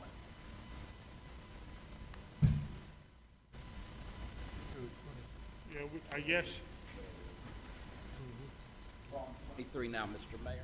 so by that consent, we've approved all through those, the changes on the football and all that? Yes, sir. Yes, sir. All right, well, I didn't s-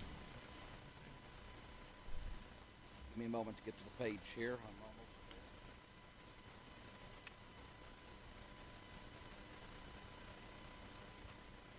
there. Mayor, at the recommendation of the Infrastructure Committee and also the recommendation of the General Services Committee, I recommend that we proceed with the Virginia Chisholm Park project.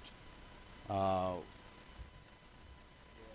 recommend of included the recommendation of $205,000 of additional funding, or total cost of approximately $545,000.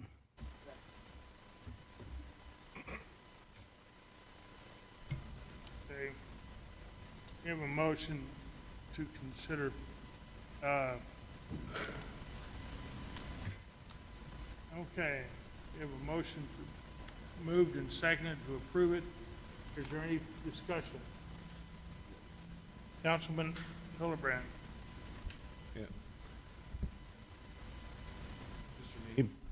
On this proposal, are there items that the city could be doing themselves that we could do internally and not externally to get this? Was that discussed at the committee? Yes, sir. It was discussed. There is some work that we will be doing in-house within the process as well, too. So this may not be the final number then, it may be a reduced number?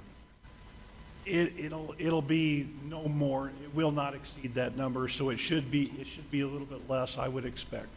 Okay. Based upon the new model and what we intend to get accomplished.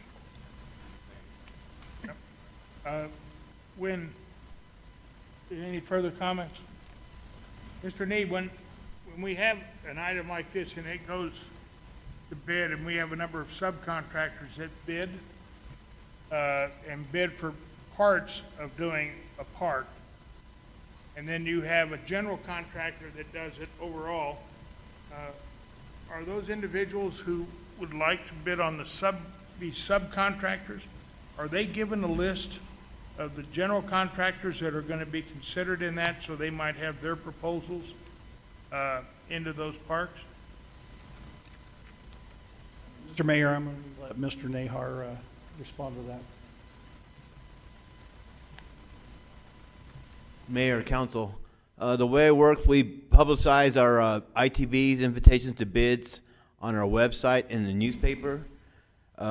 We then have a list of who the prime contractors are that pick up plans.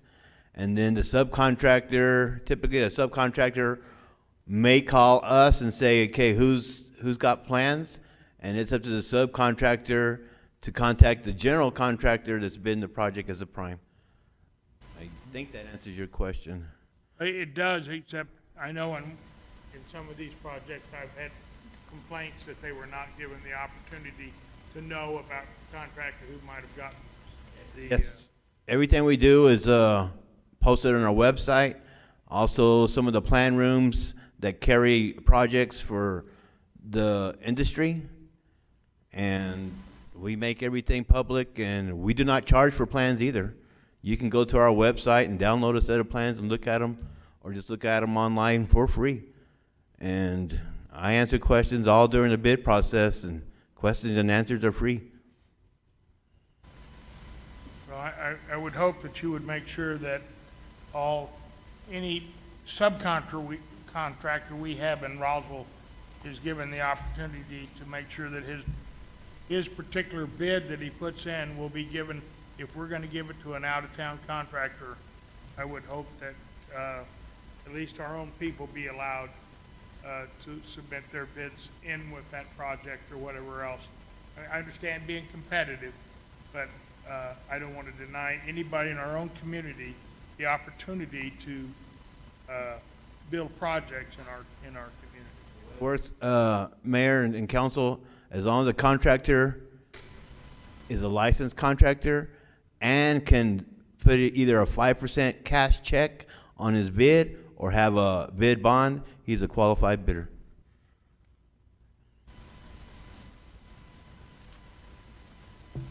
Okay, any further comment? Okay, so item number 23 on, we have a motion for a due pass and, by Councilman Perry, seconded by Councilman Foster. Would the clerk call the roll? Counselor Moore? Yes. Counselor Hildenbrand? Yes. Counselor Foster? Yes. Counselor Arnold? Yes. Counselor Best? Counselor Sanchez? Counselor Halverson? Yes. Counselor Oropesa? No. Counselor Corn? Counselor Perry? Motion passes 9-1.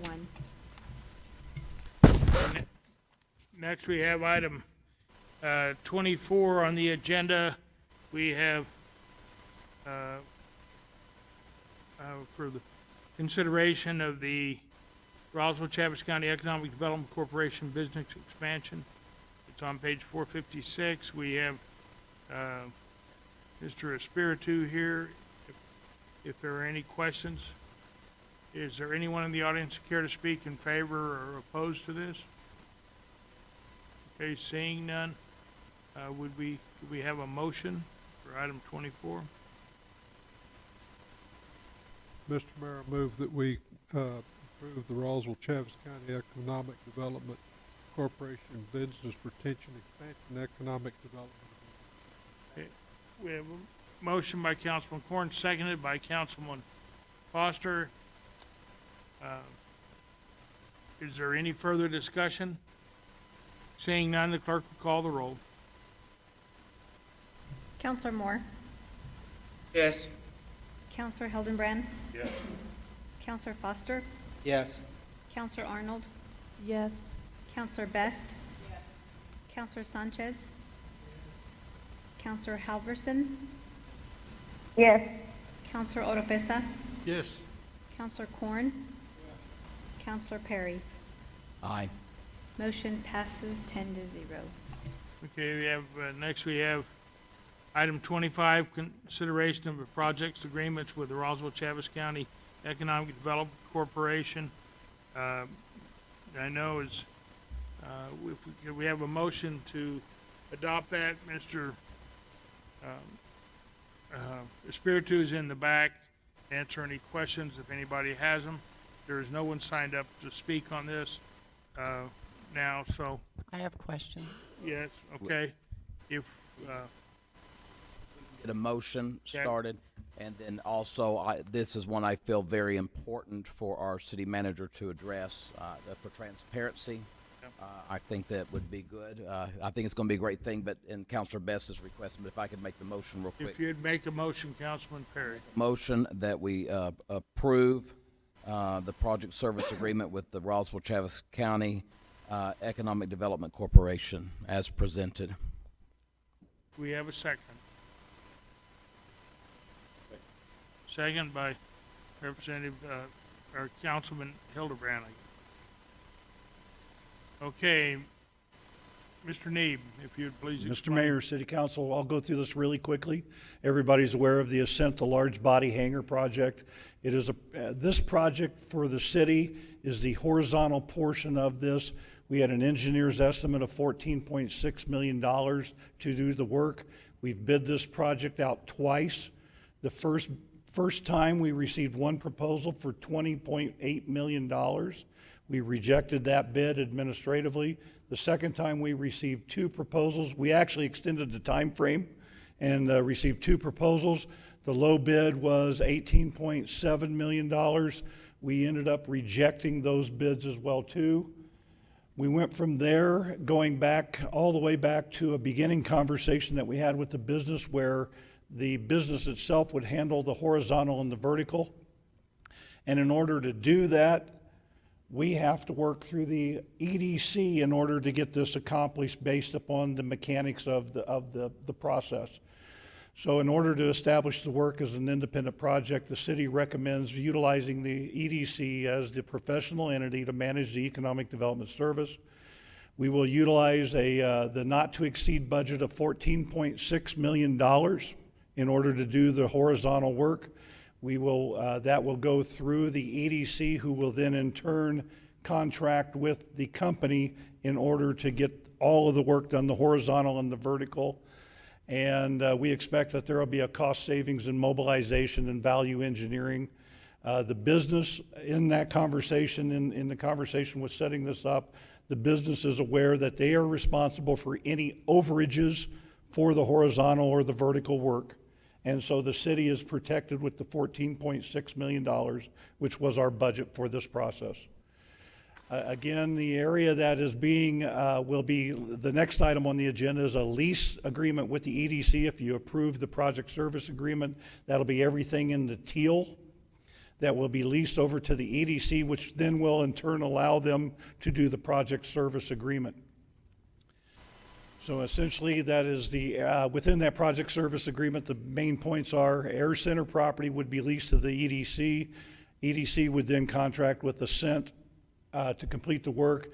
The term within the project service agreement is 1 year. The budget is 14.6. It is available through reimbursement of the work performed.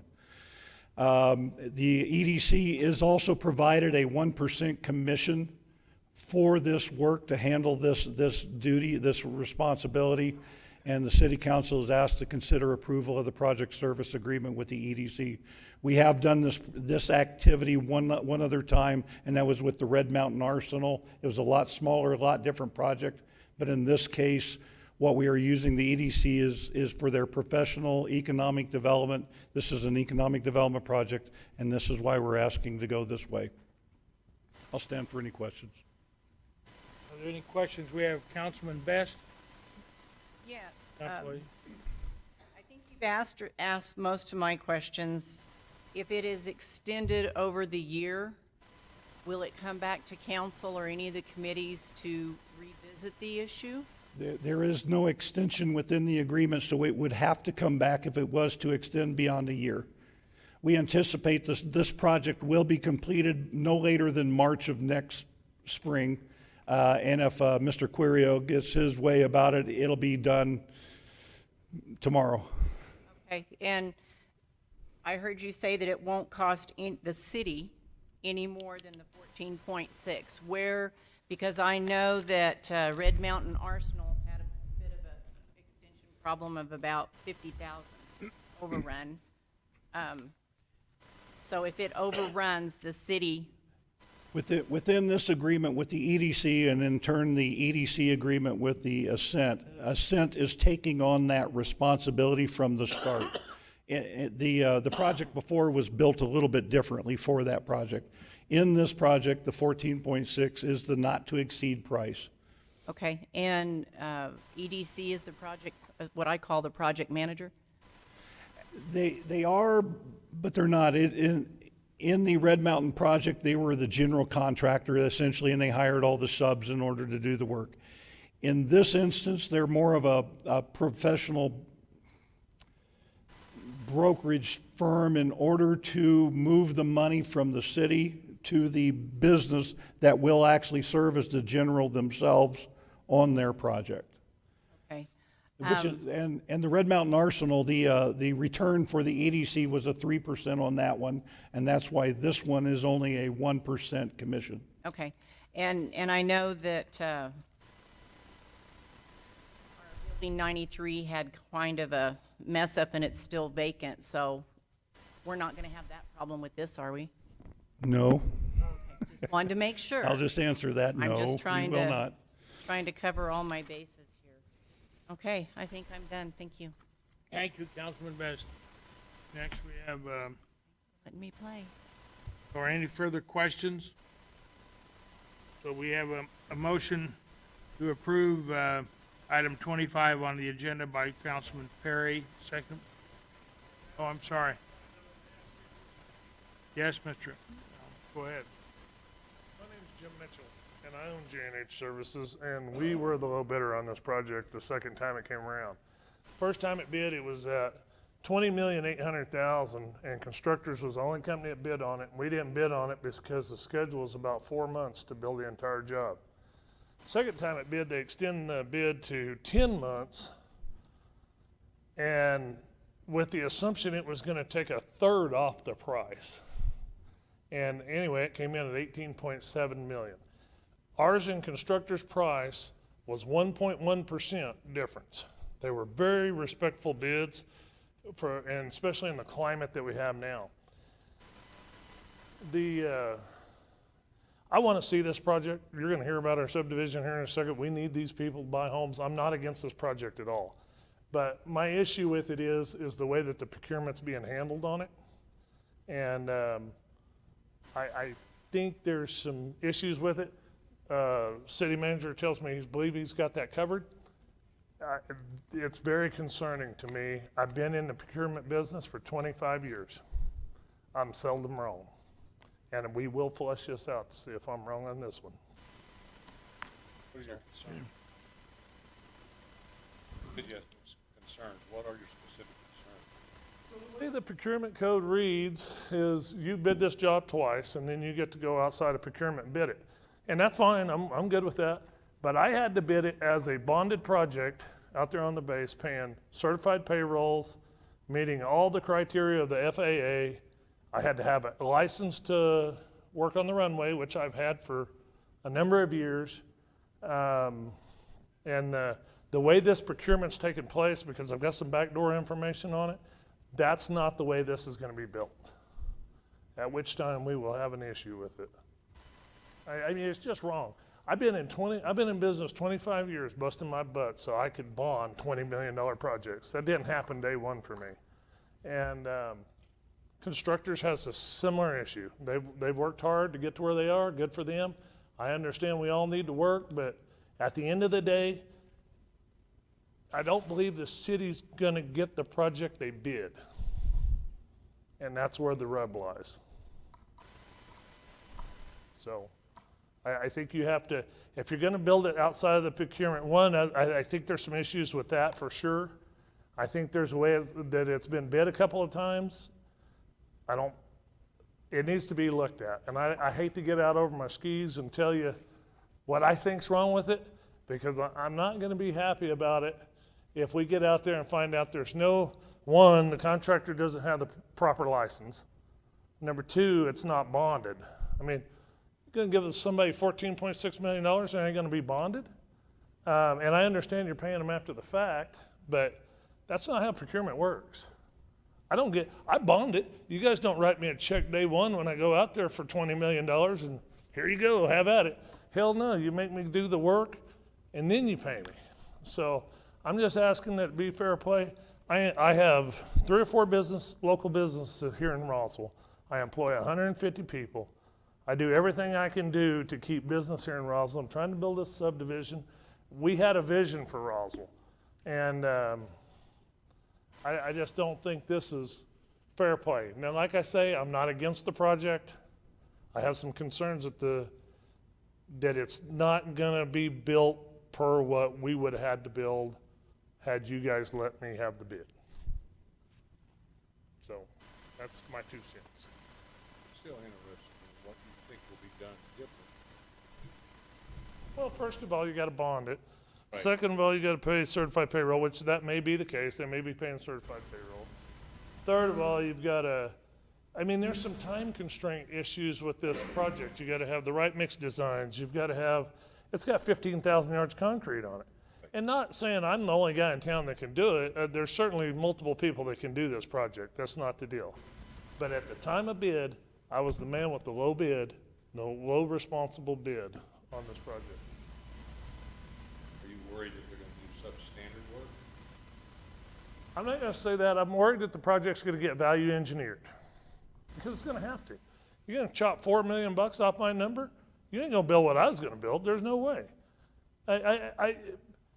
You might cut some money off of it. A different contractor with a different approach could shave a little bit of money off of it. $4 million on 18, that's not possible. So I want to see the project go forth. I don't want to be, I'm not a litigation, run around, sue everybody kind of guy. I don't do that. But I would like for this project to go either as planned or go out to rebids so that we can all bid on the same work. That's my only issue.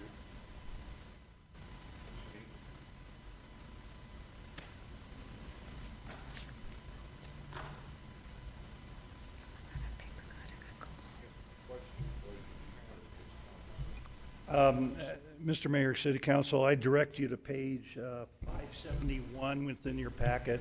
It's item number 6 within the agreement with the EDC. It is the area titled Compliance with the Law. And the RCC EDC shall keep fully informed of all state and national laws, municipal ordinances and regulations in any manner affecting those engaged. Item B, warrants that it currently observes and complies with all applicable laws, ordinances, regulations.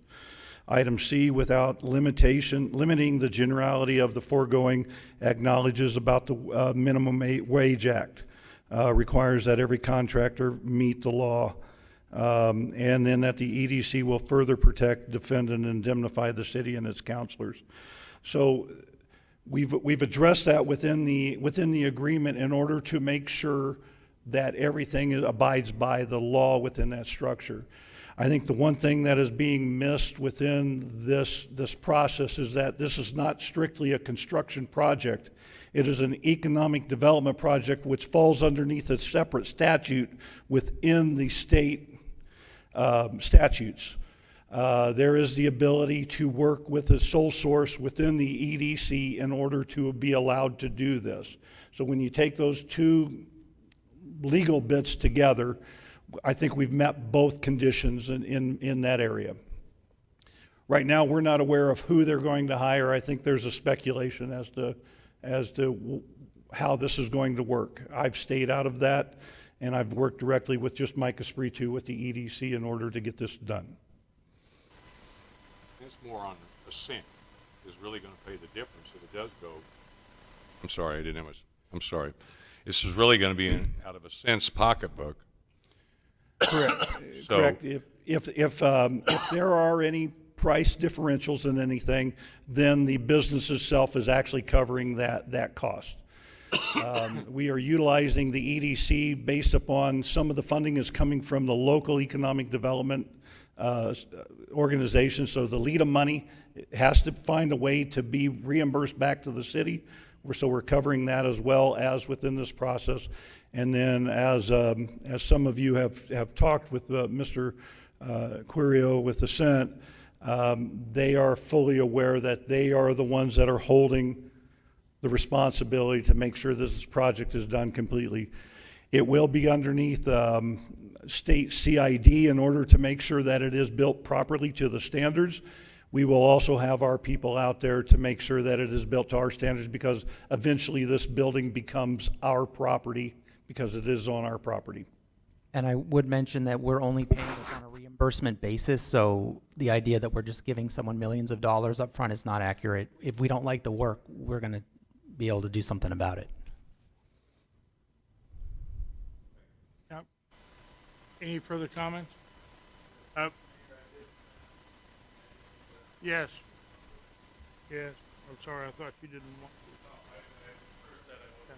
I thought I needed to make a few things clear. Mr. Mayor, Council, I'm Dave Quirio, President and CEO of Ascent Aviation. For 2.5 years, I've been trying to bring 350 jobs to this community. My wife, most people know Valerie Brakeman, 5th generation Roswellian. She's really what has driven me to come here.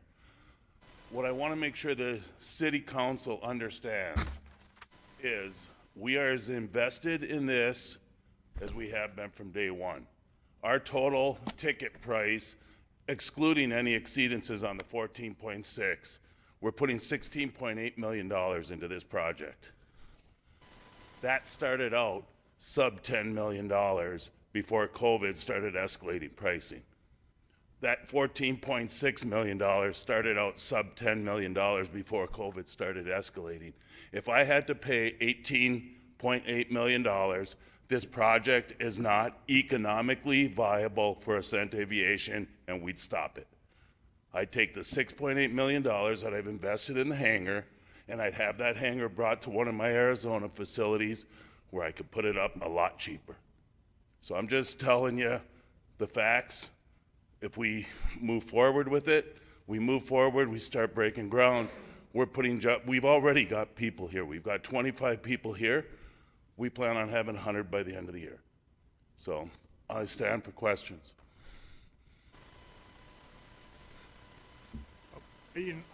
Thank you. Thank you. Any further questions? Mr. Neeb, the only question I want the jobs here like everybody else. I just, basically we have two concrete companies in Roswell. And this job is gonna be a lot of concrete. And, if both of them bid on this job last time, is that gonna affect our concrete price or anything? Or are they gonna be able to get enough in there? Mr. Mayor, I'm only aware of some of the conversations that have been happening. I have not talked directly with anybody, but my understanding is there's conversations going on with the concrete companies that has already occurred with the business and everybody, that they would be able to get that. Now, getting enough here in order to get the project done, everything's at a premium now. Everything comes in its own time. I also know that there's conversations about other alternatives within that structure as well too. And I don't know enough about it, and I won't share anything farther than that either, but I believe that they've got those bases covered, at least on the front side of this. So. Okay, thank you. Okay, are there any further questions? Seeing none, so we have a motion. Let's see, we're on item 26. Motion by Councilman Perry, seconded by Councilman Hildebrand, to approve item 25 on the agenda. Will the clerk call the roll? Counselor Moore? Yes. Counselor Hildenbrand? Yes. Counselor Foster? Yes. Counselor Arnold? Yes. Counselor Best? Yes. Counselor Sanchez? Counselor Halverson? Yes. Counselor Oropesa? Counselor Corn? Counselor Perry? Aye. Motion passes 10-0. Okay, next we have item 27 on the agenda. Consider the approval of the we're at 26, excuse me. Consider the lease agreement for the Air Center for the Roswell, Chaves County Economic Development District. Councilman Perry to make the motion. Mr. Mayor, I make a motion that we approve the lease agreement with the Roswell Chaves County Economic Development Corporation for a parcel of land consisting of 10.65 acres, more or less, located at the Roswell Air Center, identified on the plat, which is identified as Exhibit A, with the term of 1 year commencing on the date provided here above, and the term would extend or renewed on the same terms in the amount of $3,865.95 per month, commencing on the issuance of a certificate of occupancy for the improvements at the premises. If there is an extension, it would be increased by the CPI urban, all city average, or 3%, and subject to all the terms and conditions of the lease. Okay, we have a motion by Councilman Perry. Is there a second? Foster. We have a motion and a second. Mr. Neeb. Mr. Mayor, City Council, I don't have anything else to add to that. That covers exactly what's in the lease agreement. The lease agreement actually is the other piece of this project service agreement where we turn this property over to the EDC so that they can do their work. Okay, Any further discussion? Anybody in the audience care to speak for this or against it? Seeing none, any further comments from the council? Seeing none, the clerk will call the roll. Counselor Moore, Yes. Counselor Hildenbrand, Yes. Counselor Foster, Counselor Arnold, Yes. Counselor Best, Counselor Sanchez, Counselor Halverson, Yes. Counselor Oropesa, Yes. Counselor Corn, Counselor Perry. Aye. Motion passes 10-0. Okay, next we have item 27. Consider the approval of the Hispanic Chamber of Commerce Business Develop Retention Service Agreement. Councilman Corn. Mayor, move that we approve the Hispano Chamber of Commerce. Counselor, can you speak into your mic? Go through all this paperwork in front of me. All right. Mr. Mayor, I move that we approve the Hispano Chamber of Commerce Business Development Service Agreement. Second. Second by Councilman Arnold. Is there anyone in the audience care to speak for or against this plan? All right, seeing none, any councilman care to ask a question on this plan? Or any questions? None? Okay, if the clerk will call the roll. Counselor Moore, Yes. Counselor Hildenbrand, Oh, he stepped out. Counselor Foster, Yes. Counselor Arnold, Yes. Counselor Best, Counselor Sanchez,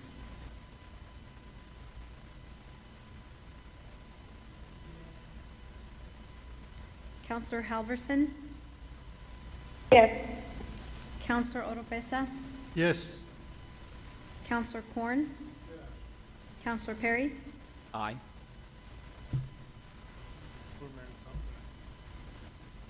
Motion passes 9-0. All right.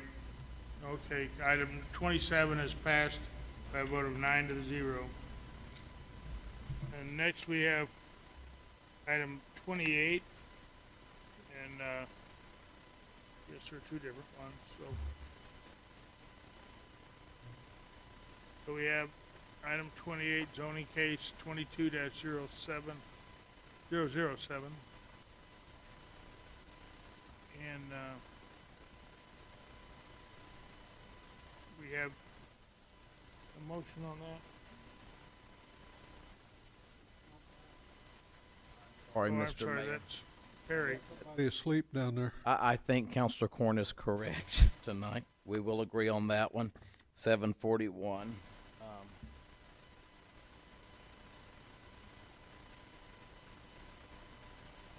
Here I make a motion that we approve zoning case 22-007, the F plat, which would be the final plat for the Oak subdivision, Unit 2, to create 69 residential lots in the R1 residential district south of Country Club and east of Nevada Avenue.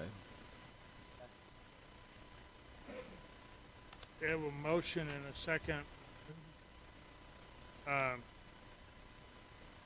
Is there anyone who care to speak in favor of this? Mr. Mavers? Mr. Mayor and council members, before we get started, a couple of quick questions. Does everybody have the larger maps there in front of them? We provided everyone with, there was a concern that the maps that we had were too small. We printed off larger ones, a little bit easier to see, a little bit easier to read. If not, we have extras. I can pass them out real quick. Unit 2, so the first one is Unit 2. Number 28 is Unit 2, and that's, on this thing, and the other one's Unit 9.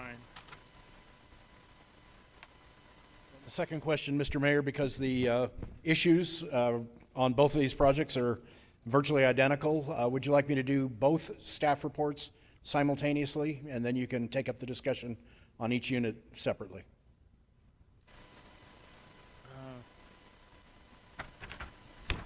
Pleasure of the council. The, yes, It's awful late, and there's a couple of us up here that fleet.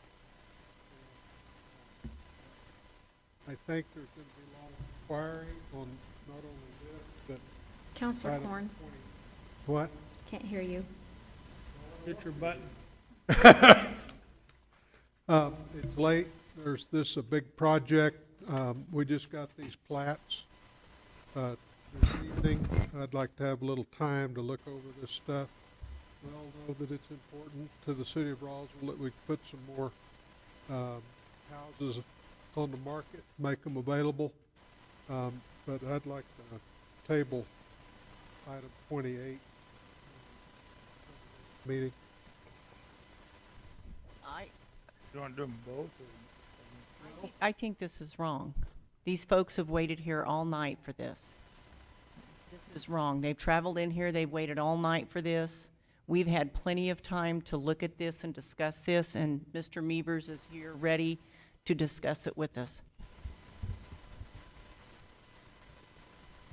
I don't know if I got a second or not. I'll second. Mr. Mayor, Yes, sir. my understanding, a motion to table would place it at the end of this meeting. It would be a motion to help me with the Postpone. postpone. A motion to table would keep it in this meeting, and we would have to deal with it at the end of the meeting. A motion to postpone would put it at a different meeting. Well, okay, postpone then. Okay, we have a motion to postpone and made by Councilman Corn, seconded for items 28 and 29 by Councilman Corn, and seconded by Councilor Orpresa.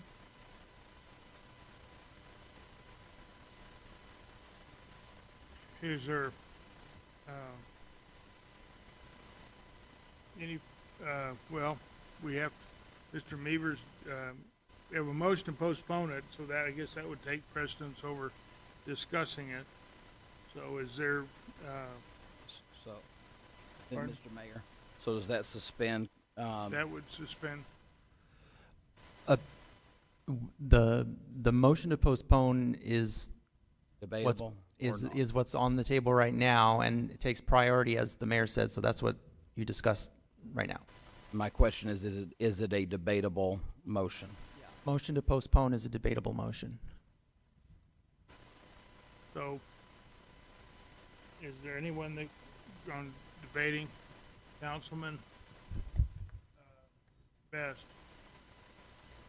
I feel that these people have sat through this all night long, and they deserve our attention, because we have had this, I believe we had this last month, and it's come back to us.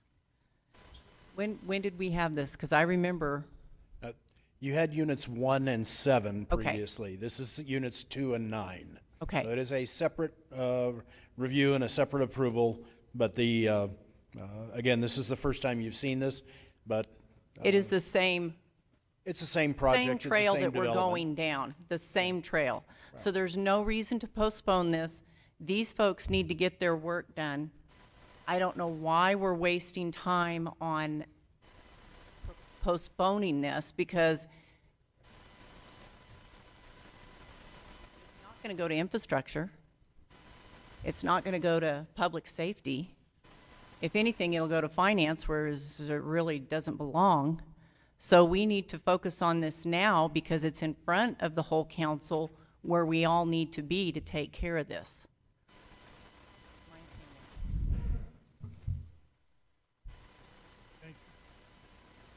Any I further have a comments? question. Yes. What would be the purpose of postponing? what's gonna change? I know you can look at the maps. I'm just trying to understand whoever asked for the postponement, the reason behind the postponement. Is it, I know the layup is exactly the same. I know those things, but what would be the reason for us postponing it to next month when we're gonna see the same layout, the same set of buildings? So what is somebody, do they need more, we need more information? I don't understand. What would be the real reason for postponing?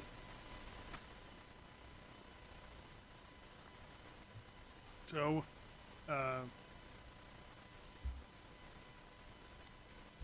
you know, I think that if the motion is to postpone, it would be something we would just handle at the next month.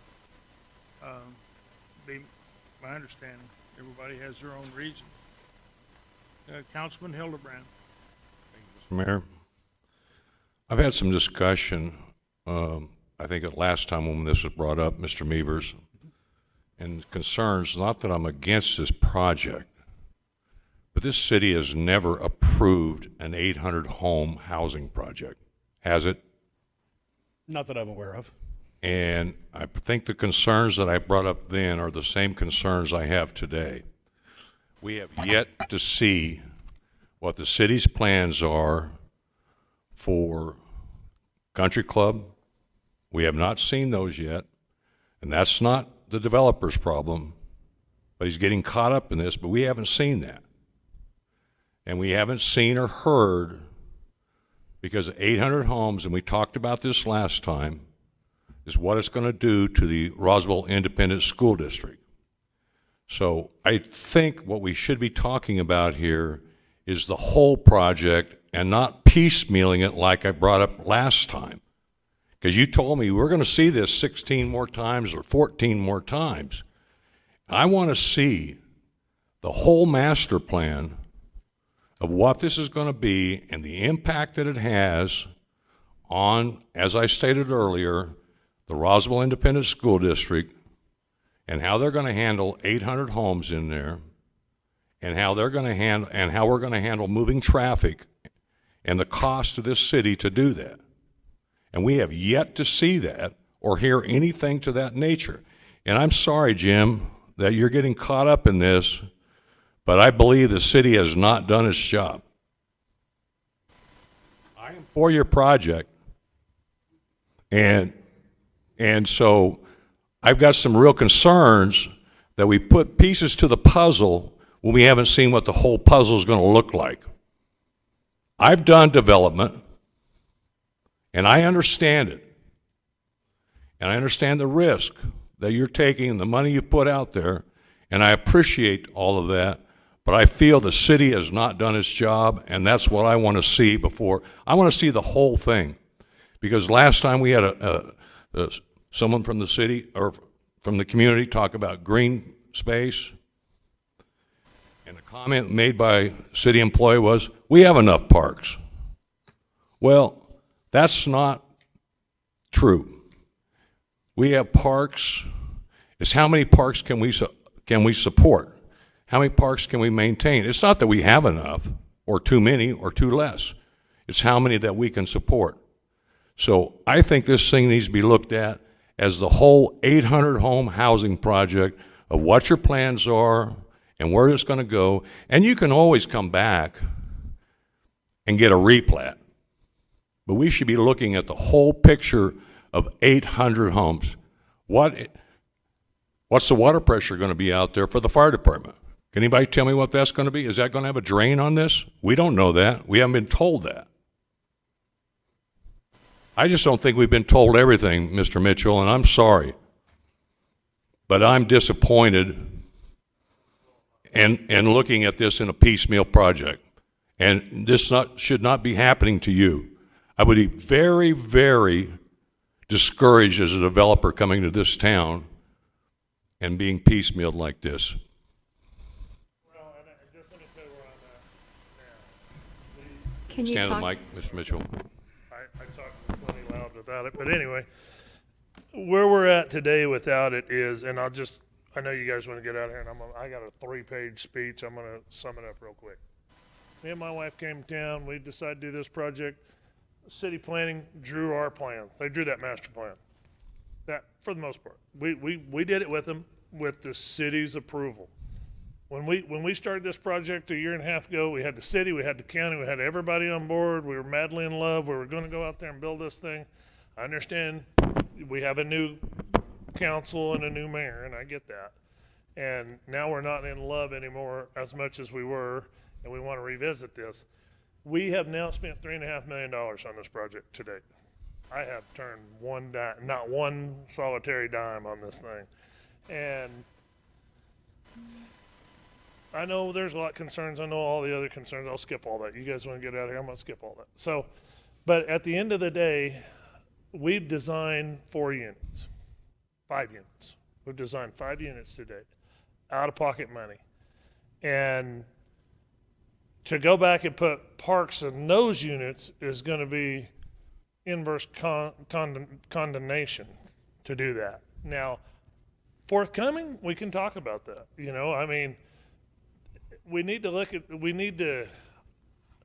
I don't know where the city is on this deal. I don't know if you guys are anti-development, anti-business, what we're doing. If we are, please let me know.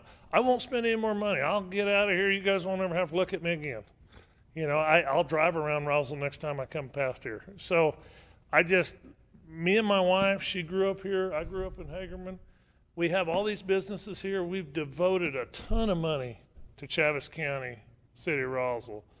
And I really don't think we're getting a fair shake on this. I feel that we've bent over backwards. We're going to build this is the houses we're going to build. The subdivision is very compatible to Tierra Brenda. Everybody's been over there. They know what it is. It's a good project. I'm not going to keep you guys all night. You guys drive the bus. You want me to go home tonight? I'll be more than glad to. But I don't know. We walked in here a year and a half ago and literally told the city, here's a blank sheet of paper. Tell me what you want. And that's the conversation we had. That man right here, that's his selling point. I hired him. He's a consultant. He does this. That is our selling point to the city of Roswell. Here's a blank sheet of paper. Draw what you would like. And now I got my nuts in a vise. And I would just like to add this. You said that the master plan was never approved. The master plan came before the planning board twice. The master plan, the 800 lots. And we've talked to the city engineer about the water pressure, and I'm out there laying a mile of brand new sewer to get there currently today. I'm spending $500,000 to put a sewer line in that I won't recover until I get into phase 8 or 9. And I can't get to the 3rd and the 5th and 4th and 5th units. Yeah. So you understand my frustrations, and I appreciate it. I get it. I hope you understand mine too, because I have not seen anything has been delivered to this council that says how we're going to handle the traffic, how the school system is going to handle itself, and what's going to happen out there. I'm not opposed, as I say to you, and I get the frustration of having to deal with it, but that's where I'm saying the city has failed to deliver all of that information and to all of us council members. But the planning department has considered the schools. They considered the traffic. We have to put an acceleration, de-acceleration lane in. So those are all things that were talked about. You're making it sound like we just put a bunch of lines on a piece of paper. No, I'm not saying that. I'm not saying you're at fault. I've never said you were at fault.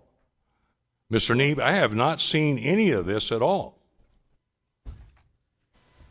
Mr. Mayor, Councilor, the challenge we have is that information you're requesting is not a part of the subdivision process. I went looking through the subdivision plat, what's all expected. Country Club is not a part of what a subdivision would be considered. If we want to amend our design standards to say, okay, what's the impact there, we can do that. There is some language on the schools and the parks. So the parks, there's 2 different ways to handle parks. They give 8% of the square footage of the area to the city to be developed as a park. It's not developed park, but it's land to be developed as a park. Or they can give $2 per front linear footage, front footage for the entire area. And then there is also the section on the schools that the Planning and Zoning Department shall forward to the school district the pre-application sketches for all requests of major subdivisions of 40 acres or more, and the school district may assess the request to determine the need for additional school sites and may work with the developer to acquire such sites. I believe that if we're going to get to where you want to get to, Counselor, I think we have to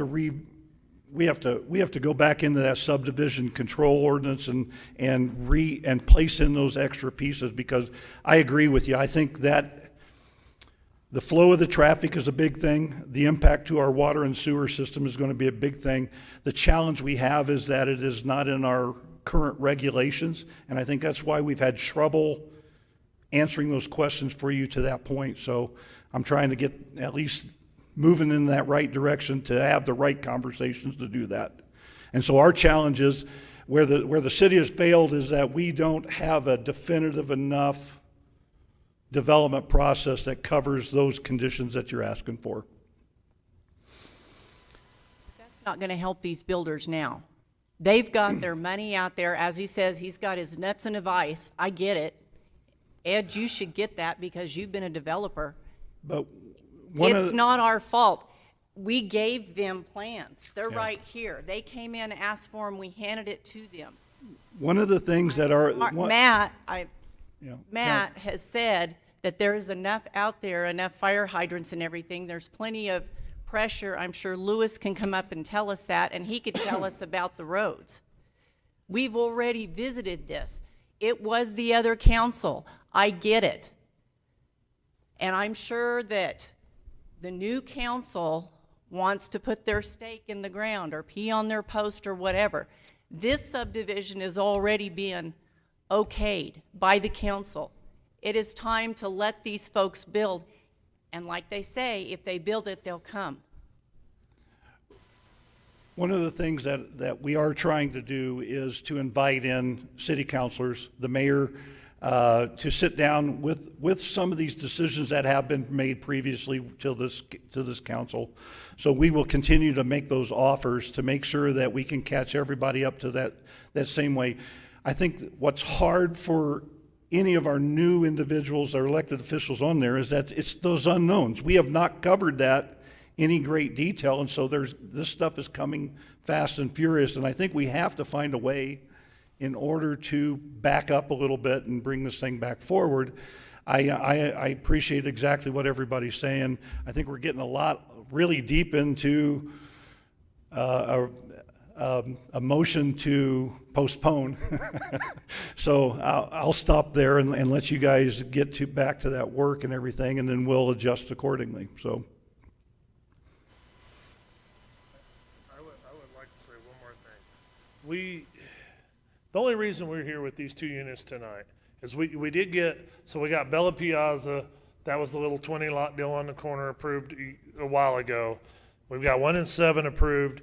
We're here tonight to get 2 and 9 approved because we're talking to builders to bring them in here. One thing that they look at a multitude of things, but the one thing they look at, the guys we're bringing them in, is they want to know if we come to Roswell and we put a program together where we're building and selling homes, are we going to run out of lots? Can you provide me enough lots? And I can walk in there tomorrow and go, look, I've got 2 more units sitting here. You guys burn up half that one. I'll build this one. We'll be ready to go. Right now, we feel that there's about 200 lot backlog, or 200 home backlog in the city of Roswell. Because I built a subdivision here in 2008. It took me 10 years to sell the lots. There ain't been nothing built here since. I mean, some little stuff, but nothing major. It's a pretty major project. There's 200 homes backlog in our opinion. It ain't like we're going to go out there in the morning and knock 800 foundations in the ground. That ain't going to happen. We all know that. I mean, yeah, it's long-term deal. So the school system has time to grow. The street has time to grow. The sewer line's already grown. I'm putting that in today for 800 lots that it may never see. That's an expense that we're putting in, and it gets back to we came in and the MERP was an issue, and I remember the night me and you sat down here over that. And that's another big aspect of this. you got 350 homes gonna come in here with this Ascent deal, or 350 families. I guess we'd get some trailer houses put someplace for them, because they ain't, damn sure ain't no place for about 800 or 350 people now. So, Just step in a second. Can you please step up to the mic? At noon today, there was 73 houses for sale in Roswell. in our price range. In our price range, $200,000 to $400,000. There was 73. In a town this size, there should be 400. And you guys are all aware of it. I mean, the house comes up for sale, it gets sold just like that. There's a demand here. There's a big demand. We did our study, we did our research, we talked to the realtors, and you know, you're talking about, just a minute ago, you're talking about 300 jobs coming here. Those people gotta have a place to live. And one of the reasons they won't come here is because there isn't housing. You know, a company that comes here looks to see where their people are gonna live. You don't have the housing here. And I'm very concerned that, you know, without us all working together on this thing, it's not gonna happen. You know, and when a guy comes in, when a builder comes in and he contracts for, like Unit 1 we sold to Corrales, that's those builders there, right there. And when he comes in and buys that, that's less than a year's inventory for him. He wants to know where he's going next. And it takes several months to build it, and to, you know, Jim's got to put in all the lines and the roads and so on. Well, it takes several months. By the time we get through planning, come down P&Z twice, come and see you guys. We're 6, 7 months, 9 months. That's why we're here today, because we know how long this process is. And I know there's issues with the lot size. There's a belief that there's issues with the lot size and whatnot. There's not. It meets the minimums. We've done the deal. And it is a spitting image of Tierra Brenda lot size. Some of them are half acres, some of them are 7,000 square feet. It's what you gotta have to build subdivision day. We'll quit talking and let you guys do your Well, job. one more thing. In your regulations, 6,000 square feet is what you require for lot size. Our smallest is 7, and it goes up to 15,000. So, I mean, those are big lots for a subdivision of this size. Well, and the other thing, every day that we don't build, interest rates are going up, or 5.5% for a 30-year mortgage. People buy 70% of the house today that they could buy in January. It ain't helping Roswell at all. Roswell, I looked at 2010, 2020 census today. Yeah. Roswell was down 800 people. In 10 years, population went down in Roswell. In the last 10 years, there was 62,000 people moved to New Mexico. That's pitiful, and this ain't helping.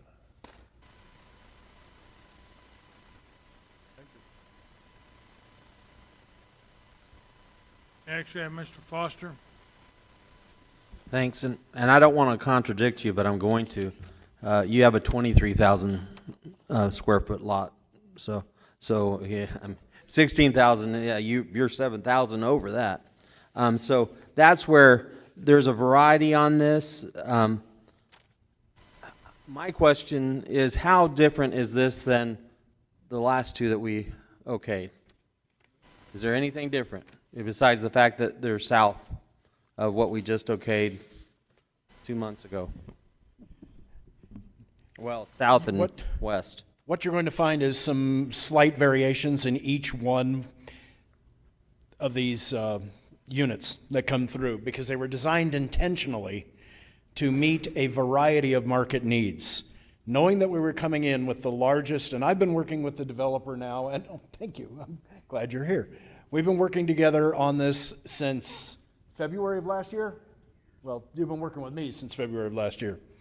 And we have revised and we have modified and we have updated, and we decided that with 800 units, we had the opportunity to provide a housing type, a housing style, meet a market demand across the board. Even though we could have gone down to 6,000 square foot lots, they said, no, we want to hold to about a minimum of about 8,000. But 8,000 is just one portion. Then there's 10,000s, 12,000s, all the way up to, I believe, one of the final phases, 50. 23,000, I just told you. 23,000s. Well, We're gonna have 22,700, lots. We're going to have lots. We're going to have lots here for the children and grandchildren, for the people that are moving in here, as well as for people that are moving up and moving into different things.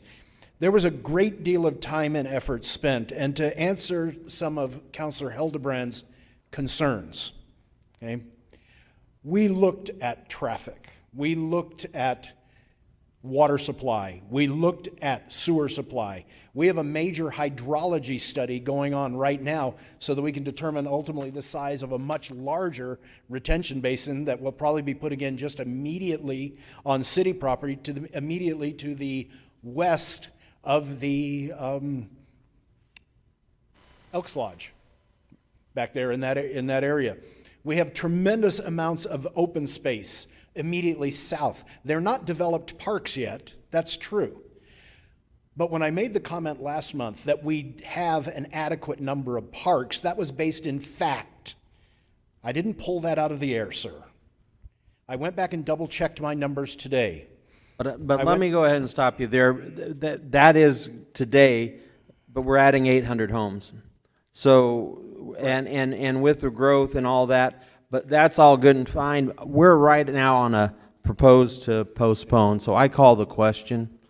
The only thing I hate to do, just because we had Councilor Arnold step out, but I don't think we need to postpone. I think we need to go forward, but we are on that motion right now.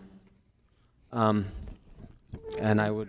Councilman, I don't believe it's proper to debate the motion and then call the question. If you want to call the question, I think you have to call the question on your own. I mean, it's not fair. Call the question. You can't. You've already debated it, Councilman. I think I can call a question anytime I want to call a question. That's proper etiquette. You won't be recognized. The question's not recognized. You can't not recognize me. Councilor Perry. I am sorry, but that I propose we rule on that false ruling of our.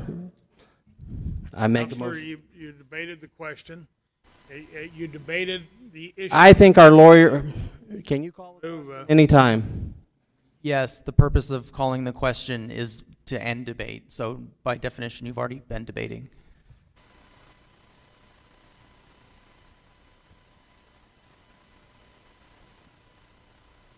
Well, we have Councilor Horn is still on the list to debate.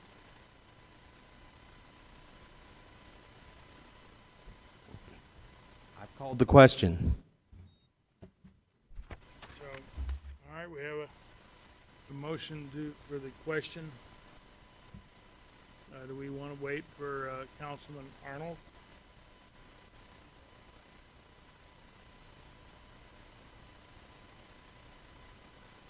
So she'll be back.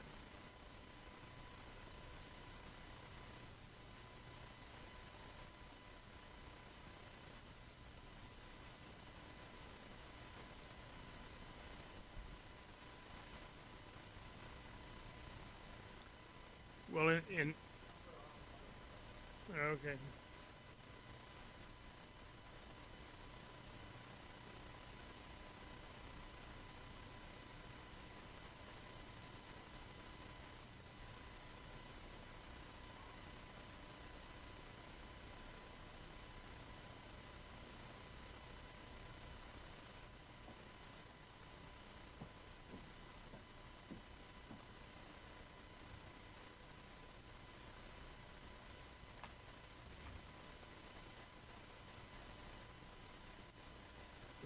The motion on the floor is to postpone.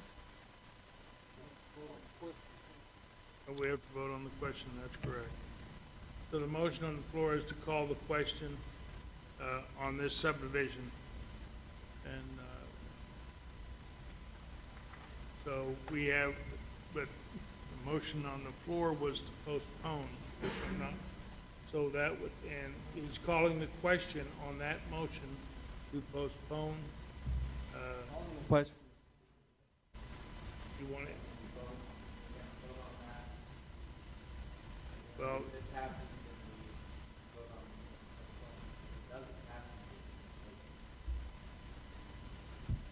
okay. So the motion is to call the question whether to end the debate. And, so is there any further comments? Seeing none, the, clerk will call the roll. Counselor Moore? Are we voting to call the question, or are we voting to postpone? To Call the question. Yes. Counselor Heldenbrand?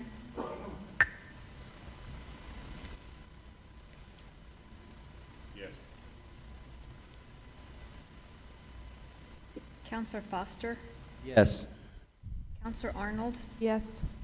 Counselor Best? Yes. Counselor Sanchez? Counselor Halverson? Yes. Counselor Oropesa? Yes. Counselor Corn? Counselor Perry? Aye. Motion passes 10-0 to call the question. Okay, now we have a motion on the floor to postpone items, fair to do 28 and 29, both together. I mean, that's what we were talking about, or do you want to do it individually? So I'm going to say that what we were talking about was item 28 and 29. And that's what the motion is to the, yes. Okay, that's fine. All right, the motion is to, Mr. Mayor, is your mic on? yes? I can't hear you, I'm sorry. You have some Q-tip?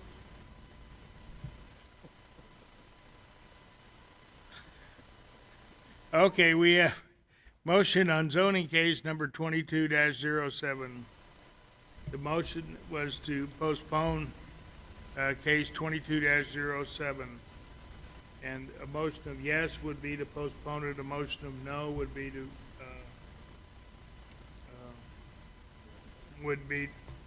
bring it forward and vote on it. So, if the clerk could call the roll. Counselor Moore?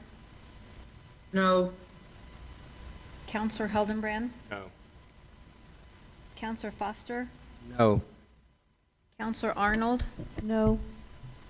Counselor Best? No. Counselor Sanchez? No. Counselor Halverson? No. Counselor Oropesa? No. Counselor Corn?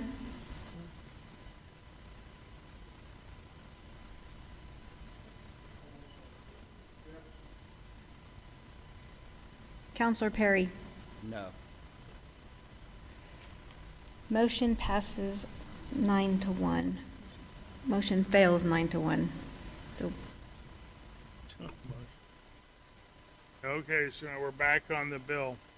Back on zoning case number 22-07. The mayor, may I make a couple comments, please? Yes. I understand the concerns that Hildebrand and Korn have. They're new to the party. Some of the concerns that you have, we have discussed in the past. The water pressure is going to be about 55 PSI when all 800 are done. The sewer system's being upgraded coming in. If you remember, we closed college in Nevada about 3 weeks ago so we could stab it again, reset a 12-inch line, a bigger line than what we had there, better grades. We had a kickoff meeting yesterday with the firm out of El Paso to start designing Country Club for a 4-lane. The next step would have to continue with Nevada south of where the Oaks is going to be. Yes, we're going to need 4-lane. We've had 4-lane designed and under consideration from Untana going north to Berindo, and Berindo from Montana to Maine. I've brought it up several times, and when you hear $13, $14 million, it dies. Country Club's gonna be about 4.5 million is what I expect. We'll probably have to do the same thing with Nevada, probably $3 million to make that wider. We also, as I've already got another team designing the drainage that would be the channel coming from Nunop, going up, tying into the detention ponds that the Oaks has. All this has been going quietly. When I look at the Oaks, it's going to take them, I know they're going to try hard, it's going to take them 6 to 8 years to get it done. It's going to take that long to make the impacts. If you were to, everybody worried about the traffic, yeah, 800 homes, that's 8,000 vehicles a day that would Country Club, if Country Club was the only way out. By the time there'll be other ones. So I'm glad you're concerned. Keep that concern when I come back and ask for money to be funded for projects. Ask for money to be funded for drainage and parks. I understand open space. Absolutely. Absolutely. Kids want to be able to walk a little bit closer than a mile from where they're at right now, and it's not a mile, it's 6,000 feet from the end of their property. So we are doing our job, but we're not tooting our horns about it. We're doing it quietly and taking care of business. Yes, you know, and I'd just like to say one thing. There were some comments made about whether or not this council, well, we weren't part of the good old boys that did it last time. I'm going to tell you that when we were elected on March 1st, I asked for the 5 new people that we had. I asked for them to be able to go into city meetings with the staff in March, and I was denied. They said that those meetings were in March were for the staff and were not for the new people. It was all for staff, was what those meetings were for. And so we were denied the opportunity to go in to listen to every budget that the members of the staff were presenting to Mr. Nebb and everybody in there to learn about what we were doing. I asked to have our people in there, and I was denied. And so then the next thing that happened, come April 1st, we had to start, we had to do a budget. And so we got the budget done in 30 days. And that was all without these people not having the opportunity to go in and learn a little bit more about that. So for someone to sit there and intimate that the 5 new people maybe didn't want to know, I don't think is fair. I think because I did ask for those people to be able to be allowed to go, and we were denied. And that's fine. I understand the game. And I think we've been very fair with things that have gone on. I signed the plats on these other ones. I have some concerns about those plats. I looked at the width of those streets. I went out and measured it, 32 feet. And I wonder, when you look at these houses, I think there's 3 cars, and you go, there's at least 3 cars in every house in Roswell. I mean, just go out there and look. I mean, there's 3 cars, and you put a 2-car garage there, and you do it, that means there's gonna be cars in the street. And then I looked at that, a 32-inch, 32-foot street, and you look at with the car on each side of the street, and how's the fire truck gonna go down it? To me, I have concerns about that.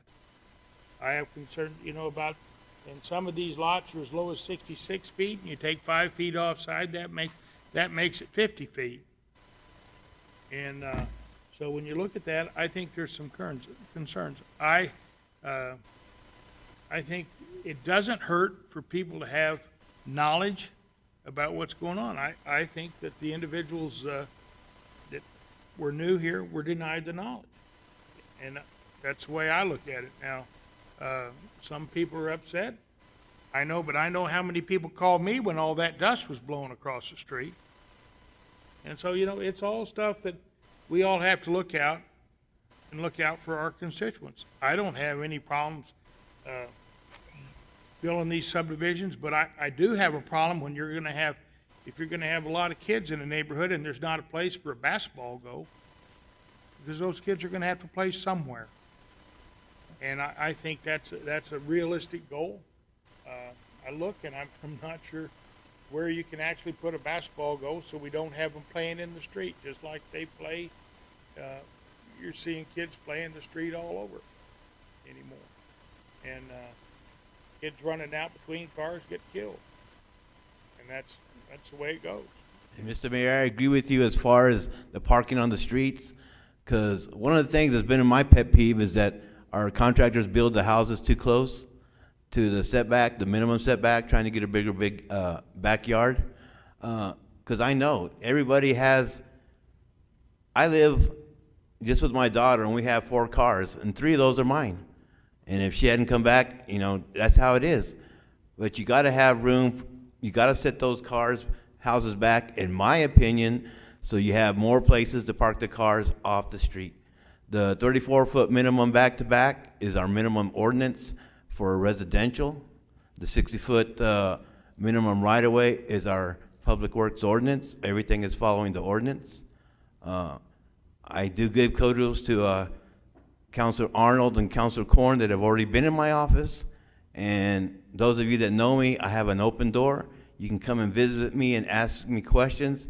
And one thing you're gonna find out, I'll probably give you more information than you really asked for, because I agree with you, Mayor. Information is what everybody needs to have. And I'm willing to share any information on this project, any project.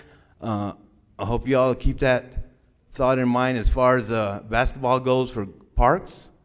Chisholm Park, what are we doing? Trying to cut a basketball goal off of kids in the neighborhood. So, you know, I agree with you 100%, Mayor. And I'm here for the citizens of Roswell, always have been. And I invite all 10 of you, come to my office anytime and let's sit down and talk. We'll close the door if we have to. And I turn around and look, because I've watched this a lot. I watched, and I have a concern. For a long time, I had a concern. It looked to me like the way Nevada was being driven, you're going to go right into an Ada Mater's bedroom when you looked at that, because it didn't look like it lined up with Nevada. And I'm not, maybe, I think it is now. I think it's lined up. But for a while, when you were building, it didn't look that way. And And Nevada's going to have more than 2 lanes. It's got 3 lanes, so that offset, that's why it looks kind of funky, Mayor. Nevada to the south is ours. Nevada to the north, and that's the other thing too. As I'm looking at the 4-lane for Country Club, I'm gonna have to probably shift Country Club to the south, because that's the county on the north side. And are they gonna give us property to widen it? No. They'll sell us property. If they're gonna sell right away, I have to come to you guys to buy it. So right now we're trying to squeeze it on the south side, but then what I have to contend with, I have XL and their power lines that just went up about 8-9 years ago. So that'd be an expense that they would probably have to eat, that I could probably invoke with the franchise rules. But all those little factors we're looking at.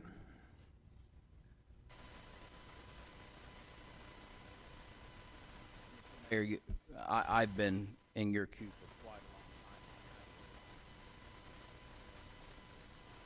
oh, sure, I'm sorry. Go ahead. Mr. Mayor, I want to do this as kindly and as respectful as I know how, but I do want to disagree with you on several comments that you made. I think that if we're going to share facts, we need to share all of them, not just those that help the case.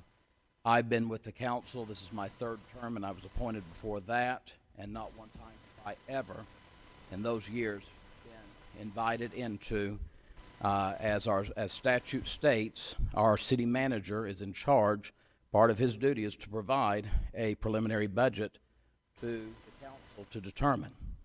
Not once in those 10-plus years that I've been on the council, not one time have I ever been invited into any of those, because those are not my meetings. Those are the manager's meetings. Those are his meetings. By statute, he's the one who provides us with the preliminary budget under our form of government, in which we have chosen, because we have over 1,000 people within our city, the ability to have a manager. So I don't want our constituents that are listening tonight to think that there were 5 people that were ostracized from the system. That's just not true, Mr. Mayor. With all due respect, none of the people up here and these that have been here before can tell me if it's different, have ever been in any of our managers' preliminary meetings with staff. That's not been a duty that has ever been chosen to be utilized before. So I don't want this man sitting right here to be condemned for something that he's doing per state statute and per what he was hired for to do on behalf of this council. Now, if this council wants to change how we do that, I think the council has some abilities, Mr. Nebb, to look into that. But don't hold this man accountable for something that he's doing per statute and per what has been required from day one of him being hired, and day one of Larry Fry being hired, and day one of Mr. Polisek being hired, and day one of Smith being, John being hired. I don't want to belabor this, but to just say, let's just be fair about it. None of us have been in any of those meetings because it's not the place of these counselors to be in those meetings. That's number one. Number two, I want to say that I have called and I've spoken with these developers here, and they've taken every phone call that I have taken. And I'm not trying to be unkind to anyone. I'm just telling you my experience. And they have answered many of the questions. I spoke with the gentleman right here on Tuesday, and he said to me, he says, if you want land for parks, let's sit down and let's discuss that. Let's see what you need. Let's see what the council desires to have, and let's work together on that. But I think that the city has operated, at least in the time that I've been with the city, with a manager who has employees that have conversations, and then they bring that to council for either approval or denial. And I understand the frustration because I've been in the seats of Councilor Hildebrandt and Councilor Arnold and Councilor Halverson, those that have not done this before. And it can be frustrating, but I just want to, with all due respect, with moving this forward, Kevin Mavers' office is open. I go there when I have questions quite often, and I sit down and he answers the questions that I need answered. And sometimes those questions aren't, I don't get the answers that I necessarily like. And we discuss that, and we see what needs to be done to help either me educate or move forward in another way. Same with Mr. Nahar here. Same with our city manager. Same with our city attorney. Same with any of these in here. I think that there's a learning curve, and I absolutely understand the frustration.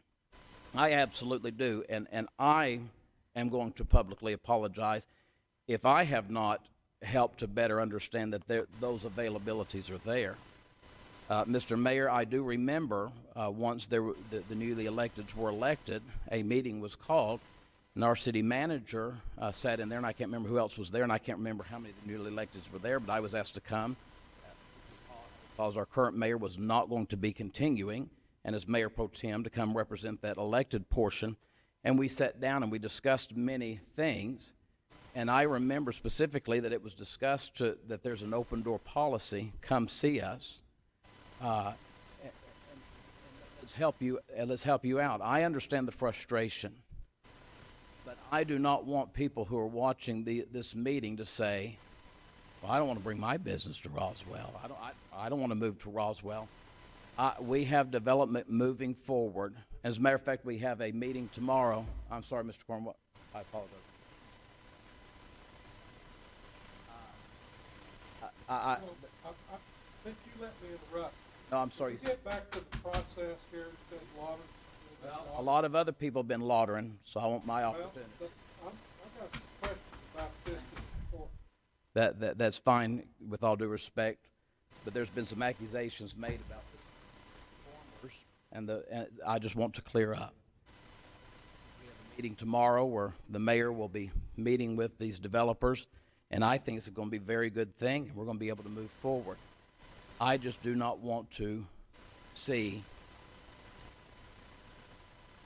houses going in and y'all picking up and moving away. I want to see everything done. To my understanding, and here's the questions, Mr. Mavers, my understanding, Mr. Nahar, my understanding is what we see before us, everything as our current codes are, as our current zoning is, it meets the minimal requirements. Am I correct? Ms. That is correct. It meets public works and subdivision ordinances. It meets our ordinances. It meets our requirements. I don't know how we deny that. I don't know how we legally deny that. I just don't know. With that, I yield.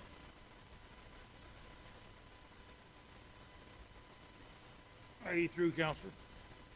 I yield, Mr. Mayor. Representative, or Councilman Corn? Thank you, Mr. Mayor. Looking at this that was laid on the desk tonight, I haven't looked at any master plan. I don't know what deal was done before. Don't know any of that stuff, so here we go. Okay, I'm looking at the Unit 2 subdivision plat.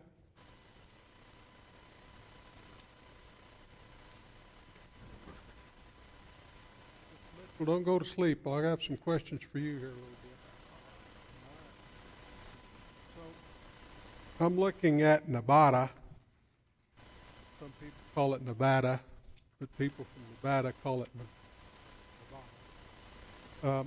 So, I can't see on this plat, but I happen to know that it starts at Country Club. Is that correct? That is correct. Okay, where does it end on the other end? Does it go all the way to 8th Street? Does it stop at College? On the south side, for the first phases, until we can get Southern Nevada built, that's why we have it dead-ended there, because we're trying to restrict the impacts going to 19th or any other place. That's the purpose of the dead end.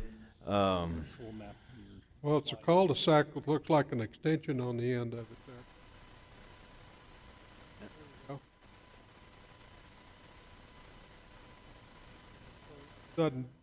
It doesn't dead end. It does dead end. Under their subdivision, it does dead end. And that's what I was saying in my discussion earlier. We're already looking at Country Club widening from Sycamore to Montana 4-lane.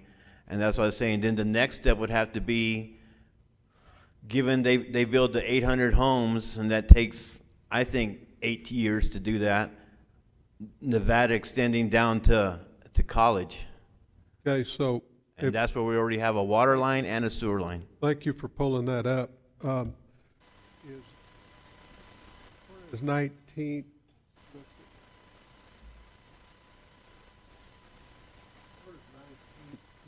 There is no. Yeah, and 19th, it currently doesn't go on any plan extending all the way to Sycamore. Okay, so does this project go from Country Club and stop at 19th? Is that what this, not, I'm talking about the whole project, because somebody said there's a master plan. I haven't been privileged with the master plan. The city owns the property. Okay, so what we're talking about is 19th, the Country Club, Sycamore to whatever this other street is over here. Montana, maybe?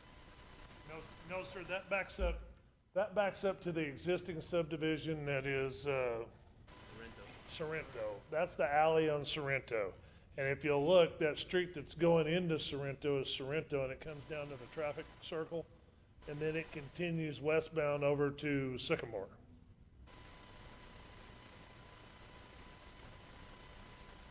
And the reason 5 and 6 isn't platted there is 6 is gonna be a potentially a large detention basin. And one thing that me and Mr. Nahara spoke about many times is the dual purpose of that being not only a detention basin, but a city park as well. And we just, at this point, we don't, Kevin's working on a greater plan south of Unit 5, which may be a detention basin, which might alter our plans. We don't know that. So that's why this looks like it does currently. Okay, so I guess then, since we're talking about master plans, Mitchell, you can relax for a minute. Off, you can relax for a minute. So, what is the master plan? I love that word, Mr. Mayor, master. What's a master plan for the acreage between what I believe to be 19th? Not really clear to me at this point. And Country Club, that's what we're talking about, this whole thing. Okay, so what's the city master plan from 19th to 8th Street? Now, I know we've got some parks and stuff in there on the eastern side of that, but I know that there's a hill there. When you crest the hill, you got a bunch of room between west of Nevada and Sycamore. What's the plan? Counselor, you're talking about the balance of the old municipal airport property. And there's been, over the years, there's been a couple of attempts at master planning all of that out. Of course, the largest area that is currently planned is the Cielo Grande Recreation Area. That's only about a quarter of the site, though. We are currently working, when I came to work for the city, they gave me 7 major projects to work on. One of those is to update the master plan for the old municipal airport. At this point in time, there is nothing specific. I put together a few sketches for that northeast quadrant, but we have significant drainage problems in that area. One of the things that we've talked about is that the impact to 19th going easterly. We don't necessarily want 19th to go through to Sycamore. We'd have to build a bridge, we'd have to build all kinds of drainage structures. But the other thing is beyond that, 19th is a very narrow street, very old, going through an old neighborhood. And it does head up to I can't remember the name of the school right off the top of my head, but there is an elementary school, Military Heights School. Because we knew that Military Heights was already impacted, I actually assigned Meredith Hildreth, and she went to the RISD just went through a whole series of planning meetings. As part of those planning meetings, our staff attended. We gave them all the information, including the information that there was a potential for 800 new homes to be built in this area. So they are aware of that. They are taking that into account in their master planning so that we will have adequate schools. We will have adequate drainage. We will have all of the things that I believe are causing you concern have been addressed at one time or another. The area, again, immediately to the west of the Elks Lodge and the other things, that was supposed to be, at one point, when we were working with the Fish and Game Department, they were supposed to have an expanded facility there that was supposed to include a fishing pond and several other additional outdoor recreation, but more passive recreation as opposed to active recreation. We've resurrected those ideas, and we're thinking about seeing what we can do to incorporate those. There's a lot of moving parts going on right now, sir, and they're all tied to looking at the future growth. We are taking into account every single day how are we going to handle. We've even been working with our water department about a conservation and resource management plan so that we're sure that our water supply is viable and usable for the growth that we're anticipating. There is so many things going on right now. Everything's being looked at in a comprehensive manner, and this project and the 2 units you have in front of you right now are all part of a comprehensive community and economic development program that we need. We brought this project on board. We've been working with these folks because Mike Espiritu has been doing a great job at bringing new businesses to this town. And the people that come with them all have families and all need a place to live. And right now, this is our best bet. This location here makes the most sense. We've got a developer ready to go. The preliminary plats and the original master plan was shown to the previous city council. It was shown to the planning commission.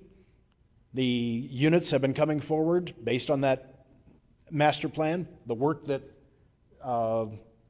Lewis and I have been doing keeping in mind all of the potential impacts, drainage, traffic, all the other sewer, water, the whole 9 yards. Lewis and I talk about that probably once a week, at least. Where are we at? In fact, I think I just asked you yesterday where we were at with the hydrology and the hydraulics.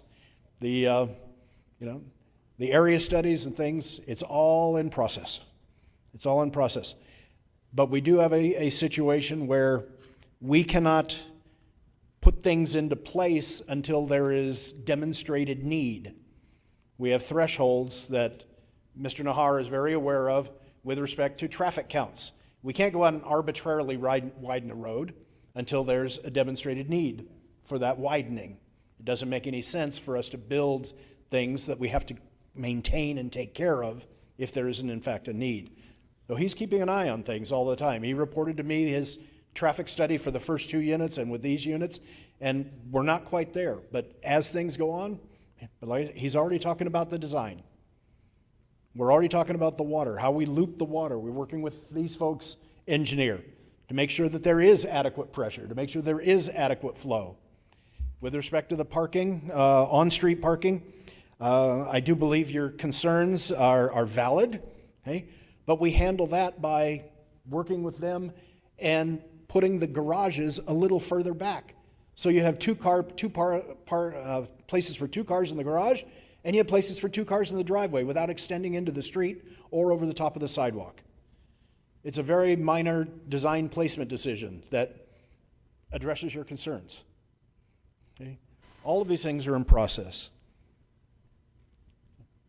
Sounds good. I haven't seen it yet, but that's okay. You know, I'm pretty easy to get along with if I know about something in advance. I feel like I'm being backed in a corner on this deal. Okay. One side says it's got to happen for economic development. Well, I agree. And I said, when I made my motion, that we're in dire straits for housing in Roswell. But I'm just asking for a little time to get caught up on this, because I did a budget. I'm chairman of the finance, did a budget. We spent all of our time on revenue. We just today started to end on the operational side of the budget. I'm not real proud of that budget, but it's going to get us where we need to go. I think, I hope, I pray. We'll see.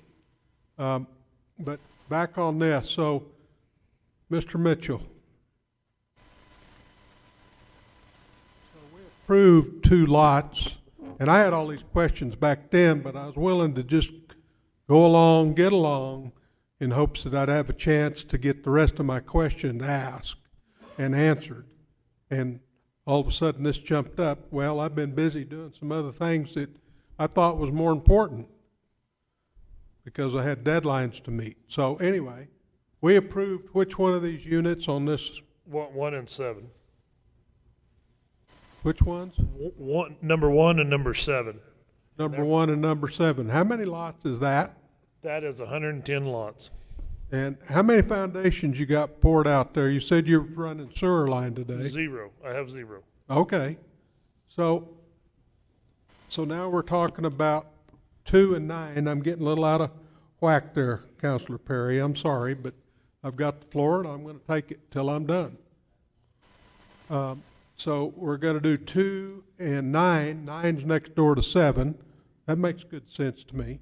Yes, sir. And 2 is to the south of 1. Yes, sir. So that all makes sense. But I mean, and you own all these other, what is there, 14 of these sections? Yes, sir. 14 units. Yes, sir. And what's 6 and 5? Well, they're undesigned units at the moment. Like I said earlier, number 6 will more than likely be a large detention basin and a park. And number 5, it's going to be what fits in there. And somehow we plan on incorporating 19th Street in there. That at one point we had a rendering of that, but we're gonna need some dirt to build that thing. So we plan on getting that dirt out of 6 to build a detention basin. And we have done there's 320 acres here. We've done a comprehensive flood study. And we've given that to the city. City's looked at it. They agree it is what it is. And we have a designed detention basin there that will accommodate the flood. And if we make that bigger, it's just better for the city, better for us. So, and that's our intent. And one thing I'd like to, not to get you off subject, but one thing I'd like to say is this is a master plan. And we've told the planning and zoning, and we've told the city multiple times, this ain't set in stone. This is a living document. Things are going to change. Certain houses aren't going to sell. Other houses are going to sell. We're more than likely going to tweak this as the days go on. And with you guys not somewhat dissatisfied with it, or potentially somewhat dissatisfied with it, that is conversations we can have in the future. My personal concern is we've paid for all the engineering and all the stuff on 1, 7, 2, and 9. And if you kick me out, if you throw me out in the parking lot tonight and tell me go back to drawing board, we're talking real money at this point. And I have gone down this path via the city's direction. I didn't just show up one day here and I'm the new hot shot in town. I'm going to run around and show everybody what to do. I really want to work with the city. I don't like this adversarial relationship we have with the city. Heck, I know you. I know half you guys. And I eat breakfast where the mayor eats breakfast every morning. So we want to get along with the city. It's just like we had this dust problem. And I've been wanting to bring this up all night. I dusted out half of Roswell over there. It's been a crappy dust season. We went out and spent 10 grand to mitigate that, to get along with the neighbors, get along with the city. I don't want to be a bad neighbor. And I don't want to be an adversarial issue for the city every day. I would like for me and the city to walk along. I walk in Mr. Nahar's office. We've worked together forever. We've never had a crossword to my knowledge. Nope. So, I mean, we are good people and we want to do good things. But sending me to the drawing board now puts me in a real poor position. Well, I don't think any of us wanted to send you to the drawing boards. I personally just wanted to have some time. You and I worked whenever you brought your cement plant here. Yes. Yes, sir. You bet. And so you know I'm not anti-business. No, you're a good man. Yes, sir. I agree with you. And I appreciate your honesty that you said that this thing is a living document and it may move. I appreciate that honesty. But I haven't gotten that feeling through the time before or tonight that we were working together. And I understand, I'm a new kid on the block. I'm one of those that was elected in March. And this is not all my questions, because it is approaching the midnight hour. And when I was a judge, nothing good happened after midnight. Yes, sir. And I still got to get home, and it's been a long time since I had anything to eat. So I'm liable to get cranky on you but that's all right. My thing is, if we want to change anything in the future, I'd be more than glad to sit down with any of you. Dan, sit down with you. We're real easy to work with. But I'm married to this deal. Well, in our earlier time together working on a project, I found you were very open and answered all my questions. And anytime I came up with a new one, I just took care of it. We just worked it out. It's not a problem. But I feel like I'm backed in a corner here. Well, and if you guys want to table this deal for a month, I got 110 lots out there I ain't had a lick on. We already lost that battle tonight, okay. So Right. I'm not going down that road but again. Like I say, I'm easy to work with, I really can't backtrack today. And I'm not a developer, never have been. I have built some You're stuff. smarter than I am. I get it, and you got a plan, and you want to proceed down the road, and that's the reason why I was a little bit shocked, because we don't have anything. This isn't going to go away. I would just ask. I just need a little time to sit. I've been with Mr. Nahar a couple of times, and we talked about stuff, but my concern is, regardless of what our regulations are, we've still got to take care of the people. You're going to be asking our fire department, our police department, to come out there and keep the people that buy these homes safe and fight a fire heaven forbid. Hopefully it doesn't look like that thing up north at Las Vegas or what we had earlier in the summer in Ruidosa. Hopefully we can address these problems, but we're talking about this a major deal. I've lived in Roswell my entire life, and we built subdivisions when the air base was here. Nothing like this. I don't know, other than a planned community somewhere, that would have this kind of project going on. I mean, Right. is there another one, even 10% of this going on in the state of New Mexico that you're aware of? Oh, yeah, there's some going on over in Las Cruces for Is sure. there? Well, Yes, sir. Las Cruces is, yeah, I've got. Hobbs. Oh, well, this gentleman built 600 homes in Hobbs All in right. 4 years. But this is a big project. Yes, sir, definitely.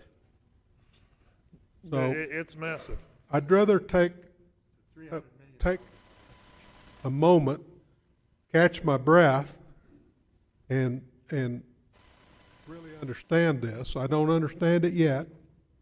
I don't understand the role that the city's played. You said you brought them a piece of paper and they said, this is what we want. Well, okay.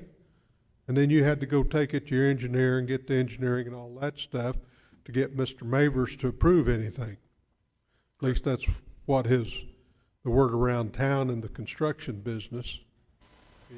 If you don't have Well, engineer I plan, you're get, done. I give my construction plans to Mr. Har, and he approves the infrastructure, whatnot. Right. I don't, but anyway, yes, I give them to the city. Well, and I'm they just do trying to their thing. put these pieces together. Yes, sir. I didn't mean to cause a big row. Well, I got my blood pressure up, and I apologize. Well, that's all right. Mine's up, but I'm not gonna let you know about it. I'm gonna tell you a little story. I flew this guy to Oklahoma so he could pick up his airplane. So, I mean, we have more than just this. And we're both pilots and we both talk airplane stuff, and he's a construction guy, and I helped him with the plant there on Chance Materials, yes, sir. I don't understand this thing yet. I'll get there. Right. But I want everybody to get on board, even these old guard, for the lack of a better phrase. I'm sure they looked at all this, and I'm sure they approved it with good intentions, with the best at Roswell in mind for the community. But there's a lot of players and lots of stuff. We heard Lewis just go quite a bit on, well, Country Club Road. He and I have had this conversation. They got it planned. Now we got to figure out how to pay for it. But nobody said anything about Sycamore. Now I know we're a long ways from Sycamore. Yes, But sir. if you don't think the traffic in this community is not going to impact Sycamore, I got another thing for you. Yes, sir. And 19th has been touched upon. Mr. Nahar and I had quite a conversation about 19th, did we not? Yes, sir. I went out and drove all around this the other day trying to learn what was going on and get it in my mind, what's happening and how it's going to proceed. And it's not there yet, but I'm working on it. Well, and one thing I'd like to mention, we've heard rumors floating around this is going to be low income or kind of a shoddy looking deal, and these are the people that are building the homes that are going to go in there, and it's 800 units. If I go into units 1 and 7 and I build a bunch of crap, I'm never selling another lot. I mean, this deal, I've got to keep this thing pristine to keep pushing down the road. It's in my best interest to do the best quality of work I can do. So Understand. I have, like I said, my wife grew up in Roswell. I grew up in Hagerman. We're vested in this community. We want to get along with the city. Down the road, we get into the next units. You guys want to park, you want something, we'll have those discussions. I mean, I can tell you right now, I can't build on 1 acre lots. That's out of the question. If that's the case, let's stop this thing. I'll call one of these solar companies. We'll put solar panels from one corner to the other, and I'll drive out of here because. No, we don't want that. Well, I get that phone call twice a week. Somebody wanting to put a solar farm out there. I know how these solar panel guys work. Yeah, they knock on my door too. So. But so I just that's really the deal is we know what the market can bear and we know what the homeowner can afford, and there's a group of home buyers today that aren't in their 40s that have established finance. They're young kids. They have a kid. You know, Mr. Mabers was telling me earlier this month that there was the article just came out that by 2025 most of the homes in America will be kidless. And so how many parks do we really need? Yeah, I understand the basketball thing, and I appreciate it. I mean, we weren't allowed to be in the house when we were kids, so I get it. But it's, if there's not going to be any kids, we'll build what you guys want to build. That's the finish line. But at the end of the day, I've got to be able to sell it and make money. Well, I understand that. You're not doing this. You don't look like Santa Claus to me. No, sir. Little thin. Okay. I got it. Well, that's a few of our concerns, and not only that, there now, but the guy that's in charge of the sewer side and the extra problem that we're going to be faced with. Oh, there he is. Okay, I just couldn't see you. Nah, you just relax. I'm just going to talk about you, and you're sitting here. So if I rile you up, then you'll run to the microphone.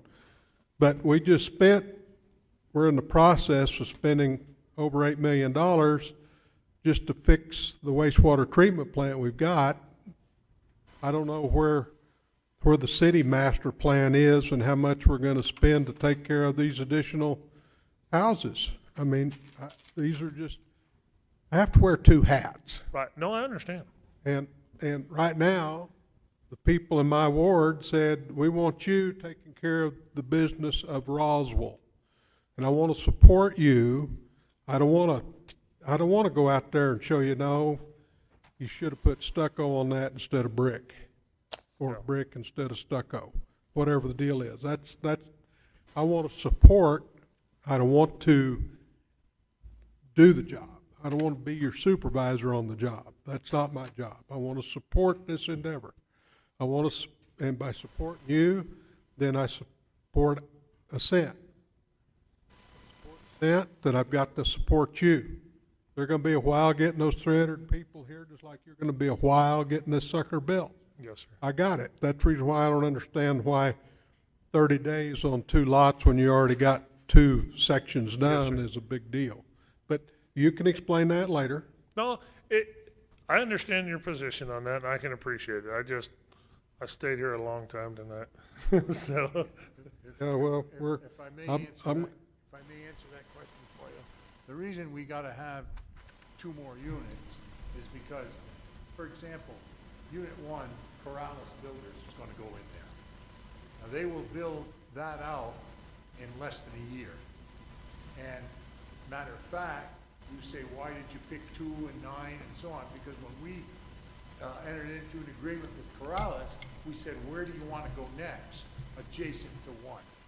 And they said 2. We did the same thing with 7, and they said 9. So these builders, they get ready to build these, and they look a year ahead for inventory. And we can't lose them, because what'll happen is somebody else somewhere else will say, look, I got 500 lots. They're ready. You know what I mean? So that's some of the things that we got to think about. I understand it's a moving target, and I know there's lots of moving pieces in this deal. I mean, and I hope to heck that you do a better job than Del Bellama did when they were here building on the south side of town, because those houses are a little weak. I'll leave it at that. And that's one thing we won't have, because there's 800 of them. We got to build a very quality product. But with those builders coming in, with the way they set up their sales teams and the amount of upfront money that's one reason they want to know how many lots they can access, is they recover that money in that first unit they're building out. But they have to amortize that money over 2 or 3 units to justify the expense, and that's why we're here tonight trying to get this deal done. But just in all fairness, I've just I've got lots of things that I'm still thinking about. So let me ask this, and then I'll yield, Mr. Mayor. Nevada, under the present plan, it looks like it terminates at Serrano Drive. Is that right? Is that where, till you get? Well, so what's gonna happen, Mr. Coroner, is we're gonna bring, when we do 1 and 7, we are gonna bring Nevada Drive down beyond Unit 1, and we will then install a temporary cul-de-sac for the fire department. Okay. We'll build those out, and when the need is available, and here's another reason we're here talking about this today. There is a storm drain that comes off of that commercial piece, comes down one of those streets, and then down through that traffic circle all the way down into Unit 6. Well, all that's got to be taken into consideration before I could build Unit 2 and then build that very expensive traffic circle and get that all installed and make it happen. So that's another component to why we're here today is we know what it's going to take to install that. That's a 66-inch storm drain? Yeah. It's a very large storm sewer that comes out of that commercial that carries that water across there. So, and at that point, so when we develop 2, we'll have that storm drain in, we'll come down, we'll put the traffic circle in, and then we'll terminate it at that point. And we'll continue doing that until we get, but unfortunately for us, we picked the sewer up at College, and we're coming all the way up the other way. We're laying a mile of sewer to get there, plus all the manholes and all the infrastructure and all the stuff to get all the way up to Unit 1 to utilize it. The sewer alone's over $500,000 just to get it up there. Well, and it's interesting that you mentioned sewers, and I notice there's no alleyways in this, and the sewer at my house is in the alley behind the house, so I'm anxious, not gonna spend a lot of time on that tonight, but I wanna see the plumbing part of these. It's all in the streets. It's the wave of the future. Alleys are a thing of the past. They are a security issue and other issues. There are multiple issues with that, and I could go on for an hour why it cost us money to build alleys. Mr. Nahar, excuse me. Yes, sir. We just completed laying a new water line down Country Club Road, correct? A few years ago, yes, sir. A 48 recently. 48-inch water line. Okay. How big? 48. 48 inches. That'll be plenty of water, right? Excuse me? That ought to be plenty of water? Yes, sir. That's coming from we have 15 million gallons of reservoir.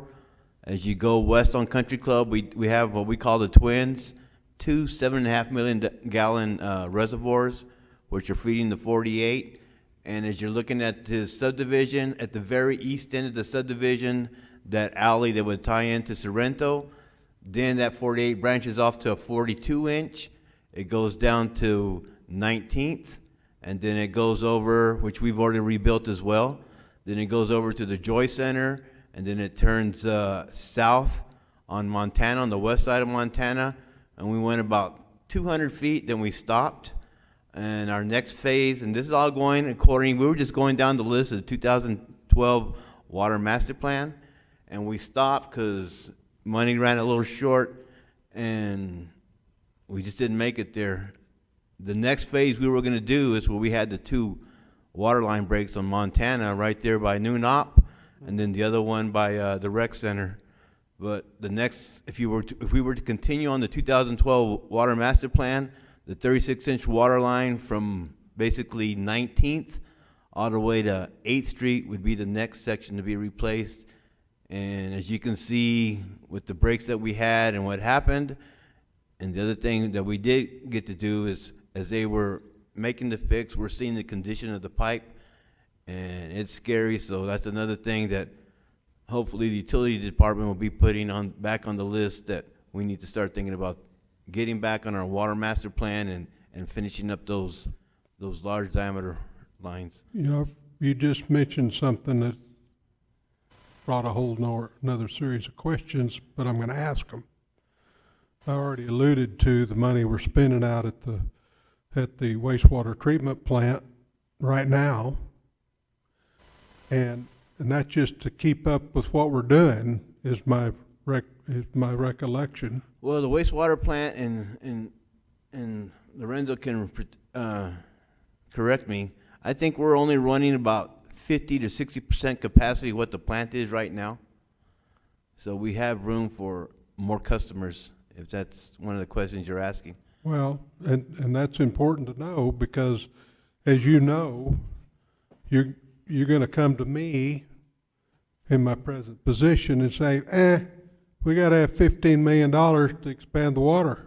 And I'm 15, 20 years getting that money back from the bills that all these people are going to be paying. I got to talk about spending money. We spend money, and you sell a house, you've got that money. You can pay your builder, you can put whatever aside for the water line, the sewer line, and all that other stuff. But there's no end of it for me. It's a constant battle. And once you build one of those wastewater treatment plants, there ain't but one way to go. You either got to go rebuild it, go build another one, and they're all spec. They're not two of them alike, I don't think, is there? I've never seen two alike. And so you got to get an engineer that specializes in wastewater, and you got to do all this expansion and stuff. And that's 15 million, probably a low ball. You're correct. And don't forget, we need to buy the farm to the east of the wastewater plant. Yeah, so we can right now expand. we're landlocked. We already have, with what we have right now, we have 3 skeleton other plants already underneath us that we're running out of land to expand. So that, again, thinking 10, 15 years into the future, yes, we need to start looking at that farm, which the old guard, as Barry Foster said, we've been talking about that, and we'll be bringing back to the table. I understand.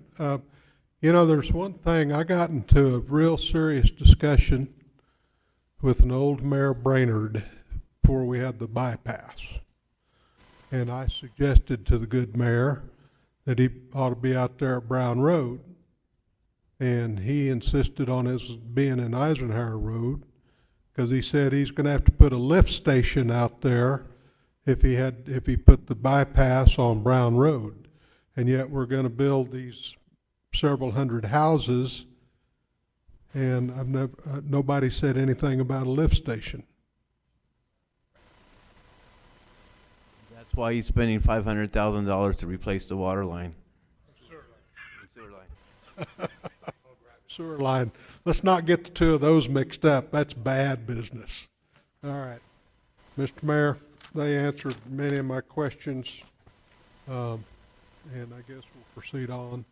But I think I demonstrated to you that I have some real concerns about this and what it's going to mean to all the taxpayers, because the people in my ward are going to have to help pay for that expansion of the wastewater treatment, any additional water wells, or whatever we're going to have to do the infrastructure. I can't just go out there and say, hey, you guys bought all this stuff from Mr. Mitchell, so you need to write a check for $5,000. That's not the way this deal works. So that's just a few of my concerns. I yield. Thank you, Council. Council Lady Arnold. Yeah, actually, I'm going to talk just to keep me from going to sleep. I just wanted to say something short and sweet. Mr. Mitchell, I want to extend just my gratitude for you guys being here. I said it the first time you came up for 1 and 7. I'm elated that you guys are here. I will also acknowledge that this is not my strongest field of expertise, so it is very beneficial tonight, staff, that you have filled in a lot of pieces that I would have been deducing. What I would like to ask in the future, please keep in mind I don't know what I don't know, and the more information you provide me, the more confident I am in the decisions I make. So I just wanted to put that out there again, Mr. Mitchell. Thank you for investing in Roswell.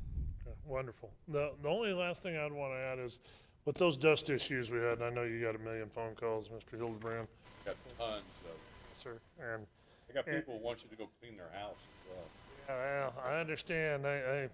We did have an issue, and we've addressed that issue, and we have a plan that it doesn't get out of hand when we start the excavation. I just want you guys to know that, because, like I said, we're not a bad neighbor. We have no intentions of being a bad neighbor.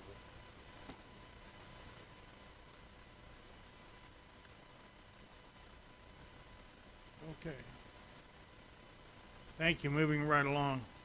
Should we back? So, we have a call for the question on item number 28.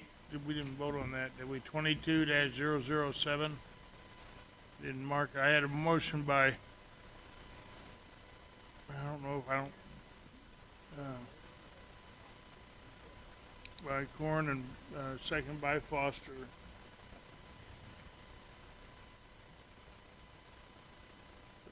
Are there any further discussion? Okay, the clerk will call the roll.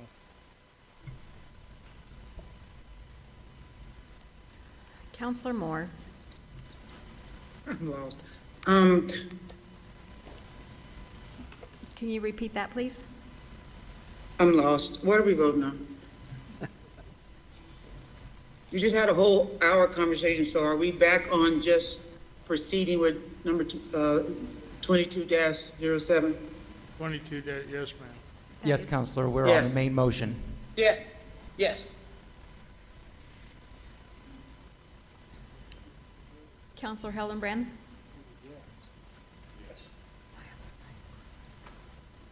Counselor Foster? Yes. Counselor Arnold? Counselor Best? Counselor Sanchez?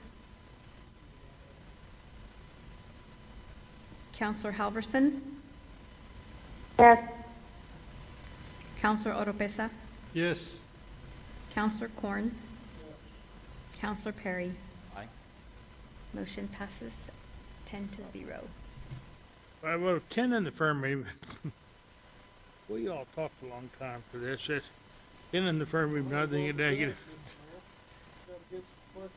Yeah, okay. I need to get some clarity on this stuff. Item 28 has been approved.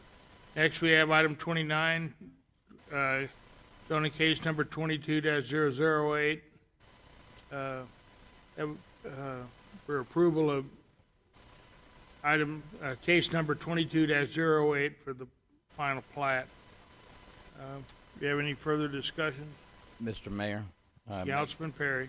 a motion that we approve zoning case 22-008, final plat, for, Oak Subdivision Unit 9, which will create 47 residential lots. We have a motion for Perry, seconded by Councilman Perry, made the motion, two seconded. Foster seconded it. Is there any further discussion? All those in favor, well, clerk, call the roll. Counselor Moore? Yes. Counselor Hildenbrand? No. Counselor Foster? Yes. Counselor Arnold? Yes. Counselor Best? Yes. Counselor Sanchez? Yes. Counselor Halverson? Yes. Counselor Oropesa? Yes. Counselor Corn? Counselor Perry? Aye. Motion passes 9-1. Thank you.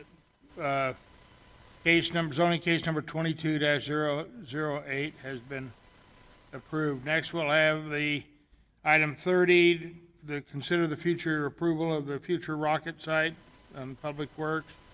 Councilor Presa. Mayor, Mr. Mayor, I move for this council to consider approval of the future site of the Rocket Public Artwork.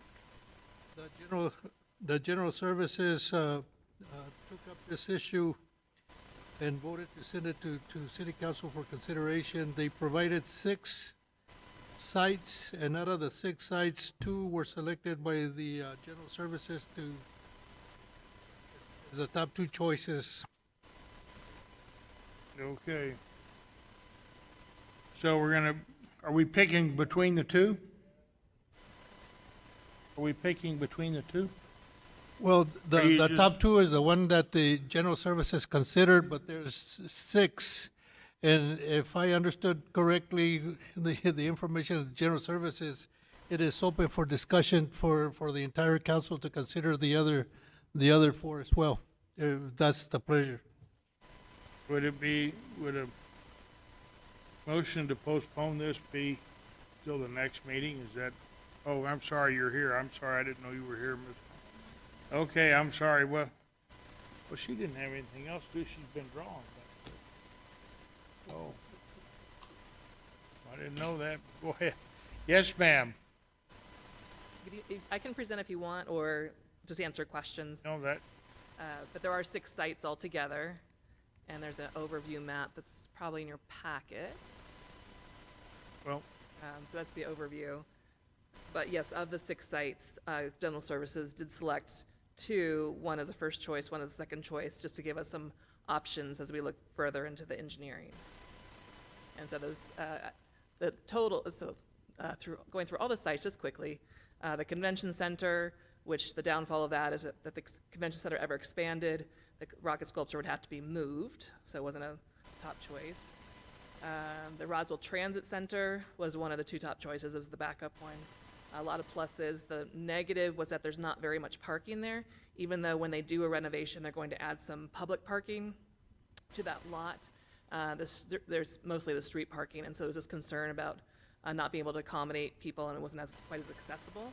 Although it's a good site in terms of entrance to the downtown area, very welcoming, and we'll be putting it on the northwest corner there. And it's that corner that's been cleared out recently. Roswell Chamber of Commerce, the spaces really just weren't quite large enough, and then the backdrop wasn't, like, aesthetically, it wasn't really a good fit. It's also a little bit off of the downtown, so people coming to downtown might not know it's there. There's the sites there. Pioneer Plaza ended up being the first choice selection from General Services. We were looking at 2 locations, pointing out here with the arrows. So the grass site, and then also the site just south of Pioneer Plaza, so the concrete. Pioneer Plaza has come up for discussion a few times throughout this project. The downfall being Pioneer Plaza, the way it was originated was the idea of, white settlers, or not white, but, various settlers coming in and settling Roswell, so the idea of the pioneer. But in this case, we're, far off from the present bronze sculpture that's there, and it's just off of Pioneer Plaza. But it's very accessible. It's near the visitor center. There's lots of parking available. There's good place for, you can step back to be able to take photos. So that was, some of the pluses of that site. Another site was outside the Goddard Planetarium, and you're quite familiar with that. Plenty of room, parking okay, mostly street parking. Downfall is you can't really see it off of Main Street, so people wouldn't notice it right away. We also kind of, for the most part, unless we're doing evening events, we shut down around 6 o'clock. So again, it wouldn't necessarily, there's gonna be money invested in the lights that are gonna be added to the work. So you wouldn't really get as much of a benefit from that, being that there's not as much happening there generally after 6 o'clock. Spring River Zoo was the original site, of course, of the rocket slide. And so this is going back to its roots. The downfall with this site is that, according to the master plan that's been worked out, there really isn't a great location for it. And even so where the arrow's pointing, it's off of the parking lot. The parking lot's gonna be expanded. So in talking with the current director, John Wright, this was an area that he felt was safe to put it, but it's kind of like, again, off the beaten path. People coming as visitors from out of town, if they're coming to the zoo, they would see it, but it doesn't have this great connection to the downtown area. So it wasn't one of the high points in terms of selection, but here it is, kind of a view off of facing the parking lot there. And so in the end, these were the 2 top sites, south side of Pioneer Plaza, and then northwest corner of the Transit Center. I'm happy to answer any questions. Yes, actually, I do have a question. I'm sorry. Do I need to? Do I have Councilman Corn, and then you, Council? And the artist is also here, by the way. He's happy to answer questions as well. Councilman Corn? Thank you, Mr. Mayor. I notice in the abstract for this agenda item that there's not a financial request being proposed, so we're not gonna have to, I'm not gonna see you back asking for money to put this sucker up. Right, so we've already passed that with the city council in terms of production of the artwork with the artist, Mr. Barry here. So we're really just looking for a recommendation in terms of where it will end up going. I was at that meeting and there was some question if that was gonna cover it at one point. I don't know, maybe it got clarified. So what are the requirements for the location for this art project? How, you gonna put a slab of cement down? Does it need electricity? Yeah, so the things that we were looking at, and this was discussion with the artist and as well as staff over the last few months, but we were looking for a place that was feasible to install. So yes, that it had electricity. We could also bring equipment in for the installation, such as a crane, and that we had ability to put in cement and footings and anchor points. Then the other aspects, we're looking for a central location that was accessible for both residents and tourists coming to our community. And so then it also had high visibility. Accessibility in terms of parking. Is there enough parking if people want to stop and visit with the sculpture? And then also photo opportunities. And so that's where it was a little bit torn with the transit center. A good location in many ways, but then in terms of the photo opportunities, being that's a 32-foot tall sculpture approximately, that you have to take a kind of a step back to be able to do it. So really you'd have to cross over near Harvest Ministries across the street maybe to get the best shot. Whereas you have a location like Pioneer Plaza, that south side there, you can back up very easily and take photo opportunities. And then we were also looking at the aesthetic fit for the surroundings. So again, like the chamber, it wasn't quite aesthetically the right fit, but you have a place like even the Goddard Planetarium, it's a nice location in terms of its connection to, Goddard and the planetarium, but it also works, very well with the transit center, the concept being like a retro rocket, the transit center being from the 1940s, kind of 50s, it aesthetically fits together and just visually looks good. Or we imagine it would. And then again, very nice fit at Pioneer Plaza. So the criteria that we were looking at as we were looking for different sites.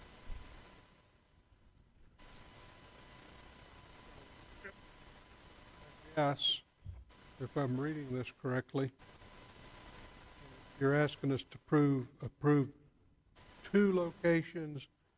Pioneer Plaza is your first choice, and the Transit Center is a second, and then you guys go decide?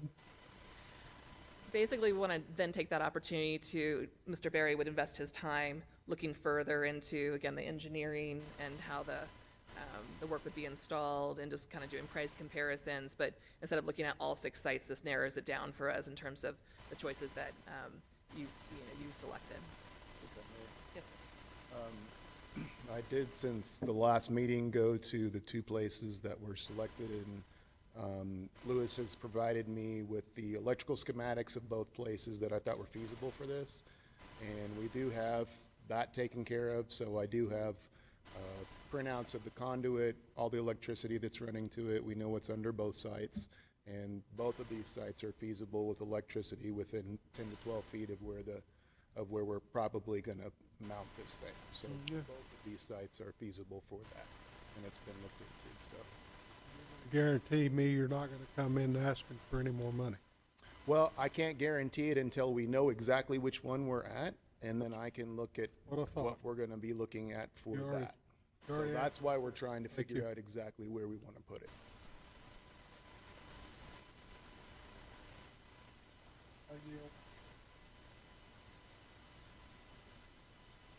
One, or Councilman or President. Mayor, one of the things that I voted to send it to full council from General Services, not that I agreed with the locations, the top 2 locations, but for the council to have the discussion, because to me, it seems that the most appropriate place to have it, and the one that would cost the least amount, in my opinion, would be at the park, because the park, obviously, you wouldn't want, like Mr. Berry said at the general council meeting, you really wouldn't want electricity, because it's going to be in the park itself, and it's not going to up at night because it's gonna be closed. Sure. And to me, because it is something of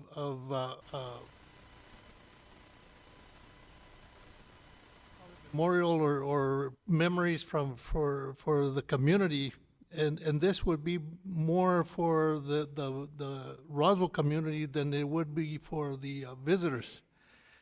To have that connection to the rocket, if they go and go to the park and then take their kids, and they would be able to connect the new slide with the old slide.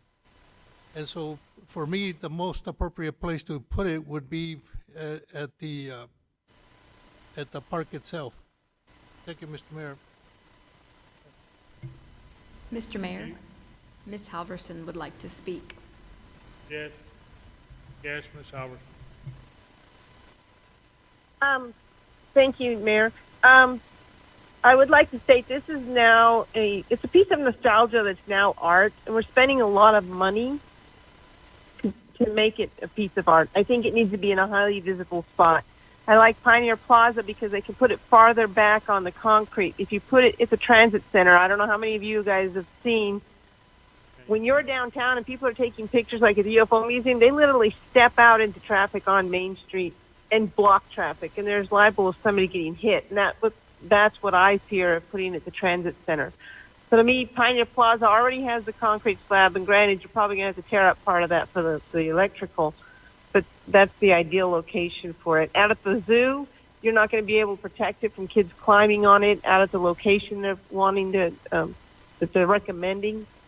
So I just think it'll be a good addition to the visitor center right there in Pioneer Plaza as well. So I yield. Any further comments? Yes, Mr. Berry. Also, in reference to those two sites that we looked at, I did go measure them both out to see how much room was there for them. The transit center, I call it standable space, that's my term, but place that people can walk around, look at it, mill around, take pictures. There's approximately 400 feet at the transit center, and there's approximately 1,800 feet of standable space at Pioneer Plaza. So it's over 4 times as much. And I also went to these sites, for you counselors that weren't at the last meeting and didn't hear, and I did what I guess tourists would do. I went and took a camera and tried to take different angles and selfies and family shots and all this. And that is where Pioneer Plaza again comes out ahead, is not only do you not have to step into traffic or cross the street or put yourself in danger in any way, but every angle that you shoot from is a good angle. There's some dead angles at the other locations. There's some alleys that you're gonna get in your picture that don't look good. This one's pretty from every single angle, and it shows what I believe to be the best side of Roswell in these pictures that these tourists may be taking and posting online. And one additional thing, in response to what Councilor Oropesa says, I feel you, I hear you, I'm sentimental myself. I'm also from here, but what I did say that you guys didn't get to hear in the last meeting is I do feel, I specifically want this for the people of Roswell, or I wouldn't be doing it because I'm not getting rich on it, even though it's an expensive project. I am doing it for this place to give back because I grew up on that slide, and it means a lot to me. But I also have friends from many places who grew up on similar slides that have contacted me and said how much it meant to them.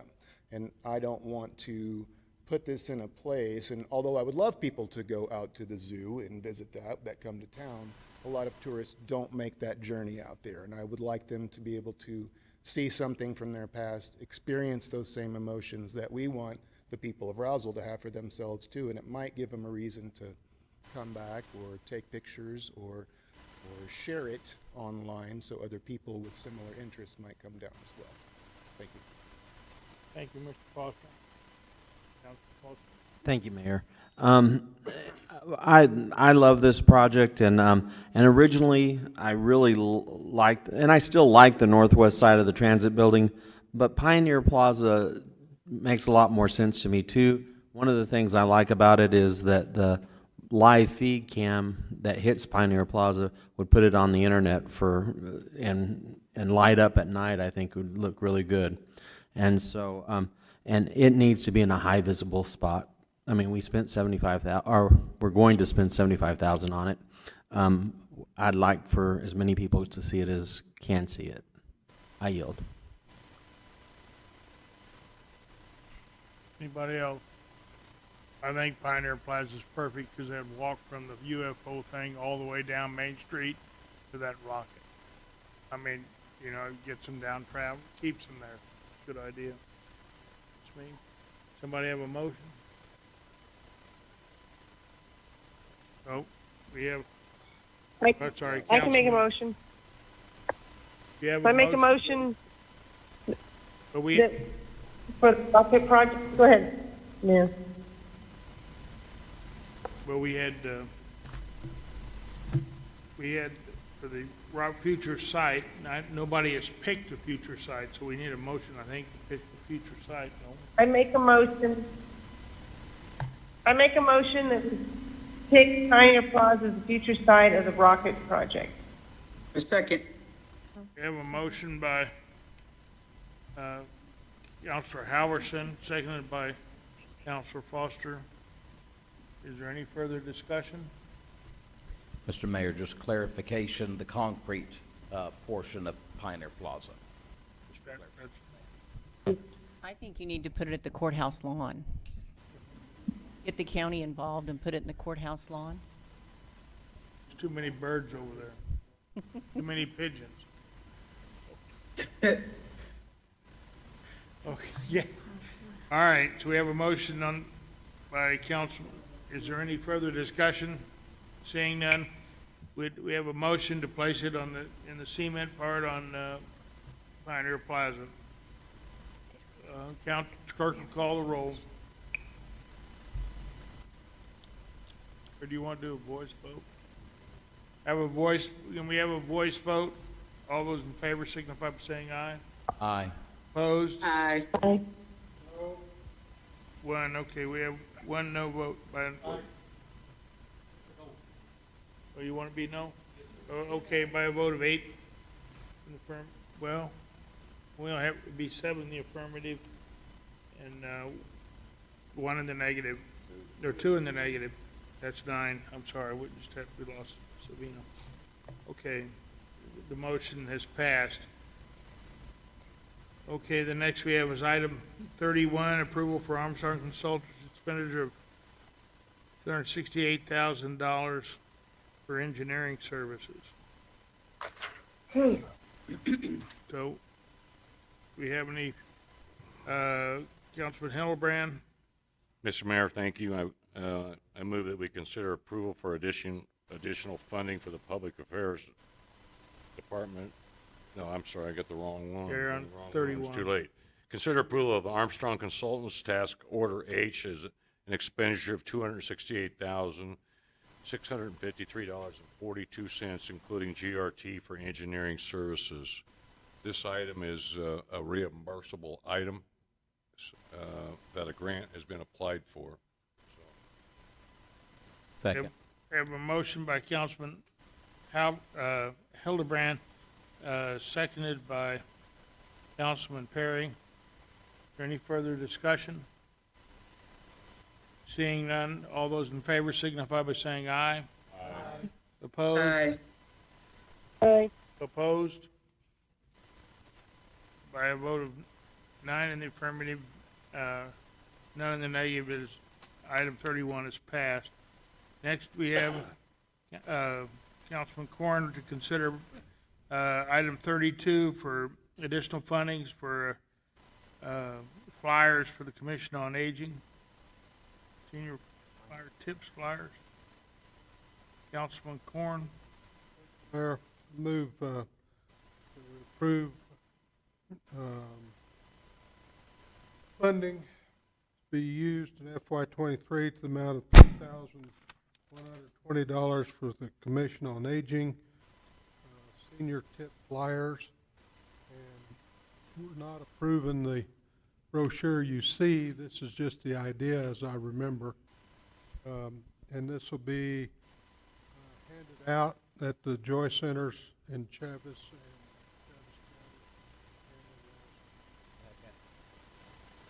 and Okay, we have a motion by Councilman Corn, seconded by Councilman Perry. Is there any further discussion? Seeing none, all those in favor signify by saying aye. Aye. Opposed?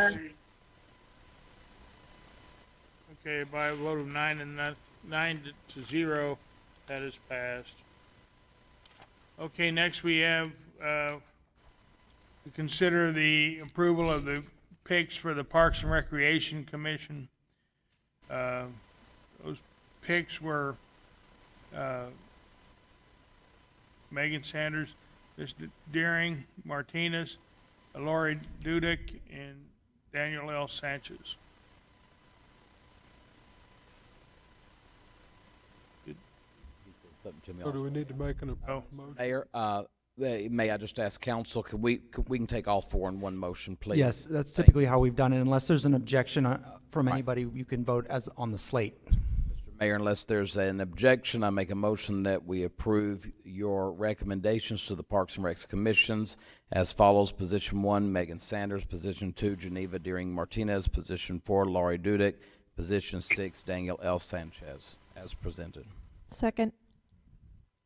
We have a motion by Councilman Perry, seconded by Council Lady Arnold, to approve item 33. Any further discussion? Seeing none, all those in favor signify by saying aye. Aye. Opposed? By a vote of 9 to 8. 0, those have been passed. Mr. Mayor, it's 8 to 0. Councilor Hildebrand has Oh, stepped out. excuse me, that's right.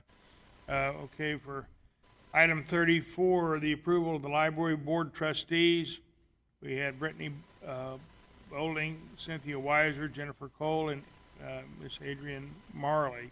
Mr. Mayor, I make a motion that we approve your recommendations to the Library Board of Trustees as follows. Position 3, Brittany Bolding. Position 4, Cynthia Weiser. Position 5, Jennifer Cohen. Position 7, Adrian Marley. Second.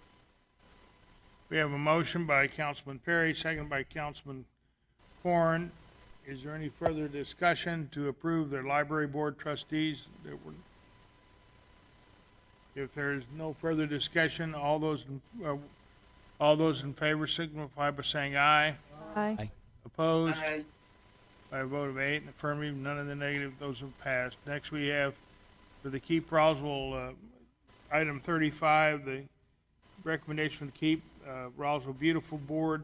We had Marie Manning to finish the term of Jessica Grajeda. And Councilman Perry. Mr. Mayor, I make a motion that we approve your recommendations to the Keep Roswell Beautiful Board as follows.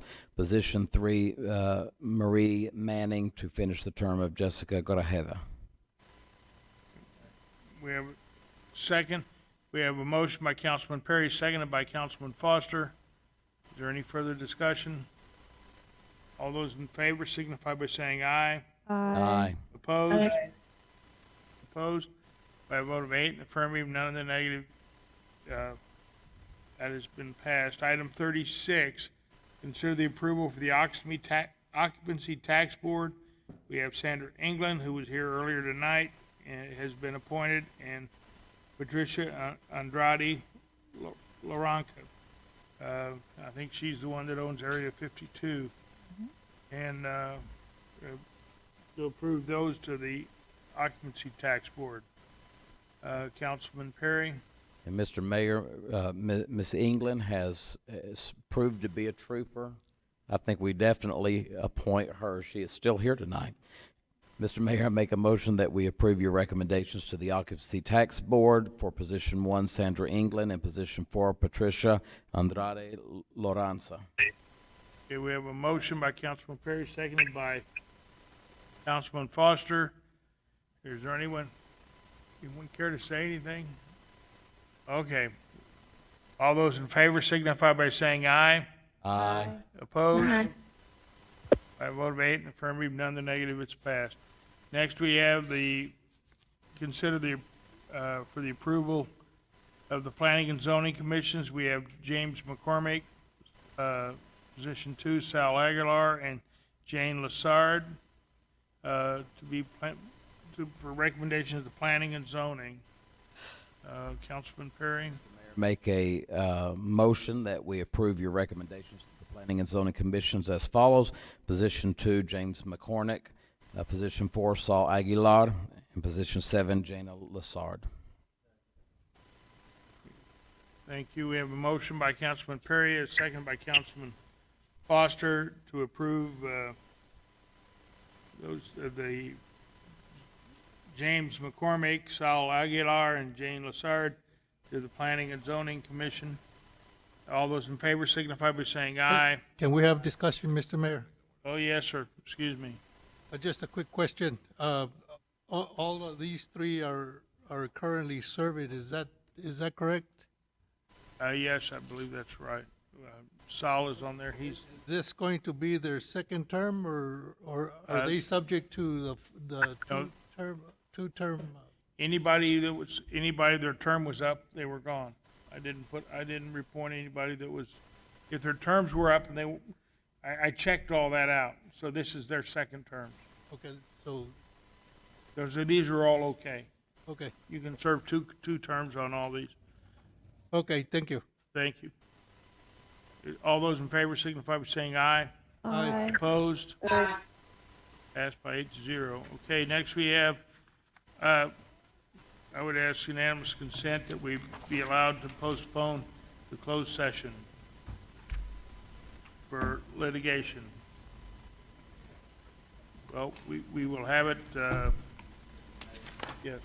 If I may just say, I did, because as I was watching the clock, I did reach out to our city manager to ask how pertinent things were. He said that this could be discussed with council and small groups between now and I guess the next meeting, but it's a session either way. I think the manager is ready either way. I did have a briefing with them, and I didn't feel that there was anything that was, had to be done right away, earlier, so we'd had that. So if that is, if there isn't objection, we will postpone that, and we will take care of that by 3 or 4 counselors at a time. Is there any objection? Okay, seeing none, is that okay? Okay, seeing none. Okay, next we have department reports. Is there anything, I don't believe there's, if we have public, yes, ma'am. Yes, ma'am. You mentioned that I was a trooper, and I'm glad that I'm not a trooper in your position, but I did have something prepared that I did stay here for. Oh, So, yes, ma'am. I just wanted to tell you, my name is Sandra England, and I am one of the many Airbnb owners in our city. And my job is to provide housing for people from all over the nation. I get people, international people, also within the U.S., and also our amazing travel nurses and doctors have stayed at my house from Loveless and Eastern New Mexico Hospital. I love my city. I've explored many aspects of our city in the 6.5 years that I've lived here, and I have not lost my enthusiasm for our city. I love tourists. That is like my all-time favorite. And because of these reasons, I was going to say I would like to, but thank you for choosing me to be on the Occupancy Tax Board to encourage city development and tourism in our wonderful city of Roswell. Thank you. Thank you, Ms. Arnold. Thank you for being here. I would just tell you that this council does not notice, I mean, your time here was well noticed by this council. We are putting a new rocket in to bring more guests in, so we can get some more guests for your Airbnb that you can just have, if you'll draw the maps from your Airbnb to go down 4th Street, come on straight to the rocket, it would be good, and visit downtown. All right, we're glad you're here. Thank you. Mayor, Yes, point of personal privilege. yes. I'm the new kid on the block. This is my 3rd city council meeting. It's now 12:30, and the previous record was 1:30. I'm not trying to break a record, but I hope that you will consider one of 2 alternatives. Either we start this meeting at a reasonable time in the afternoon, or we go to two scheduled meetings a month. If this is the way we're gonna operate, we're not fair. Everybody that's left almost out here, or our Roswell team, they've got to be at work at 8 o'clock in the morning. I've got an appointment at 8 o'clock in the morning. I don't know if anybody's left on the phone or watching on the computers or whatever they're doing, but it's not fair to the citizens that want to participate in these meetings when they've got kids that need to go to school. They've got to get up and go to work in the morning, whatever their reason is. So that's all I've got to say. We need to consider going to 2 meetings or starting at a reasonable time, 2, 3 o'clock in the afternoon. Councilman Corn, I remember when you used to filibuster in the House just like that, and I appreciate that. And is there anybody left on for public participation?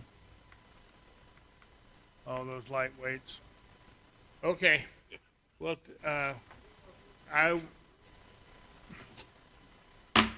we are adjourned.